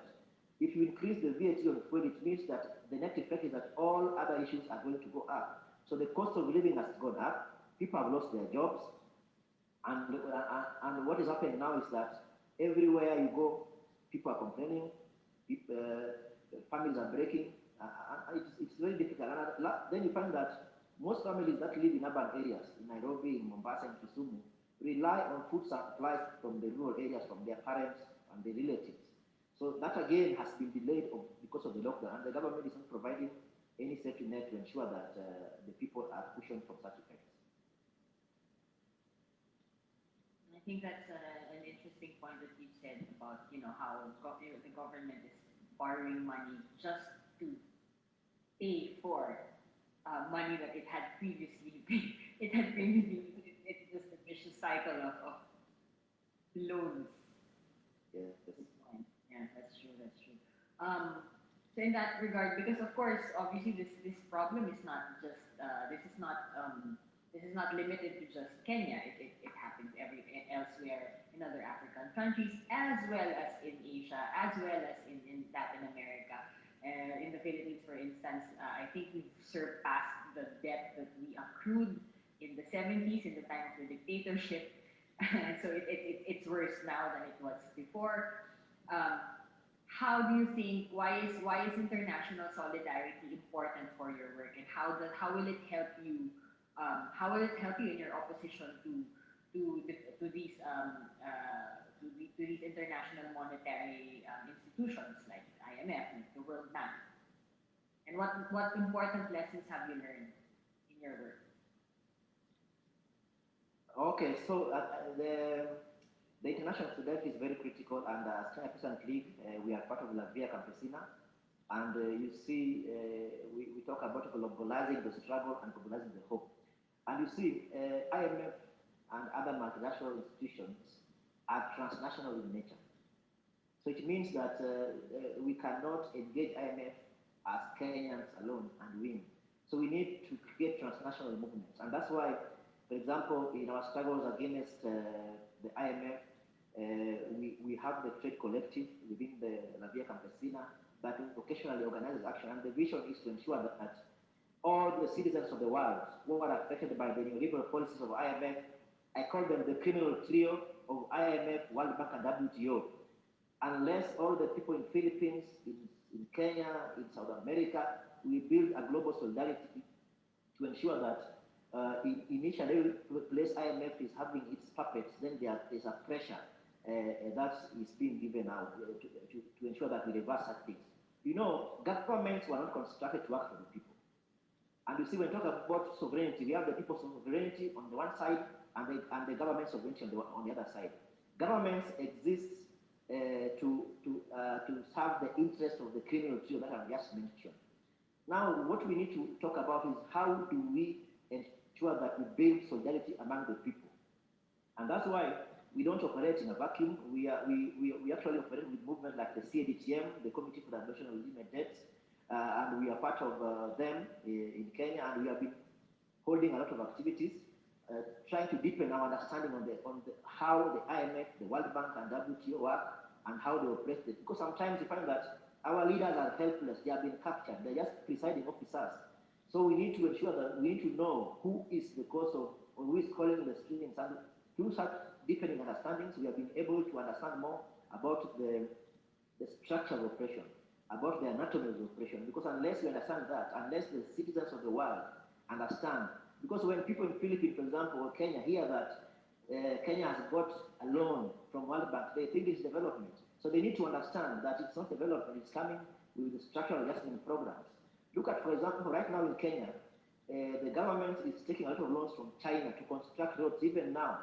We think the priority of the government should not be to construct roads, should be to construct and equip hospitals to ensure that we can deal with the pandemic. You look, right now, you find that the appetite, as I said, so we need international solidarity. All the movements of the world need to unite. And wherever you are, put pressure. Let us ensure that as citizens we capture these states, because these states are not made to serve the people. So the citizens have to organize themselves and capture the state and make the states to work for the people. When all the 190 plus states are captured by the citizens, then we'll change the UN, we'll change everything. But this cannot be done independently. It must be done through a process of mobilization, education, and people radicalizing the people to be conscious about who the enemy is. Very well said. I think that's a really good way to drive home your point. You know that it's not, we cannot, there is no such thing as struggling for emancipation or emancipatory politics without considering the international implications and how this can be achieved. This can only be achieved through a global coordination of struggles, global coordination and mobilization of people. And I like the part where you turned I think this is quite interesting. This is something that we should take to heart, that we need to globalize the struggle and globalize hope. Not just the struggle, but also hope of how we see things and how we have to have a little bit of optimism moving forward. But it's not just the hope that is based on blind optimism, but rather a kind of hope that is educated, that is formed out of our knowledge of what needs to be done in our own communities, but also what the global community at large can do to help us achieve this. So if you have anything else to say, CD, we have a few more minutes for you. Yes, I want to talk something that both have had people talking about essential workers. And again, we find that even in Kenya, we are having people listed as essential workers, but we are disappointed because among the list of essential workers, farmers have not been put as essential workers. Farmers, globally, small-scale food producers, provide over 70% of the food on the table. And these people have not been listed as essential service providers. So you find that but food transporters, food traders, food distributors, supermarkets that sell the food that has been produced by the farmers are being considered as essential workers. That is the biggest injustice to be done to the people who provide food on the table. We should not be celebrating because those doctors must eat. And in fact, the biggest vaccine that we have is the food you eat. When we eat food that is made by chemical fertilizers that has been burnt in Europe, being dumped into Africa, into Kenya, being used with chemical herbicides that are killing our people with diseases. If you cannot eat safe food, however much vaccine you take, you still become sick. And that's why we're telling our people, yes, people are being vaccinated, but our members, they must actually start producing or produce immune-boosting foods, use herbal medicine that is boosting our immunity. But this cannot be happening when the people who produce food that is being eaten by the same government are not being considered as essential service providers. So we are very much disappointed with that. And today is the International Day of Peace and Struggle. We are going to meet and we are going to petition the government so that we can include food producers, smallholder food producers, as essential service providers because they are the ones who are feeding the world. So there is no future without food sovereignty. And that's why as KPA we say we amplify the struggle, we amplify the voices for the peasants for resistance. We say KPL, amplify, organize, resist. Unless we amplify the voices and organize these voices and resist this attempt, then we can move forward. Yes, I think that's an interesting point. Like I think we had that discussion with Darren and Rudy earlier.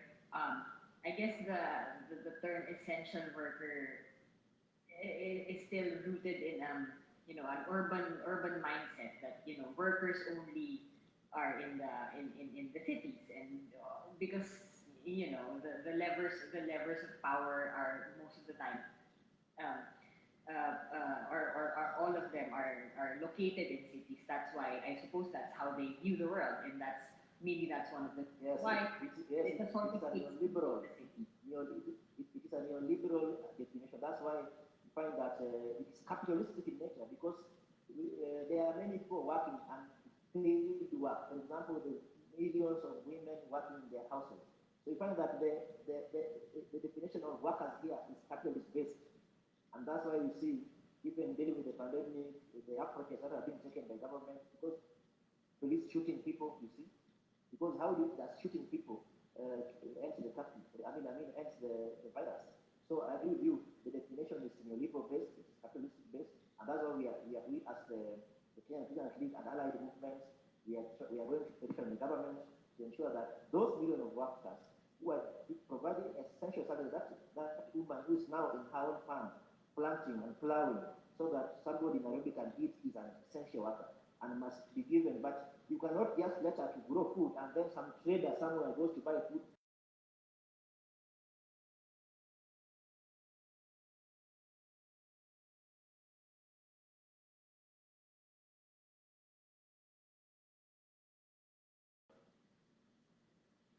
Yes, yes, that's true, and I think there is an opportunity to reclaim that word, essential, because I think the word essential in itself is such a strong word. It's not just important. It's something.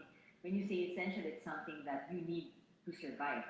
It's a strong word, and I think there is an opportunity to reclaim that word. What constitutes an essential worker, in right now. If you have anything else to say, CD, we have a few more minutes for you.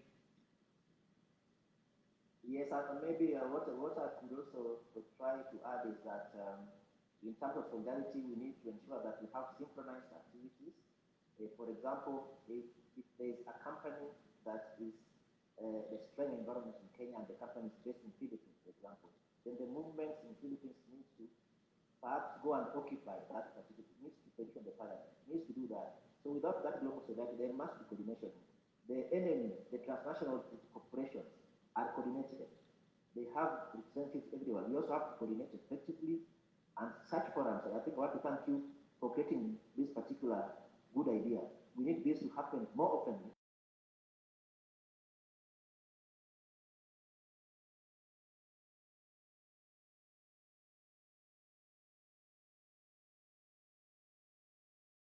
Thank you very much, CD. I hope you were able to express everything that you'd like to say. But if you have anything more to say, we still have a few more minutes for you. Yeah.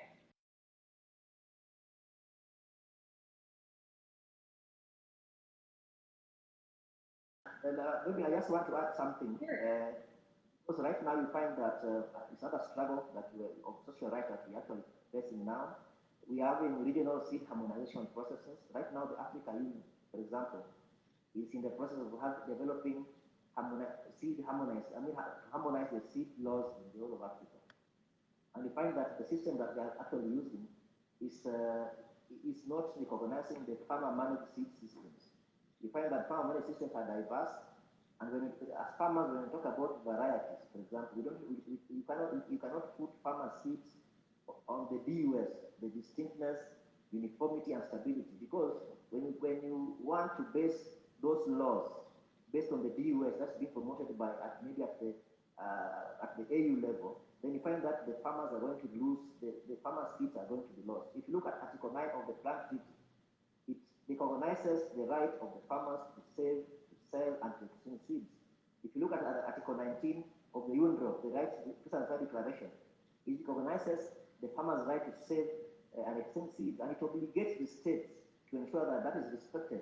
But again, recently we had a meeting again online, and that meeting online, you find most farmers can't access this platform, and so millions of farmers from Africa could not participate. Right now, I'm a member of the ad hoc expert group of the FAO talking about farmers' rights. We're having a meeting in the next 3 weeks. The terms of reference is clear that documents must be available on all 4 working languages 6 weeks before time. 3 weeks before the meeting, the documents have only been available in English, no Spanish, no Arab, no French.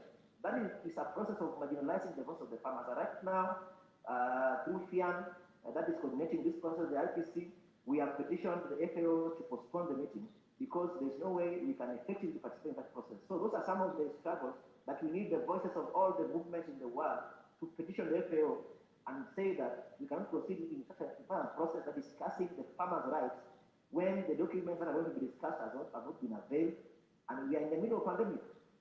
And farmers are grappling with lockdowns and curfews and economic crisis that's happening. So the FAO should not take this for granted, and we hope that all the people who are listening to us, you need to write letters to FAO to tell them that this meeting cannot go on unless the terms of reference that were set up are met and adhered to. Thank you very much. Maybe that is the last thing that I want to say. Okay, thank you very much, CD. I think that was an interesting point because, of course, we've mentioned this before, that language matters, and language is also a point of accessibility. And if it's the mere these meetings are already inaccessible to a large number of people, but when you make it even more even more inaccessible by not providing providing text that is in the language of another person, insisting on the hegemony, let's say, of English as a tool, as a language tool in these negotiations, then that is also, it exacerbates something as simple as language inequality. But yeah, thank you very much for your time, CD. I hope you have a nice day. Thank you so much. All right. So our next speaker is not yet here, so I think we can have a short break. I'll hand it over to Jocelyn, our colleague. If I think we are just going to have a short break, and maybe I think we will show a video.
Hello. We are just trying to bridge a little bit this moment. Hi, Elena. So we have to move to our studio. between so that we can continue to have this exchange with you. And I think there were very important things said in the last two conversations, how much the international policy is intervening with organizations which normally should regulate the international solidarity, and that they, instead of doing that, they are precisely blocking local solidarity. They are intervening in the constitutional rights, and I think this is it's very important to mention that. And another thing which we really see is this lack of information. We have really a kind of hyper dominance of information about corona statistics, repetition of graphics, and besides that, we don't get real information, and it's really shocking. Also, the bad role of the media in some media. Really still very correct with his mask behind the public sphere.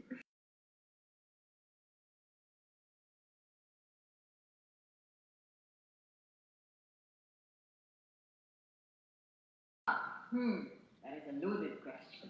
Because I myself am a former. I used to work as a journalist in the Philippines for 12 years, and right now the situation of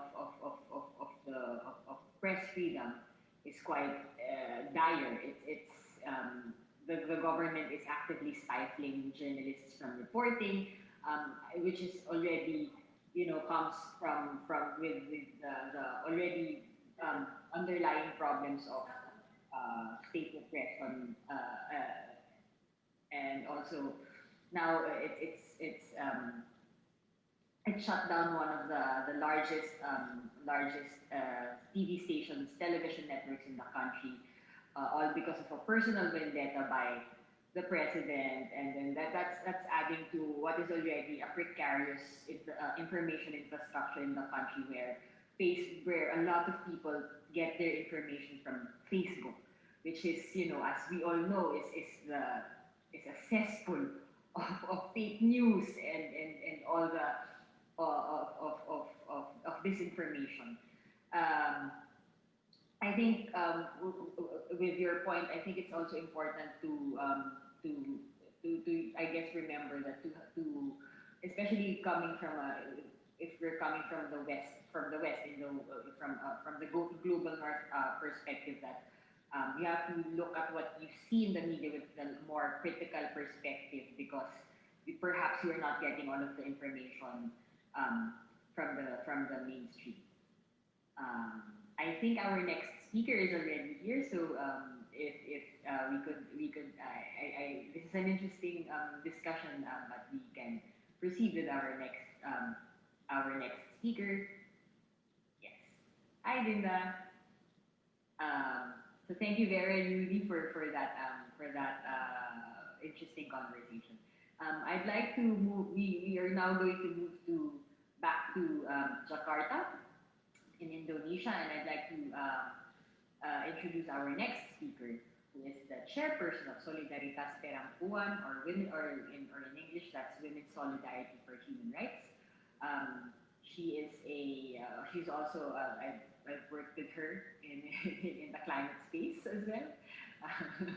An Indonesian comrade. Her name is Dinda Nur Anissa Yura. So welcome, Dinda. How are you? Hi, Alana. I'm fine. Thank you. Hello, everyone.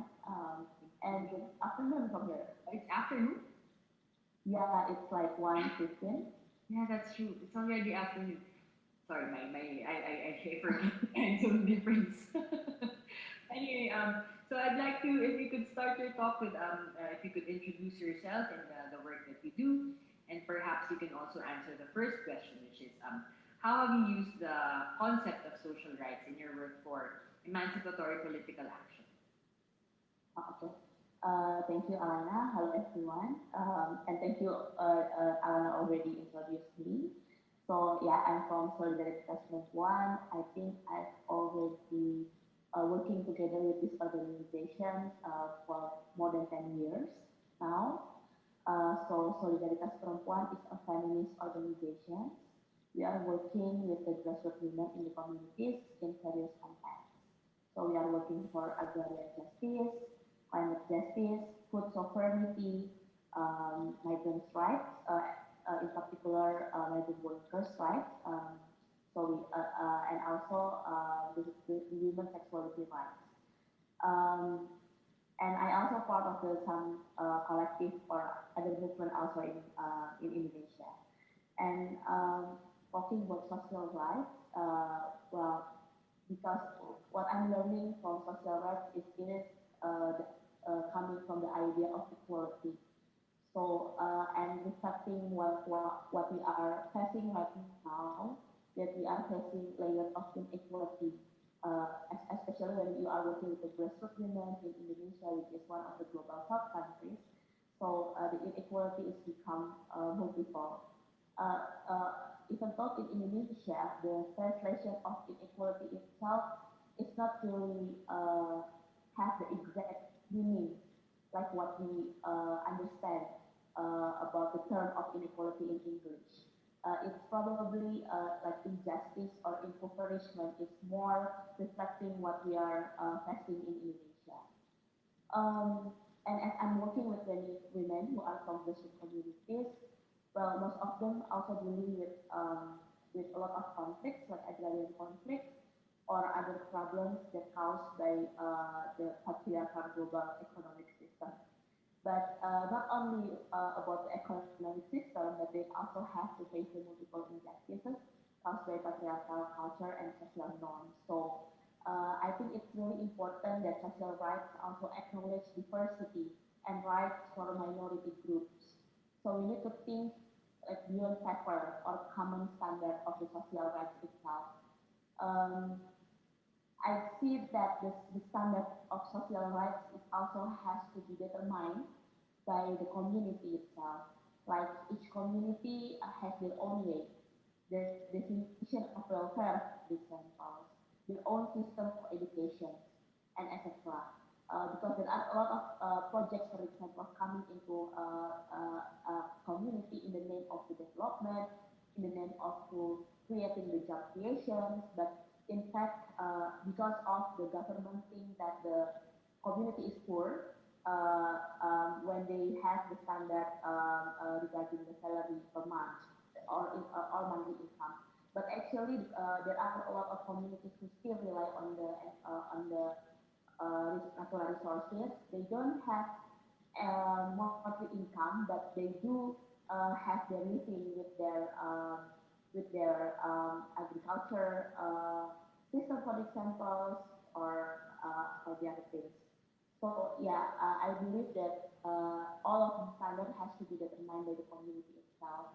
And of course, we also need to acknowledge the patriarchal there. So when we talk about communities, we need to ensure that women's voices and thoughts are also there. So what we are doing, what I'm doing with Solidaritas Perempuan right now is basically to introduce the concept of sovereignty to women grassroots. So we can working together with them to achieve the sovereignty from the basic level, like the family and community, because often even women cannot listen to themselves, and they always put the interest or the needs of the family or other people before what they need or what they want. So that's what we are doing. And in many events, we have witnessed that women always be in the heart of the struggle, in the heart of the resistance. So we believe that by strengthening women, we will be able to build and strengthening the struggle for social justice. And again, regarding the questions, well, many of women that we are working with are not, didn't have opportunity to access the education at the center. Most of them only enter the elementary school, and the other even didn't go to school at all. And it really influenced them in how they can participate into the political movement, for example, in their communities. At first, or in many cases, there are a lot of women who only participate for the logistics because they feel like they don't have any education, they don't have any information or knowledge, so they can speak for themselves. But then we found that talking about knowledge is not only limited in the education, in the formal education or the academic knowledge. So what we are doing when we are strengthening women, we are trying to create the safe and brave space because we know that actually women themselves already have the knowledge that they need to exchange. They need to share to each other. But then we also put some knowledge like constitutions or laws or policies or the human rights instruments that make them believe that they actually have the right, they actually can demand to the state to fulfill, to protect, and to respect their rights. So it's become their power, it's become their basics in struggling for their rights and livelihood. Yeah. That was a very comprehensive view of your work, Nina. Thank you for that.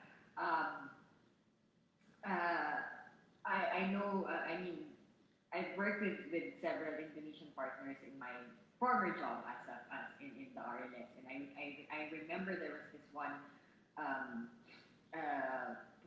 problem that was relayed to us by one of our partners that in in coal-affected communities, a lot of the women are now turning because their husbands are working in the coal plants, and then sometimes they also work in the coal plants. Now they're turning to instant noodles, Indomie. They call this the Indomie problem about that it's replacing traditional foods, and which is of course it is a lot less nutritional, but it is cheap and it is fast. I just wanted to ask from your perspective, and of course from hearing from your partners in the grassroots communities, how has the pandemic exacerbated this problem? Which is only just one example of the problem of hunger, right? In Indonesia, which is of course, as any woman would know, this is something. Hunger is closely related. Is a gendered problem. It is almost always almost always the burden of the woman in the family to provide or to ensure that the family members are eating nutritional food, for that matter. And also, if you could share with us what are the most pressing matters in the struggle for social rights in Indonesia right now. So yes, the pandemic of COVID-19 is a problem, but we also know that this problem is happening in the middle of this system. I mean, the capitalism, the religion fundamentalism, the militarism, etc. And the government also doing in handling this pandemic is also really taking the business as usual approach that more benefiting profit sectors than really addressing the real problem. And in terms of the impact, I think the impact is again because when we are talking about women, it's really layered. It's not only about how to survive day by day, because there are a lot of informal workers that filled by women, like in the traditional market, for example, or even for the handcraft and etc. But also even the formal workers also has to be laid off from the factories, and because they cannot operate during the pandemic. But I would like to highlight some of the cases that we really find in our community that also show how the pandemic situation is also worsened caused by the economic or the development system that happening right now. For example, in Central Kalimantan, where women there also facing the palm oil plantation, the very massive palm oil plantation, and they experience the sales of their harvesting because of some of the um, some of the problems caused by the palm oil plantation. But then they cannot also buy some of the rice, for example, or basic needs in the traditional market because the traditional market is closed by the government because of the pandemic.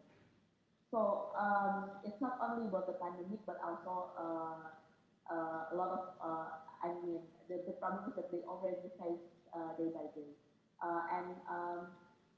Because sometimes, because in Indonesia, the situation of pandemic are really diverse. At the first time when the pandemic came, it was only came into big cities like Jakarta, Surabaya, or Jakarta, and mostly in Java Island. But then, because of the steps that the government steps is not really comprehensive, then it becomes massive in almost all of the areas in Indonesia. But actually, the women and communities who still have the plantation, for example, or farming for their daily life, they can survive.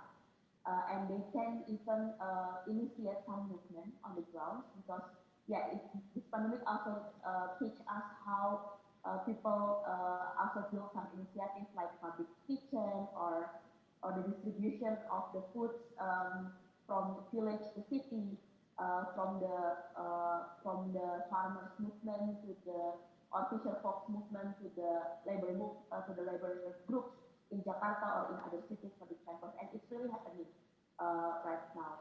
But then we also see that the pandemic is not only affect the economic situations or the health situation of women, but there are also domestic violence, for example, that increasing during the pandemic, or even because the other case in the city, because we are also really rely on the social media and online activities, the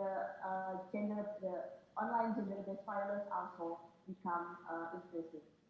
And the other thing is about the mental health issues. It's not really addressed, but it's there, and it's not only the grassroots women who experience it, but also we are in the city, and how like working from home and school from home is also putting more and more burdens to women because we don't have any limitations between the domestic work and the public work anymore. Yeah, that's an interesting point regarding domestic violence because this is one of the concerns, right? When feminist groups were flagging this problem.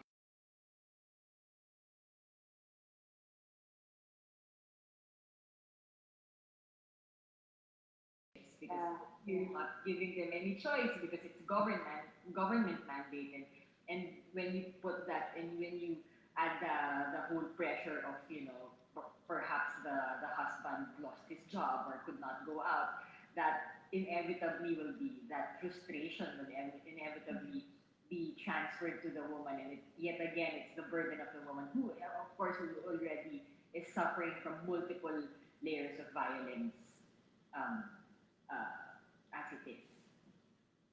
Of course, I'd like to maybe direct you to a more a cause that we both share. How I'm curious what happened, because now I'm not sure about how coal use is in Indonesia right now, if it's declining or whatever. But how did the pandemic affect coal demand in Indonesia? Because I know that, I mean, obviously there are certain countries have pledged not to use coal. For instance, the Philippines said it's no longer going not use coal, but not to build coal plants. So that has effects, of course, with Indonesia, which supplies, I think, 75% of coal in the Philippines. So how has the pandemic and, of course, the slowing down of the economy affect the coal industry?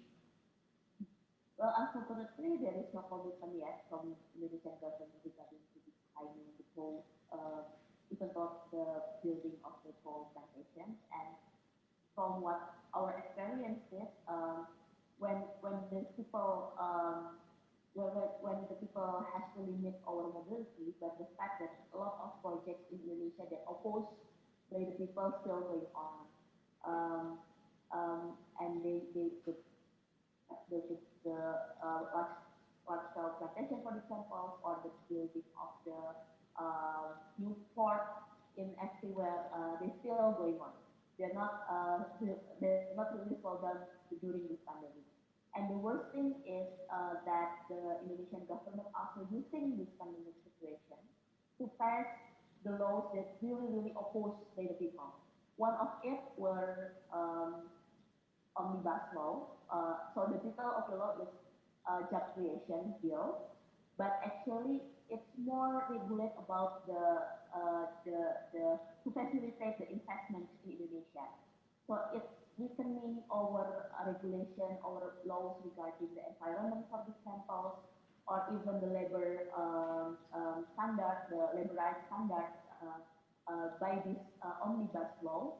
They weakening the standards of the protection of the labor and environment, and also the participation of people, including women, to decide or to giving some feedback or giving comments to some projects. But it's more about facilitating the investment. It's giving the very easy procedure, for example, for the investors to come to Indonesia and getting the permission from the government. So why I said that government using the pandemic situation, because firstly, it's really legalized during the protest, but at that time it's really difficult to conduct the rally. So the movement, we are still doing the protest during the online, for example, or even because they also broadcast their meetings on YouTube. They're also giving some comments and etc. But of course, it's very different. If we can really coming into parliament building, for example, and doing something. If we thought just before the law was passed, like we forced to conduct the protest in so many cities in Indonesia, not only in Jakarta but in so many areas. We are finally decide to ignore the security protocols of the pandemic because we have to, because we think that it's also about life and death, because we think that the law will really give a very bad impact, not only for us but also for the next generations, not only for the people but also for the environment, for the earth, and etc. So the protests will be conducted, but they still pass the law. And secondly, they also said that Indonesia needs that law because of the pandemic, make our economy decline. So we need more investors to have more job creation. That's what they use as a reason why we need that law. And that kind of information somehow accepted, especially by the middle class. So most of Indonesian citizens who's not really aware about the issues of inequality, about the issues of the oppressions that faced by the labor and or the oppressions that faced by the people who grab their who push their land are grabbed by the companies or the projects. They not really oppose these laws. So sometimes even in the online or in the internet, the debate is not between the citizen and the government, but the debate also between the citizen and the citizen. So yeah, it's um, it, it's really something that, I don't know, like a punch for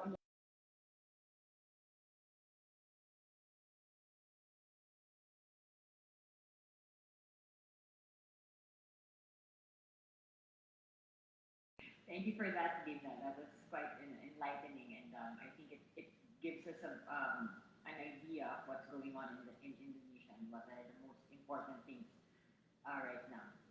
So I'd like to ask you one last question, Linda.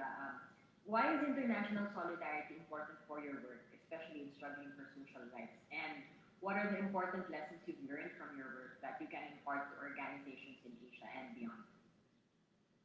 Yes, well, first, yeah, of course, we need the international solidarity because what we face is not something that only coming from the government, from the national government.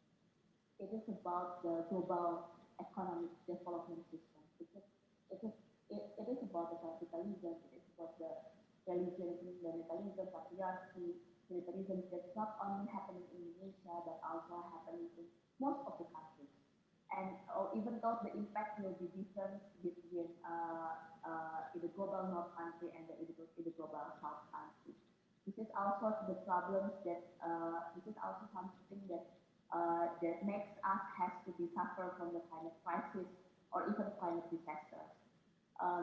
So we are not only again we are not only talking about one area, about one country, about one time, but we are talking about the mankind. We are talking about the civilizations. We are talking about the whole system that now put us in a vulnerable in the situations that has to be suffering and etc. One maybe this is one simple reflection for me as a young activist from the global south countries. But when I also talk with some of my friends, like the mental health issues, it's not only caused by toxic parenting, for example, or toxic relationships, but I think there are a lot of anxieties caused by the climate crisis. There are a lot of anxieties caused by the government or state policies that again influenced by this global economic system. So the international solidarity means that we have the commitment to realize that another world is possible. To not only because only to reform one or two policies or to only have to, especially in Indonesia context, to only have 5 people in the parliament is not enough. We need to dismantling this capitalism and patriarchal system so we can have that kind of another world that we want to achieve. And from what I learned in Indonesia, it's really important to organize and consolidate the movement because it's really hard to rely on the state. And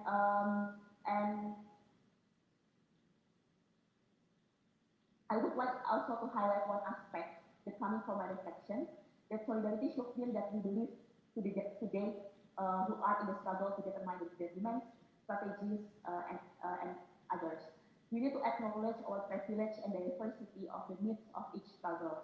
Solidarity means listening to them who are oppressed and let them speak by themselves, not to be entitled to represent their voices. Solidarity is to share powers and spaces and not giving the stage only to some subset of people that seen as figures. And solidarity is support the diverse initiatives from the communities, not to create another single system for all, even though we think it is the best for all.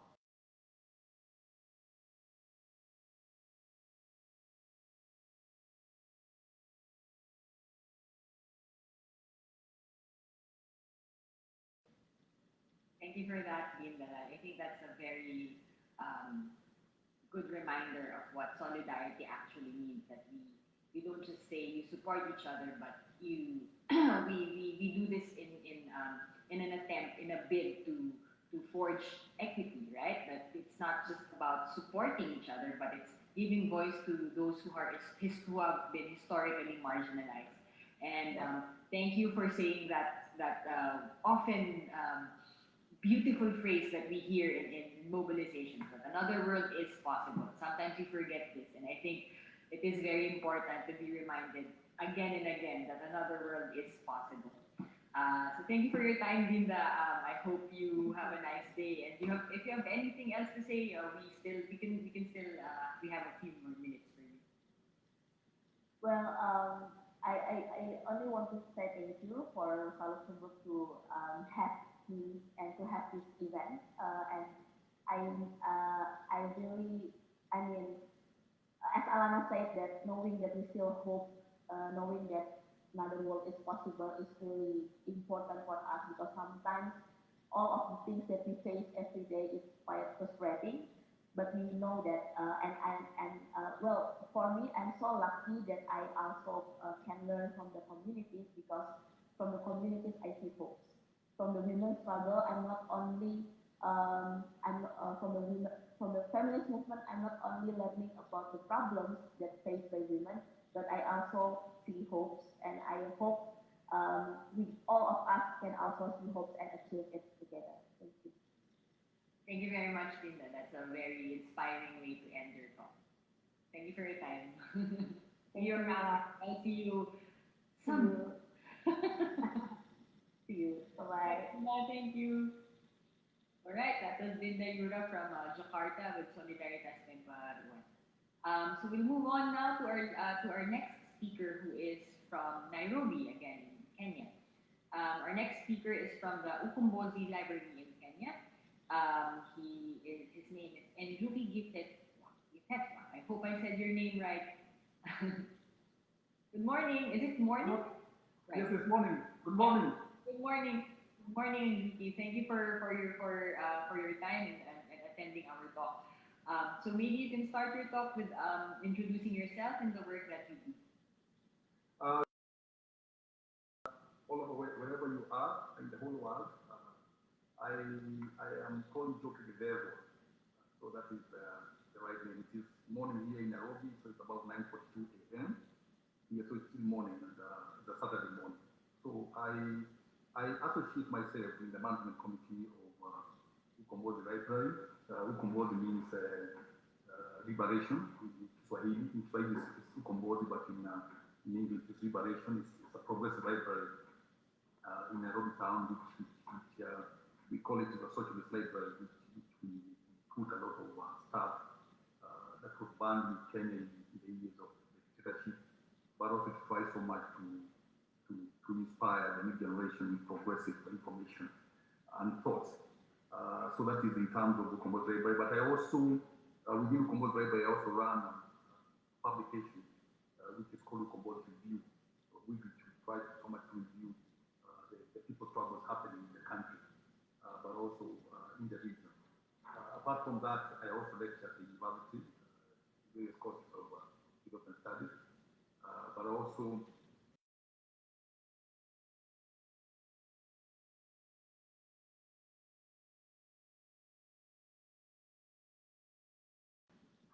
Thank you for that introduction, Enjuki. So for the first question, maybe you can tell us about how you have used the concept of social rights in your work for emancipatory political action. Great. I was grappling, I think, this morning much more in terms of the social rights. In fact, the first thing I was trying to look to briefly before I came online is to think what does social rights exactly mean to me, as an activist, but also as a scholar. Of course, I realize there is a lot of, it captures the whole gamut of right to do with education, right to do with housing, health, right to do with a better livelihood. That is the gamut of social rights that we seek. But also we look for free and quality education, for example, in the country. There's a lot of talks about us having a free education within public schools, particularly in the primary schools. But the question has always been how it's not quality education that we have. So you find a lot of people, yes, we have free education, but also we go into public schools. So the whole gamut of social rights to me rests into that. But I also find that that there is a missing element of political rights. This is the rights to free expression, rights to free association, rights to free movement.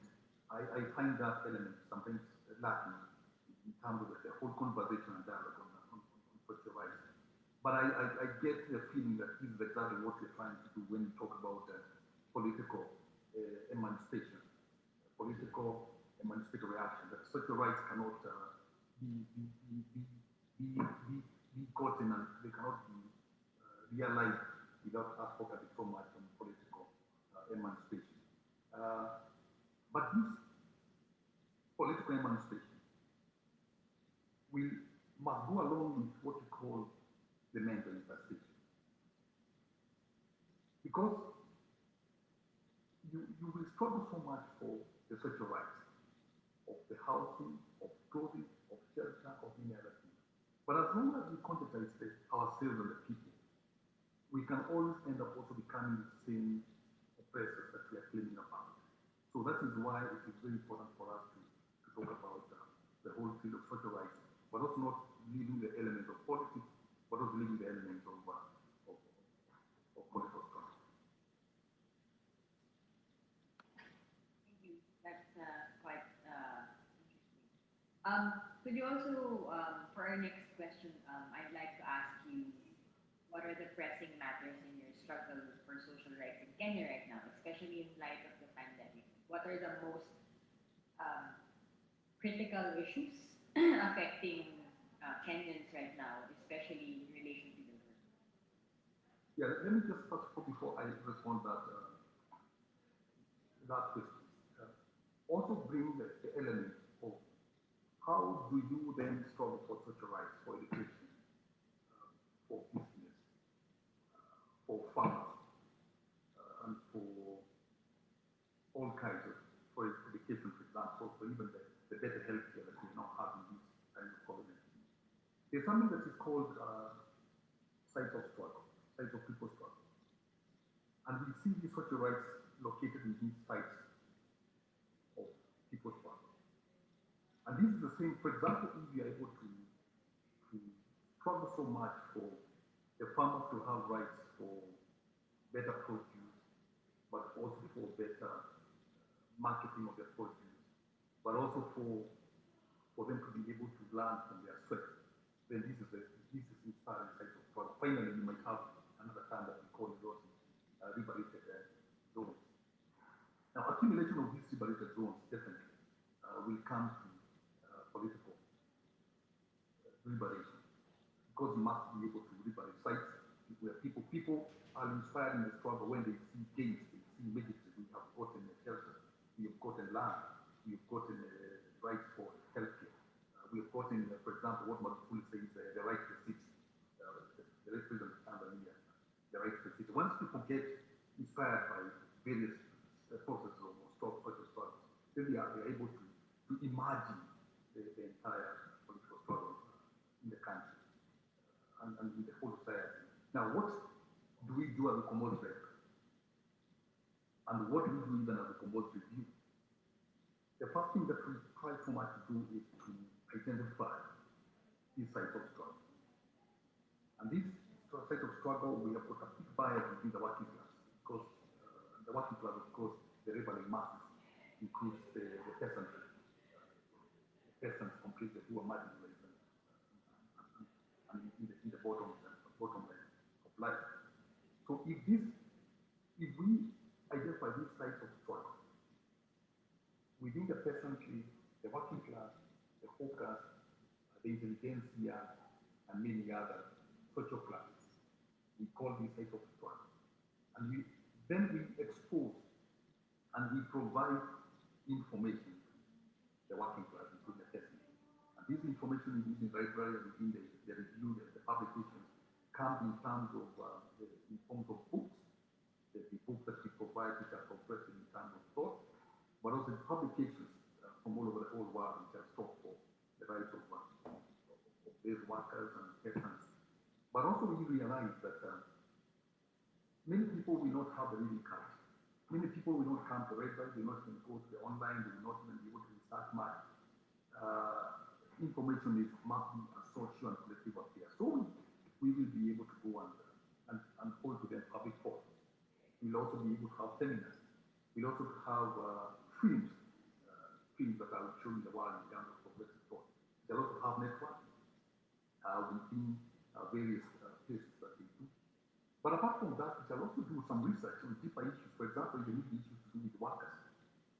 What does it mean, for example, the fuel increase in the country?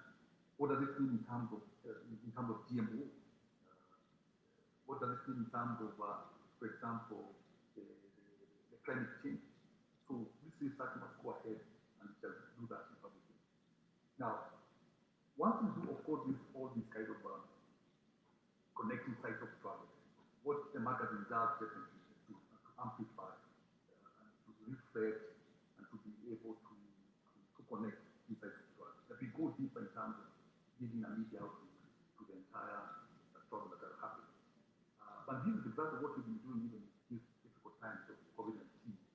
We are organizing some very, very difficult for sites of struggle because the peasantry and the laboring classes, we depend on jobs for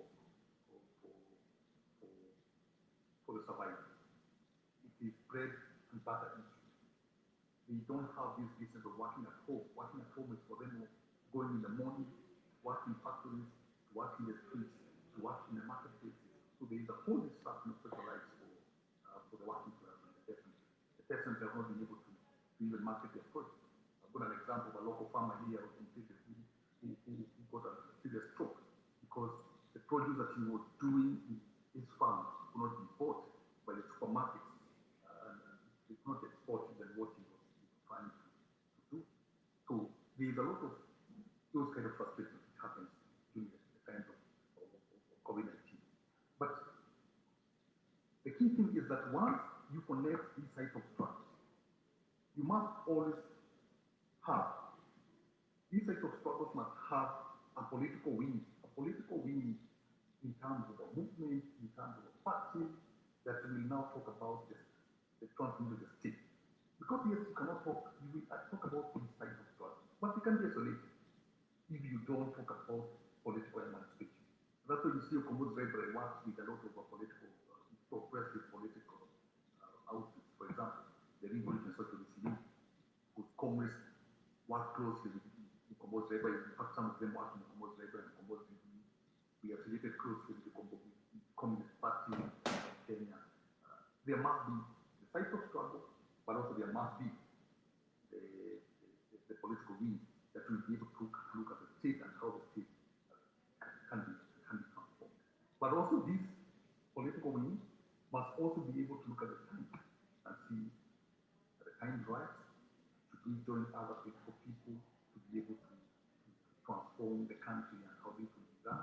So it's a whole, what we call a whole protracted struggle from social rights, site of struggle, liberation, political arm, and many others.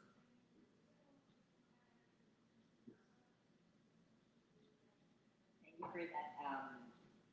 for that comprehensive analysis. So I have just one more question though. Given that you have enumerated a few sites of struggles, as you said, where we can win, where we can negotiate our struggles. How do you use these types of struggles, and how can international solidarity help in winning these struggles, or in at least advancing these struggles? Or how can international solidarity be of help in your work? One thing, am I still being, can you hear me clearly because I have frozen on my... Yes, I can hear it clearly. It's just your video was lagging, but now it's okay. Oh, yeah. Audio was okay. Yeah, it was internet connected from my team. Now, there is no struggle which can be won in a local community without connecting with the national struggle. That struggle that is people talk about community struggle, community activism, and community liberation can never happen without the national cause. But the same things can never happen without talking about solidarity. It is connecting all these struggles in the region. For example, like now, Okombo's Library and the Kenya struggle, we connect so easily in Tanzania, where I see comrades human pandemic is becoming better to speak. We connect with San and social reform. Because and other places in South Africa and the struggle. So there can never be a struggle which is isolated. There must be a connection with other struggles in the region, but also international. And just a solidarity cuts in two ways. One thing, it inspires that the struggle is international.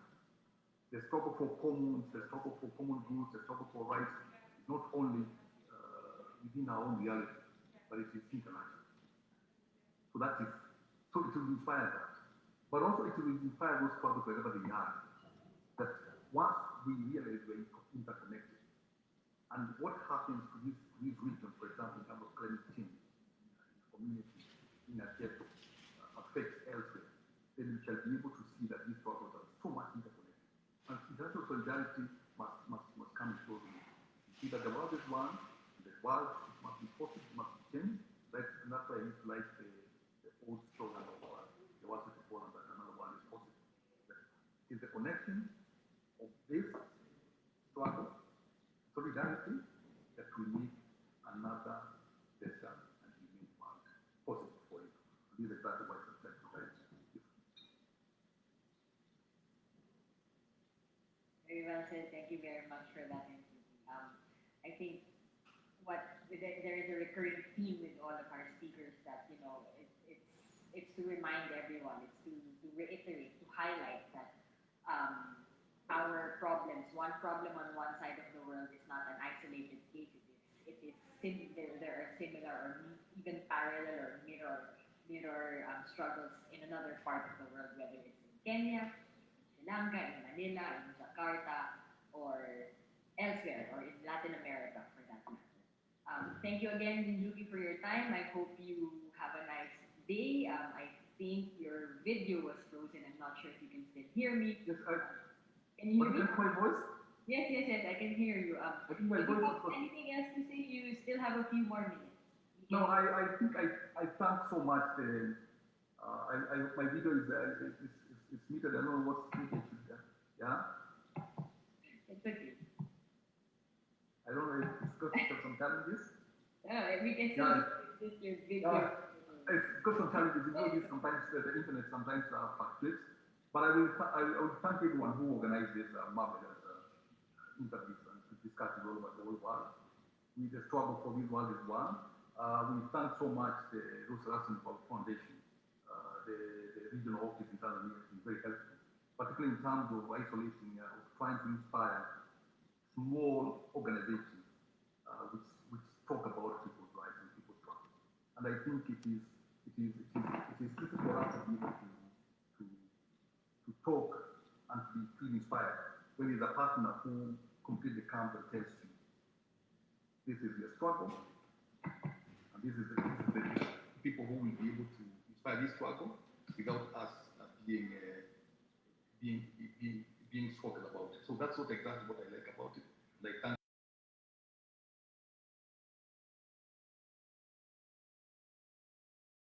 That's okay. I heard you perfectly clear. Thank you very much again for your time, Njuki, and I hope you have a nice day. Okay, you too. Thank you so much. Alright. Alana. All right. So there, that's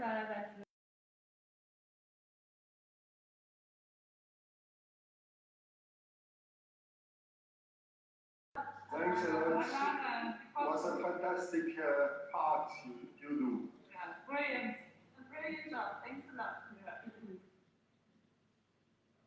So I think after this night we heard, I don't see everything, but we heard any intervention say, and then we must say was something absolutely exceptional, and the proximity from these different countries on the world was great and something exceptional. Also, we really see that the part of the job of press is not doing it. I really understand this night what could be another way to inform the people of the world, to go not from from the point of view of the local, but really to connect this local element together. Alana, hello. Alana was gone. And now we go to Now we go to Beirut. Nadine Mawad, are you there? Nadine? Yes. Okay. So Nadine, you're working for APC, an international network empowering people through the strategic use of information and communication technologies. And you're the coordinator of an exploratory research project into sexuality and internet. So you're based in Beirut, and you're a feminist activist. Maybe first you could explain us how do you fight for social rights in your organization, in your work, and present yourself and your activities. All right, thank you. I have to say that I am in a moment of crisis vis-à-vis my usual activism. I'm turning 40 this year. I've been active on social issues 10, 15 years here in Beirut. I'm starting to have, I'm calling it a moment of intellectual crisis, trying to figure out how things are getting worse as technology gets better. Because you know, the promise of technology was the great equalizer. The Marxists have said that when we can copy for free the means of production, when you can copy software for free, all you have to do is copy the code. You can have infinite books, infinite movies, infinite, all sorts of technology can be infinitely reproduced. This is freedom for humanity. Automation is freedom from forced labor, exploitative labor. We do not need to labor in these difficult jobs. We have all the machines that can do it. And yet we see that the greatest inequality rising today with respect to the greatest advances in technology. What's happening under our feet in terms of how capitalism is changing alarms me very much. And it almost scares me to the point of loss as what needs to be done. I worry that we are all as activists from traditions of mobilizing, demanding justice, working towards more equitable societies. I feel like we're going into the battle for technology armed with carrots and tomatoes. And it's as if we don't even understand the seriousness of what it means to lose our privacy, or what it means for corporations to take over state rule. And I think that it's very likely, and people ask me, what kind of scenario are you looking at to the future? Is it a Black Mirror kind of scenario? Is it authoritarian regimes? The closest scenario I see happening is corporate rule over our lives. And this whole idea of citizen and state will not make sense in a few decades. It will be corporations and users. At the same time, there is a lot of freedom in the possibilities of technology. There's a lot of hope for freer, better, happier societies. But as long as technology remains so privatized, so privately owned, so Google Brains department working on machine learning, artificial intelligence is beyond what even the scientists even understand it is doing. The software is way ahead of the humans who have programmed it. This private ownership of what should be public goods, what should be for the benefit of the network, of all of us, everywhere in the globe, this is what alarms me the most. So my primary worry, besides being in Beirut, which is in itself a difficult economic situation, of course, we do our best here now to survive this crisis. But my real worry that keeps me up at night is how is the global left going to wage its battle for technological freedom, because I am afraid of what is already sort of shifting under our feet in terms of surveillance capitalism. It's a beautiful morning, and I don't want to be alarmist, but I wanted to sort of try and raise this question because I feel it is of the utmost urgency. Of course, all issues are important, but this issue, it's our only global battle, my friends. You cannot help me in Lebanon, I cannot help you in Geneva. We each fight our local battles. But this tech sort of battle is our only global opportunity for real global action against this corporatization of our public network.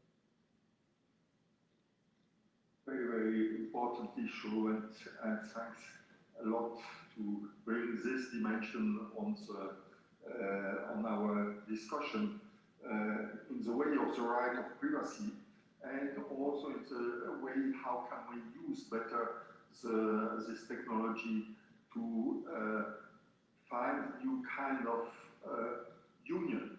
I don't use the point of solidarity, but union of forces, and to not do it only individually, but also in community, in organizations, and in helping. And I think what we try is very modest, but is also this way, how can we make this culture of relation? How can we, with these tools, better use this relationship? And we know the information, the newspapers and other TV focus only on the country. So we have to make absolutely the contrary. We have absolutely to say the country is just one part of the information, and we need the relationship in between the different elements. And why in Beirut, in Lebanon, is crisis in the moment is not only because of Lebanon, is because of the world politics. And these elements, I think, are not enough. Bring it. This is not a question, but you can react. I absolutely agree. You know, I think it's quite amazing for me to see how cyclical social progress is. I used to think that social progress was like this in different contexts. So I used to think that, okay, in Europe they have reached here and they're going up. In the Middle East we have reached here, we're going up. In other places, I used to think it was linear. Kind of like how science and technology is linear. So you can draw a clear line in science and technology over the years that it has progress. But it seems to me that it is cyclical. So just because I have gained a certain right, or I am enjoying a certain life in a certain location in the world, doesn't mean there's not going to be a severe backlash against this, and that we're going to turn around and the cycle will rehappen as history has always happened. I don't know why we are not more connected globally. I don't know why. I think what is happening here in Lebanon in terms of our currency crash, the hyperinflation, the political deadlock, the big explosion that happened in August, the COVID situation, has happened many, many times over history in many different contexts. And the core of the economic analysis for me is the same across the contexts and across histories. I really believe in a scientific, materialist study of society to understand why we wage wars and why there is so much theft and why democracy is hindered and why colonialism still exists, imperialism exists, and today in different ways. If you look at the vaccination map, the first month of the vaccine, I looked at this global map of where was vaccinated and where wasn't, and my heart cracked in two. I know imperialism exists.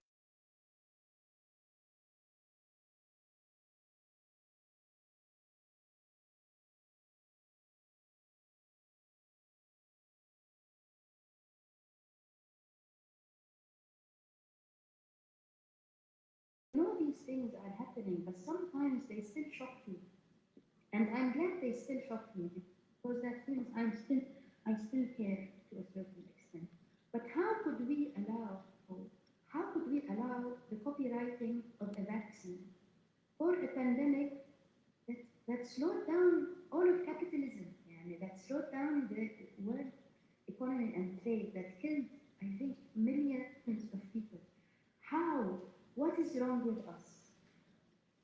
When the pandemic first started, you found all these articles and these talks and these YouTube videos about, oh, this is it. This is the global crisis of capital. This is how a new world will emerge. Okay, it's a year later. Where is this new world? What have we done? Why can't we seem to figure out how to approach these global issues globally? And there's a lot more global problems coming. You know about this new framing of the Anthropocene. I encourage everyone to watch this documentary called The Anthropocene. Because usually, I don't know much about environmental issues. I've never been particularly interested in that trend. But now when I learn about what's happening to the planet, I feel like there's going to be more and more problems in the hands of the President of the USA and the Queen of England and the King of Denmark, and us, everywhere else, are going to sit helplessly and wonder, and our governments have no say in the world politics, of course, and neither do we as individuals. So who is going to carry the mantle of justice as new global problems hit? This is a big question, my big take for the Rosa community everywhere around the world, because it is a community that has a strong analysis and belief in the global nature of surveillance capitalism today. What are we going to do as more and more pandemics or pan-disasters kind of happen? How do we make a work better? I don't care anymore about nation states and getting one law fixed in my country or you getting one law fixed in your country or your town. It doesn't really, I don't see this. I see the nation state as a trick, how do you call it, a trap. Each of you worry about this. I don't care. If there are global issues, the United Nations clearly is not the venue for us to have voices. I think we have to go back to this construction of the nation in the 19th century, and we see that at this time, a nation was absolutely connected with colonial.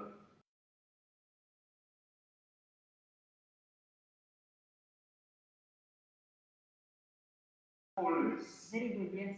And we see it really in the moment how the construction of the informations are only coming also in the competition in between the nation, but not in between the relation between nation or in between the global situation. So this point is absolutely, I think, fundamental in this moment. How can we go over these barriers, this focus, who is an authoritarian focus? And we know this concept of nation is coming on after the 11th September again. The G7 construct again the nation as a policy and as a restriction of a capacity of the citizen to be world citizens. And I'm very curious because you have tools in your hand, even if you are in crisis with these tools. I think they still have this potential, like this moment we share in the last 24 hours, and here, I think we are not afraid of crisis because we know this and we all live all the time. And but how can we? What are small actions, even small actions, we can join together? And I'm interested in developing these tools. I don't know if we are still strike as a format. Can we develop detracing programs, or is this ridiculous? 20 years ago, we worked on this because we had still the optimism to think that can be a way. Where do you see, even if small actions to break this logic and to develop alternatives. That is the question. Very. I think about this a lot. I think about what are the givens that will never change. What are some mantras from 300 years of modern social justice work, from the days of the abolitionists till today? There are some things that we always need. Unity in numbers, power in numbers. If we are organized, we can get what we want. That change does happen, and that movements can break down the biggest sort of corporation. We have beautiful examples on the internet itself of things that have resisted corporatization, privatization. So Wikipedia, Firefox, the Tor network, Signal gaining a lot of ground these days. There's a lot of good examples of technology used for the public good. There's a lot of examples of people refusing to participate in exploitative technology and platforms. I can imagine a wave that just gets off of platforms like Facebook, the most evil corporation in the history of technology. And what Facebook does is unethical, immoral, unbelievable, but still we all kind of use it. We are hostage to it. And especially the left. Facebook holds the left hostage. You think that you cannot reach people if you don't use Facebook. It's like me telling you, you cannot reach people if you don't protest in the mall. Go to the mall and have a protest there because, you know, they cannot hold us hostage. We have to build our own networks. We have to build our connections. We have not been able to travel, so a lot of us are online. We have to find a way of working peoples of the world together, more connected, more planned, more intelligently, more deliberately. We have to find a way to have local and global kind of struggles because, you know, they're connecting the last 2 billion on the planet now. I expect any minute, the first 3 billion, it took us 25, 30 years to connect the first 3 billion to the internet. The next 3 billion is happening at incredible speed because corporations are connecting them, not governments, not ministries of telecoms, etc. It's corporations connecting people not to the internet, but to their own services. I am worried of what data, who owns this data, who can read this data. I worry about this a lot. I think this is a side of global struggle. It is one of the places where people in Europe that we struggle with sometimes, because a lot of times Europeans want to come to Beirut and fix LGBT rights here in Beirut. And we say, Habibi, European, you cannot. This is not, you don't come here and try to work on women's rights. It's very problematic, you know? So a lot of the times, there's local issues that, you know, the European or North American countries send their brightest people to work in the other countries, and then they are shocked when Donald Trump or the right wing or wins in their countries, because the left leaves their homes and goes to do something else. In this issue, we need you. We need you. You who live in countries with democratic processes, who can hold these corporations, who can break them up, who can bring back the concept that nobody has the right to read my mail. Now, this is an ancient concept since the days of donkeys and litters traveling from village to village. We said it is illegal for anyone to open mail that is addressed to me. Why is it now we have given up on this and we allow Google to share our mail with every government on the planet? What has happened that we are not realizing or moving?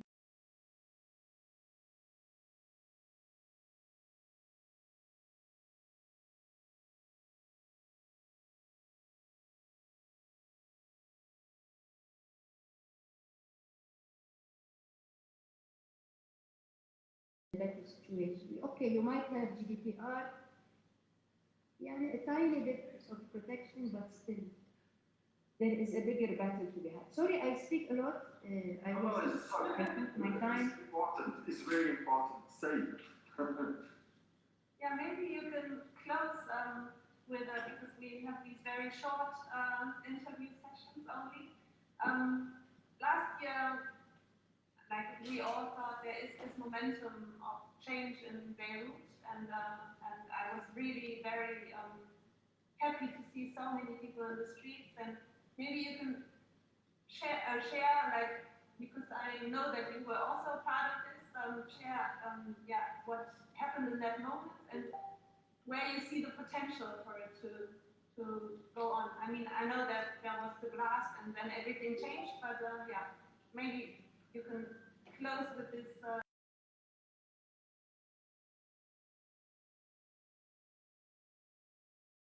Sure. Yes. It has been a very strange year and a half in Beirut. In summer of 2019, our economic crisis started to show. The banks were making it harder for people to pull out their money. There were signs that the Lebanese pound is going to crash. And then one thing led to another until on the night of October 17, there was an unprecedented uprising of people in what we now call the October Revolution. It was an incredible week, and I am lucky to have lived it. I don't know if you have lived the revolutionary moments, but there was something completely magical. For the first time ever, the entire country rises at the same moment. Everything was open, all possibilities were open. And the revolution kind of persisted for weeks and weeks and weeks of protest, but at the same time, the economic situation was getting harder and harder. By December, the banks refused to give any money anymore. Your money in the bank was stuck, the ATMs were empty, the US dollar quadrupled in value. Suddenly, the peg of the dollar to the Lebanese pound was taken over in the black market. Savings were lost, you have no access to cash, etc. And then COVID happened. And so we joke sometimes that how unlucky we are that our one revolution gets followed by a pandemic that forces us all to go back to our homes. It's very strange to have lived in the street with people, so close with people, hugging and chanting and dancing, and then now you are afraid of the other, you are socially distanced, etc. The situation in the country continues to deteriorate financially, economically, but I think there has been a moment after October that really there is no going back from. I have a lot of hope in people who are in their 20s, who have organized in incredible ways. I am hopeful for new movements to start gaining momentum in the country. I am, of course, very scared, as Antonio Gramsci says, the old is dying, the new is waiting to be born. Now is the time of monsters. I am scared of monsters in this transition phase, of course, but relentlessly have faith in the power of the revolution to say that, okay, it's not religion against religion, it's not community against community, it's all of us against all of the people in charge. This is still quite hopeful for me. Although we are still in lockdown, been focused on some economic projects now, consumer co-ops, food agricultural co-ops, all of this. But there will be a new moment of ignition, I am sure.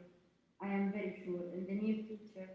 And the question that I think Rosa Luxemburg herself always asked, what do you do in this moment of revolution? How do you forward? How do you take the spontaneity of rising and turn it into real power and have the power to bring us socialism or more equitable forms of justice? So, hopeful always. That's very good to hear. Thank you very much. Yeah, and you know, colleagues in these slides have said we have to share our problems, we have to share our hope, and I think it's very important to inject this hope and to stand together, stand next. Absolutely. Absolutely. How else do we live in this world?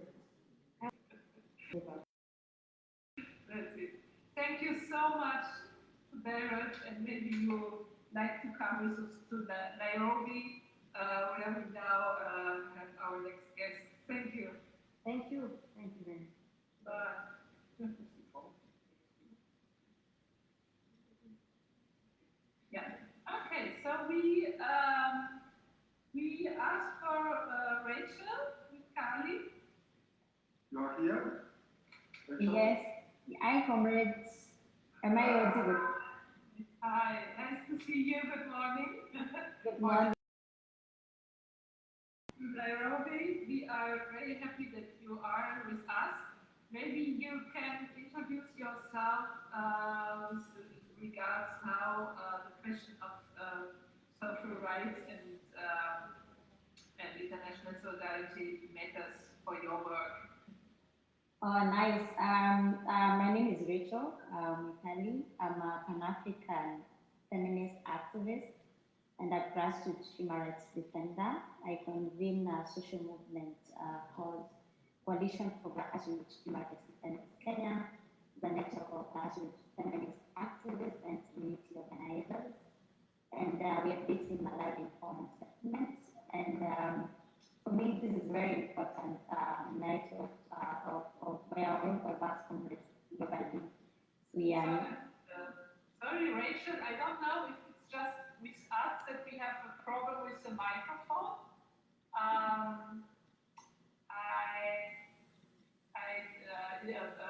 Try again to speak. Hi, am I audible?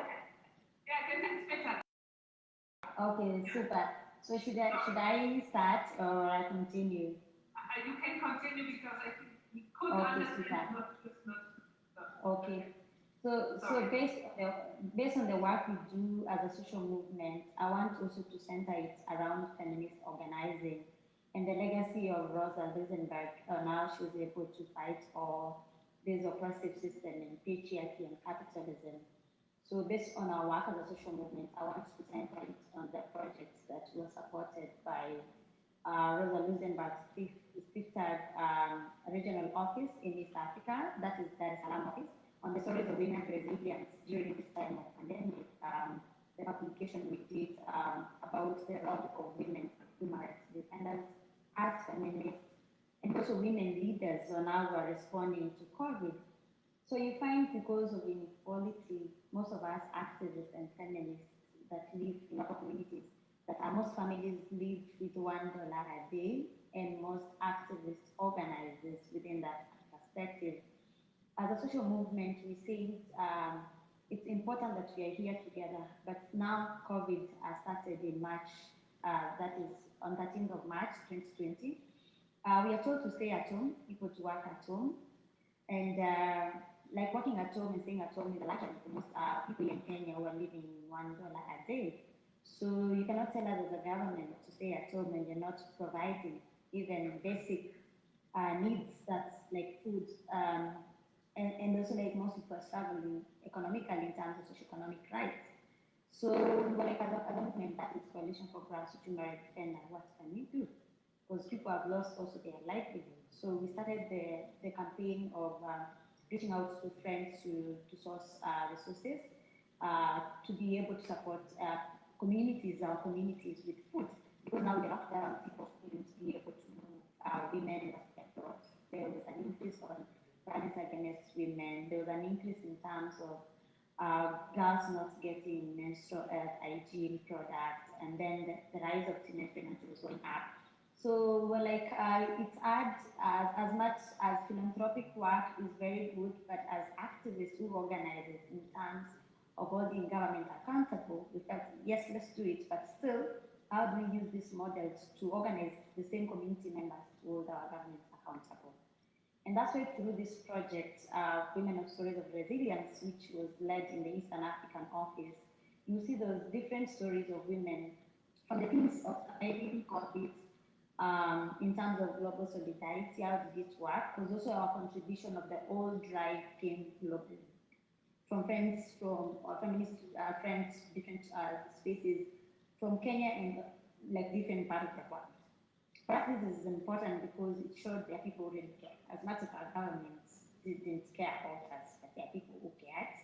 And there are people who really matter in terms of seeing and offering this cooperative solidarity and also sharing the privileges, because there are people who have privileges as we don't have privileges. And also you could see through the themes, the issue about even the moving parts of health rights. Now, in terms of capitalism now, like, and also like our push in terms of making government approach, and even globally, like most of the response we call it didn't look the human rights aspects of response and the feminist aspects. Most governments, including our government, only focus on the patriarchal way of dealing with these things. Like, didn't look, for example, women rights issues were not put as part of essential services, which I've had also my other comrades talking about it. So if you are saying you want to put, for example, the people working from pharmacy and essential services, why don't you put even us women human rights defenders as essential services to be able to support our community more effectively? Because we would see in terms of risk analysis, most of us women who are responding to these cases we were more vulnerable. First, the fact we exist as activists and feminists. The second part, the fact we exist as women. And you understand that women are not homogeneous. So through this story, which I encourage most of you to read in the publication of RLS Global, you will see that women, despite all these odds, were able to support our community and came with innovative ways and became resilient. And our resilience was drawn from our local struggles, the things we are going through on daily basis. That's like, even in terms of dignity, we live in 10 by 10 households, that even accessing sanitation is a problem. It shouldn't be the case if we talk in terms of social justice. So it's super important that in terms of global solidarity, we're able to link this struggle. And also in terms of seeing also which I'm at in terms of the work RLS is doing. How do we invest in women's struggle? How do we invest in women-led organizations? How do we invest in feminist organizing in the community? Yeah.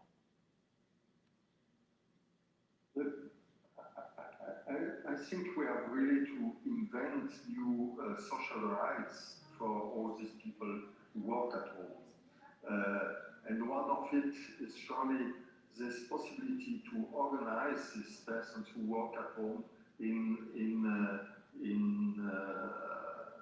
organization, to have the information who are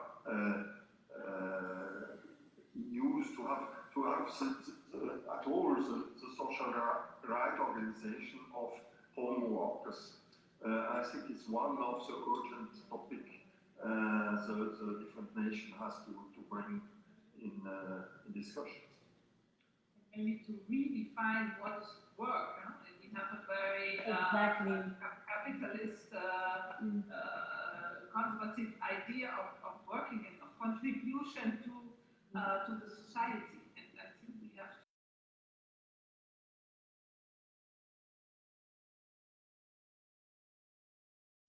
Yeah, so I also want to add on that in terms of the unpaid care work. You will see like the nature of also like paycheck we are dealing with it as women, and also as women by dependents, is that the unpaid care work in this patriarchal and capitalistic way is not seen as work, and it's work.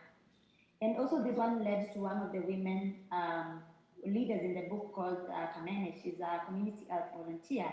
And if you see in terms of Global South, most of the care work is usually done for women, and it's never recognized. Even one of the inspiration for us to do this application was that we recognize the care work done by women, and why it's even important to compensate that part of labor. Because, for example, when men do care work, it's usually compensated. Like when you see chefs, when you see like even working at home, but why like we have to look at it in terms of also like recognizing even within the discussion. And sometimes why the care work, when it's not recognized, it becomes a limitation for us organizing. Because you have to organize in the movement and then go back organize in your house, but nobody really appreciates. And if you see in terms of coalition for grassroots human rights defender, even working with the domestic partners, the leaders of domestic workers, the clear thing that we're trying to bring this perspective is that the nature of domestic even work, it's very intimate. It's work that no one can ever pay it. If there's work that needs to be paid more, is domestic, the care. but who pays us even part-time? Who pays, like, it's very intimate and it needs to be respected. And if you look in terms of layer oppression, it's because the men don't want to do the work. That's why it's transferred to a woman in terms of roles. And then that's why it's transferred to another woman who is now the domestic worker, or women generally in the household. So that's why we talk about fighting capitalism. We have to talk even look in terms of care. And why never compensated when women are doing it. Yeah. I would also add activist work. So it's exactly. Of contribution. I would change the word work into contribution to society, and this is valorized. But we have to introduce it to do work because this is we have a tradition to organize solidarity around this format.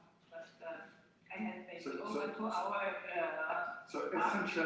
essential contributions. Yes. Yeah, since we are already coming to the end, maybe from your rich experience, and also because, as you said there, and elsewhere in the world, there have, in this current crisis, we've seen lots of local solidarity actions. But what could be the strategy? What would be your recommendation to other organizations to spread this out, to not only show these moments of solidarity in critical moments in times of crisis, but to extend this solidarity action. What are your recommendations to other organizations? Associations? Recommendation. Okay. Recommendation and sorry. Demand. So. One of my recommendations would be, one, share a publication that was supported by Rosa Luxemburg so that the stories of women resilience can be heard globally. Because if you look in terms of media is also very patriarchal. I've tried to reach out to international media and local media. Like even me myself, the kind of work I've been doing, it's only like I have to fight so much. And for us having this publication is because we want to make the stories of these women very visible. So also the media needs to share, and different organization communication needs to link up with RLS East Africa office and share it globally. And then the other thing is about when you hear about the movement work, most of us women do a lot, and women might depend on movement work. But sometimes the movement also itself doesn't recognize. And that's why it's important to invest on the mental health of frontliners like ourselves. We're in the front line. Because we are not seen as front line, but when the people are dealing with these issues, 20% in our community. Community where people don't want to understand this happening or what's happening, they expect us to respond.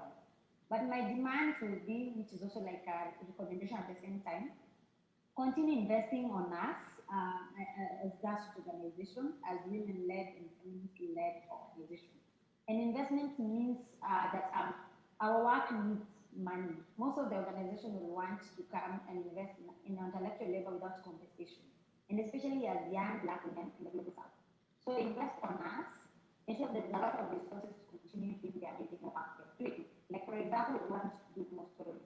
Can most organizations support this kind of work we're doing of doing applications of women numerate dependents and women leaders? Because COVID hasn't stopped.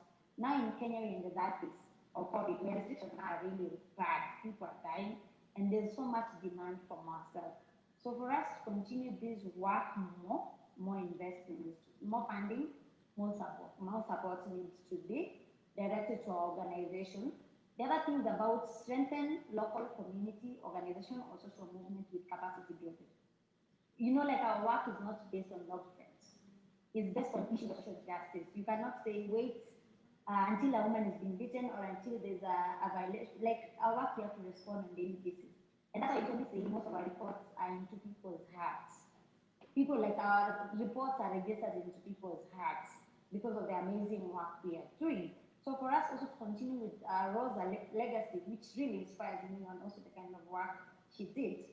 And if I can quote her, is that freedom only for the members of government and for the members of a certain political party is not free. That's where we are free. So if you look on our government application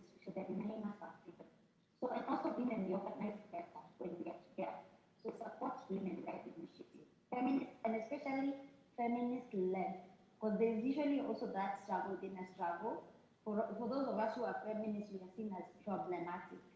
But we are problematic because we want to see change. We want to see liberation.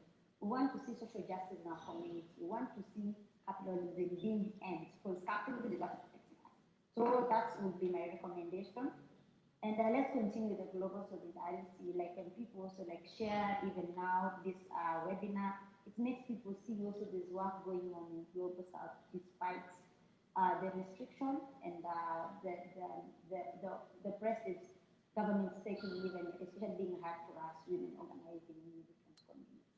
Yeah, and also like the other thing is that the most important thing is that the government, Rosa Luxemburg Foundation, for the investment they are planning, they can put all the activities in here, which majority are corporate, is that it puts the rent to the ground, continue going back to the ground, and continue partnering with the financial stuff, and ensuring the goals together. Thanks a lot. Thank you so much. Thanks for your time and for your brilliant work. And I will make sure that we will share this publication around the world in our network for sure. Very important. Your work, which is from grassroots and from the little neighborhood actions to this international organization. And I think I'm always also in the logic of energy. I'm pretty sure that this local experience, concrete experience, have an impact to a kind of global movement. And it's very important that it's connected to this action. So thank you very much. And we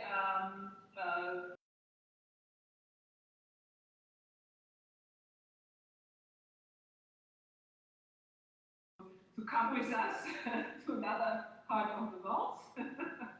And we are happy because also what we have seen in our debates from the question of media, of journalism, of this seat rights, of it's a kind of transsectional question we have to deal with. And this is one also idea of this 24 hours is not to stay in a field of discussion around trade unions, but to interconnect this question with women questions, with racism, but also with environmental questions, which will be touched by our next discussion partner. Ellen, are you with us? Are you on air? Ellen? Already there? And am I right to think that he should be there? He should be there. Lost in space. Yeah, I'm also with us. Hello, I'm already here.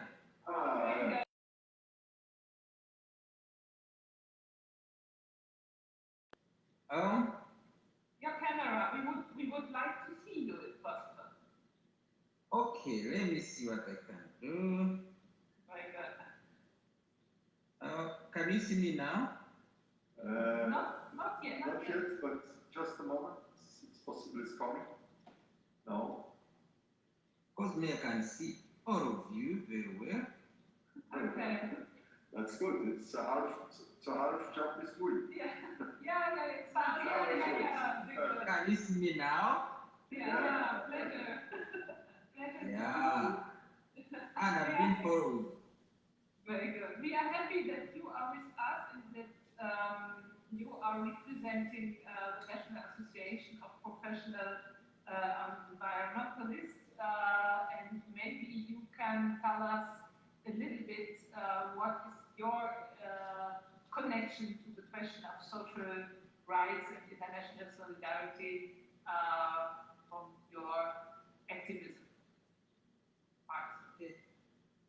Thank you. I'm Aaron Karanji, and I work at the National Association of Professional Environmentalists here in Uganda. Specifically, I work as the program manager for the Sustainability School program. and I'm also in charge of the Community Green Radio, which is an initiative of NAPE and our partner communities. And going straight to the issue at hand, for the last 10 or so years, I've been working on the issue of social rights, but specifically working with communities affected by large land-based investments. These investments include investments in oil and gas or extractives, investments in large plantations. For example, we have large oil palm plantations. Then we also have investments, for example, in the sugar industry. All those have an effect on the environment, but at the same time they have an effect on human rights.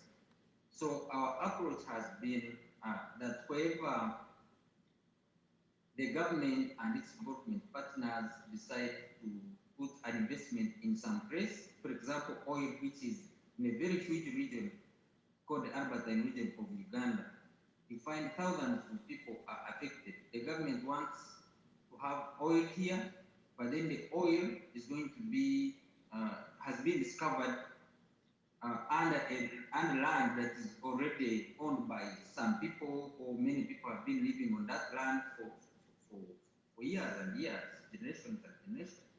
So when such infrastructure is to be developed, it means the environment will be affected, because some, for example, oil wells have been discovered in eco-sensitive areas in the Albertine region of Uganda, but also people have to be displaced for such an infrastructure. So we are looking at two things at the same time. We're looking at the environment aspect, environment for everyone, but also looking at the human rights aspect, and that's where the issue of social rights comes in. So our law in Uganda says that if the government wants any land for any development, the people cannot refuse, only that the government is supposed to compensate people timely and give them adequate compensation so that they can get land elsewhere. Or land is the government is supposed to get land for people elsewhere. But what has been happening is that the government comes to a place, they say we are going to take over this land, and they don't give people enough information, so the people go in that uncertainty. The processes take long. You might find that for like 10 years now, the people who are to be affected by the oil, we find that some of them have not been compensated. So for us now as NAPE, we've been coming in to say, now, you people, you need to know your rights. You need to organize and mobilize and work as one voice, because in the sustainability school approach, we use corporate education. We come to people who are affected. For example, those who are displaced. We say you need to organize yourselves. If you work as one individual, nobody is going to hear you. So we mobilize them into what we call sustainability villages. These are issue-based villages where people come together, they learn together, they share knowledge, and then they agree on common approach together collectively. And they can now go to the power centers and they say, no, you want to set up this development in our land, but how are we benefiting? We are citizens. You cannot say you want oil and then you neglect our rights. You need to have this oil if at all we need it, but at the same time we need to have a place where we have to live. We can't just be disputed. And we have also had instances where thousands of people have actually been displaced and abandoned there in camps that are not recognized. So we go to these people, we mobilize them using our corporate education. We get people from other places that have been affected by the same or a related industry, and they come and share with this one. So together, collectively, the government now can listen to these people, and we see some remedies coming in for them. So I have limited time, I will not go deep into that, but what you need to know about our approach is that we use corporate education we sensitize people to know their rights, because through knowing one's rights that people can now demand for them. Then at the same time, there's the issue of trying to overcome fear, because for a very long time, people have been fearing like the government, the state. If the government is interested in something, then the people have no say. They can only follow. But we are saying no, we need to challenge this status quo. People need to know their rights, and the government is there for the people. It should serve people's interests. And we have been doing that even in the environment sector, where you find that like the palm oil plantations in the islands, in Lake Victoria, they are coming in. We have natural forests. People have been living in. They are collecting medicine. They are collecting mushrooms. They have their land. But then you say we are turning the whole of this place into a palm oil plantation, and you are displaced everybody. We are saying no. These forests are useful to everyone in the world, and the people who are living in. And if you want to do any development, you must involve the people. So we come still with our sustainability school approach. We mobilize people into those villages, which are issue-based villages. They talk with one voice, and they have their own leaders who we help sensitize. Because we know that for us now as an association, we don't understand the people